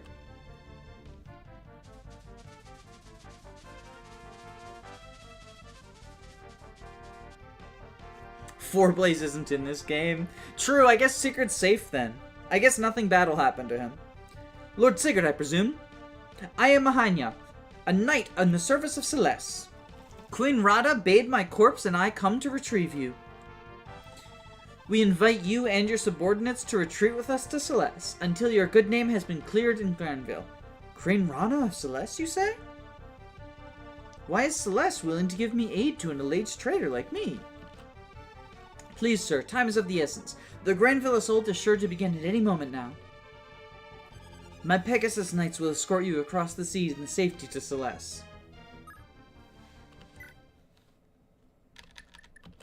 Alright, that's the stream. Like I said, I'm probably going to be doing just one chapter per stream. Chapter 6 and 7 might be together, depending. But thank you all for tuning in. I guess I can do the beginning cutscene, since I'm going to be doing preps off screen anyway. We'll do the beginning cutscene, and then I'll end the stream. The unthinkable has come to pass. Sigurd is now a traitor in the eyes of his beloved Granville. In desperation, his army flees to find refuge in the northern kingdom of Seliph. Seliph was founded by the Wind Crusader, Set. It lies under the watchful guard of the valiant Pegasus Knights and Wind Mages, and so for over a century, its foundation, Seliph, has maintained itself as a neutral nation and resisted all invaders. Oh, it's Switzerland. However, ever since the death of its king several years ago, the royal family has been plagued with strife over the inheritance, and shades of war creep over the peaceful land. They put their purses in their pockets. The late king and his wife, Queen Rana, had a single son, Prince Lewin. The king's greedy younger brother, Duke Dakar, objects to Lewin being the heir to the throne, and has confined himself to Zaxxon Castle in protest. As if acting in concert, the king's youngest brother, Duke Mayos, has set to work raising an army for himself at Thove Castle. Out of disgust at his uncles, Prince Lewin left Celeste to travel the world years ago. Is there no end to the Duke's avarice? Their lust for power will condemn Seliph, a beautiful and majestic land, to the searing ravages of a brutal war. I do like this chapter name, Dance in the Skies. And also, Dance in the Skies' music theme is peak. Seliph will do this later. Well, not in this run. Yeah, not in this run. Hey, it looks like the Augustrian guys. They must be cousins. Christmas chapter, I guess, kind of. I just think of it as winter-themed more than anything. The Christmas chapter is the prologue. That's where you get Alec and Noish. Oh, wait. You don't get Alec. Sire, Queen Rana is here to see you. Queen Rana? Good evening, Lord Sigurd. Are you comfortably settled into Selene yet? Is there anything that you need? As much as I appreciate the author, we're fine. I can't thank you enough for your hospitality, Your Highness. Also, weren't you hanging out in a lake a couple of years ago? I know Selene is probably too small. Wait, Selene! Selene! It's the fucking Engage character! I'm sorry, but please bear with me a while longer. I'm doing all I can to hasten your liberty. I've sent a letter to Valhalla on your behalf. As of yet, I've heard nothing at all from King Asmar. This has to be Reptor's doing. First he betrays my father, and now he's stopping all of your letters. He must be. Calm yourself, Lord Sigurd. I know well the pain you're feeling, but you cannot let your grudges rule you. Your anger will not save your father. Hatred will only destroy you from within. I swear to you, I can and will find a way to set this to rights, but you must be patient. You're right. I'm sorry, Your Highness. I really appreciate all you've done for me, such as giving Lex a brave axe. It's alright, Sigurd. Oh, before I forget, there actually is some good news from Granville. Good news, you say? The previously unknown daughter of Prince Kurth has been discovered. All of Granville is rejoicing at this news. Huh? How is that even possible? It took King Asmar only a glance to recognize her true heritage. She bears the brand of Naga. The proof of her true hair is Health Valhalla. There is no doubt she's Kurth's child. I see, thank goodness. Well, at the very least, this means the royal lineage won't go extinct. That's not all. The princess, whose name I'm conveniently leaving out for a plot reveal later, and Duke Arvis are in a relationship. King Asmar has given his blessing, and the magnificent wedding will soon be held. Arvis, really? All who've seen the happy couple eagerly attest that the beautiful princess, who I will once again refuse to name, and Duke Arvis are perfectly matched together. To say nothing of how happy the couple are to be. Young love is wonderful, isn't it? Oh, Lord Sigurd, I'm sorry. I forgot your wife is still... Deirdre. My life is still gone, yes. It's been over a year since she vanished. She's missed an entire year of watching Seliph grow up. I'm so sorry, Lord Sigurd, but cheer up. You'll reunite with her someday. You're right. I feel it too. I can't give in to sorrow just yet. I can't give up on finding her. Pardon me, milady, but the hour is late. We should be on our way soon. Of course. I'll be with you in a moment. Lord Sigurd, one last thing.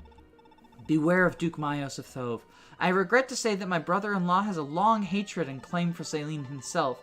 It's only a matter of time until he goes as far to attack you. I wish I could provide you with reinforcements, but I know the capital is under the very same threat from Duke Dakar of Saxon. You cannot afford to weaken your own guard. Dakar will pounce given even the hint of weakness. Don't worry, Your Highness. There's nothing the Throve army can throw at us that we can't handle. Of course, I should be more confident in veteran heroes such as yourself. I've been talking for so long I lost track of time. Take care, Lord Sigurd. You too, Your Highness. Thank you. Mother, aren't you forgetting about somebody? You've chatted for hours and hours with Sigurd, and yet you just can't acknowledge your own son. My son, the one who abandoned me 2 years ago, going God knows where. How do I talk to someone who's not actually here? So this is how it's gonna be, is it? You're still mad at me then? Of course I am. Do you have any idea how hard it was without you? How worried I've been after you? That my own son could be so cold-hearted. I thought I knew you better than this. Look, I know you're upset, but I had my reasons for all this. Come on, I'm home safely. Surely that counts for something and you can forgive me. I swear I'll make it up to you. The very picture of a good son. Hey, how about I give you a shoulder massage to start? Oh, what nerve, treating me as if I'm an old crone. Look, Lewin, there are more pressing matters in which we need to talk about, and soon. Come to Celeste as soon as possible. Do not forget. Do I make myself clear? I thought you'd never stop. Don't be fooled by your mother's outward behavior, my lord. She's actually very happy that you've returned. Indeed, she hasn't been anything as cheerful since you left. Thanks, Mahaya. I know you're at her side. It's a big relief. Look after her, okay? Yes, sir. Rest assured, I will protect the queen on my life. On my honor as the captain of the Celestian Pegasus Knights. Oh, thanks. One more thing. Are you going to leave Aaron here with Sigurd? I am. My lord, I'd like you to keep my sister safe at your side. She... Mahanya! Oh, eavesdropping, were you, Aaron? You were about to tell him too much, so... My apologies, Aaron. There are things that she shouldn't know yet, of course. Aaron, I'll be leaving with Kringhana and returning to Celeste shortly. You stay here and keep an eye on Prince Lewin. Best of luck. Thank you, Mahaya. Okay, what did I miss in chat so far? Sigurd became Sail. The theme's remade in FE7. Yeah, that's one of the, I actually asked that as a trivia question, recently. She was not right. Lewin got roasted. It won't be the last time he gets roasted. I'll never turn down a shoulder massage. Sigurd, we're taking our leave. It's high time we return to Leonster. Rest assured, we'll be back, this time leading with full military might. I'm sure that'll go well. Take care of yourself. By your leave, sir. I'm departing with my lord. Don't give up. One day the charges will be cleared. Thank you. You've got quite the journey ahead of you. I wish you could do more to help you on your way. May your journey be a safe one.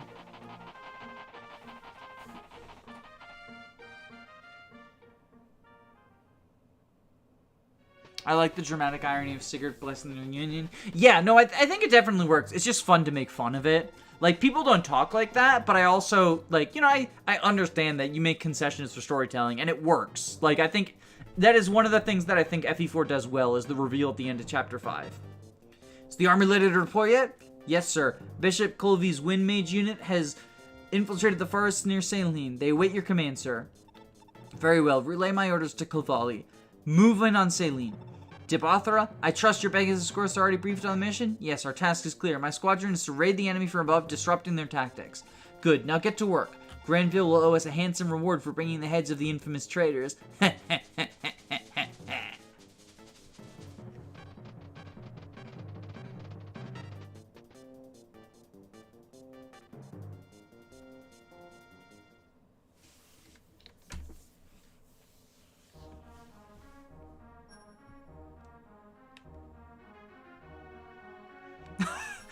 Quan stopping in briefly to say that he'd never turned down his shoulder massage from Sigurd. We know they're the bad guys because the enemy gets triangle attacks multiple times. Oh, true! We're the villains. What is this? Fire Emblem GBA Edgelord ROM hack? Where we're the brigands? I think there are actually some brigand emblems. I'm not sure if they're any good. I haven't played them. I need to play more ROM hacks. I'm gonna do Burger King. I want to try the Brigand Emblem one to see if it's any good. Because I like it as a concept, even though it is kind of like, quote-unquote, edgelordy or whatever. Like, if it's pulled off well, I would like it. But if it, like, ends up just being edgy, I wouldn't, obviously. But yeah, that's, all of Chapter 3. So, like, comment, and subscribe, if you want to. Bye. Thanks for hanging out.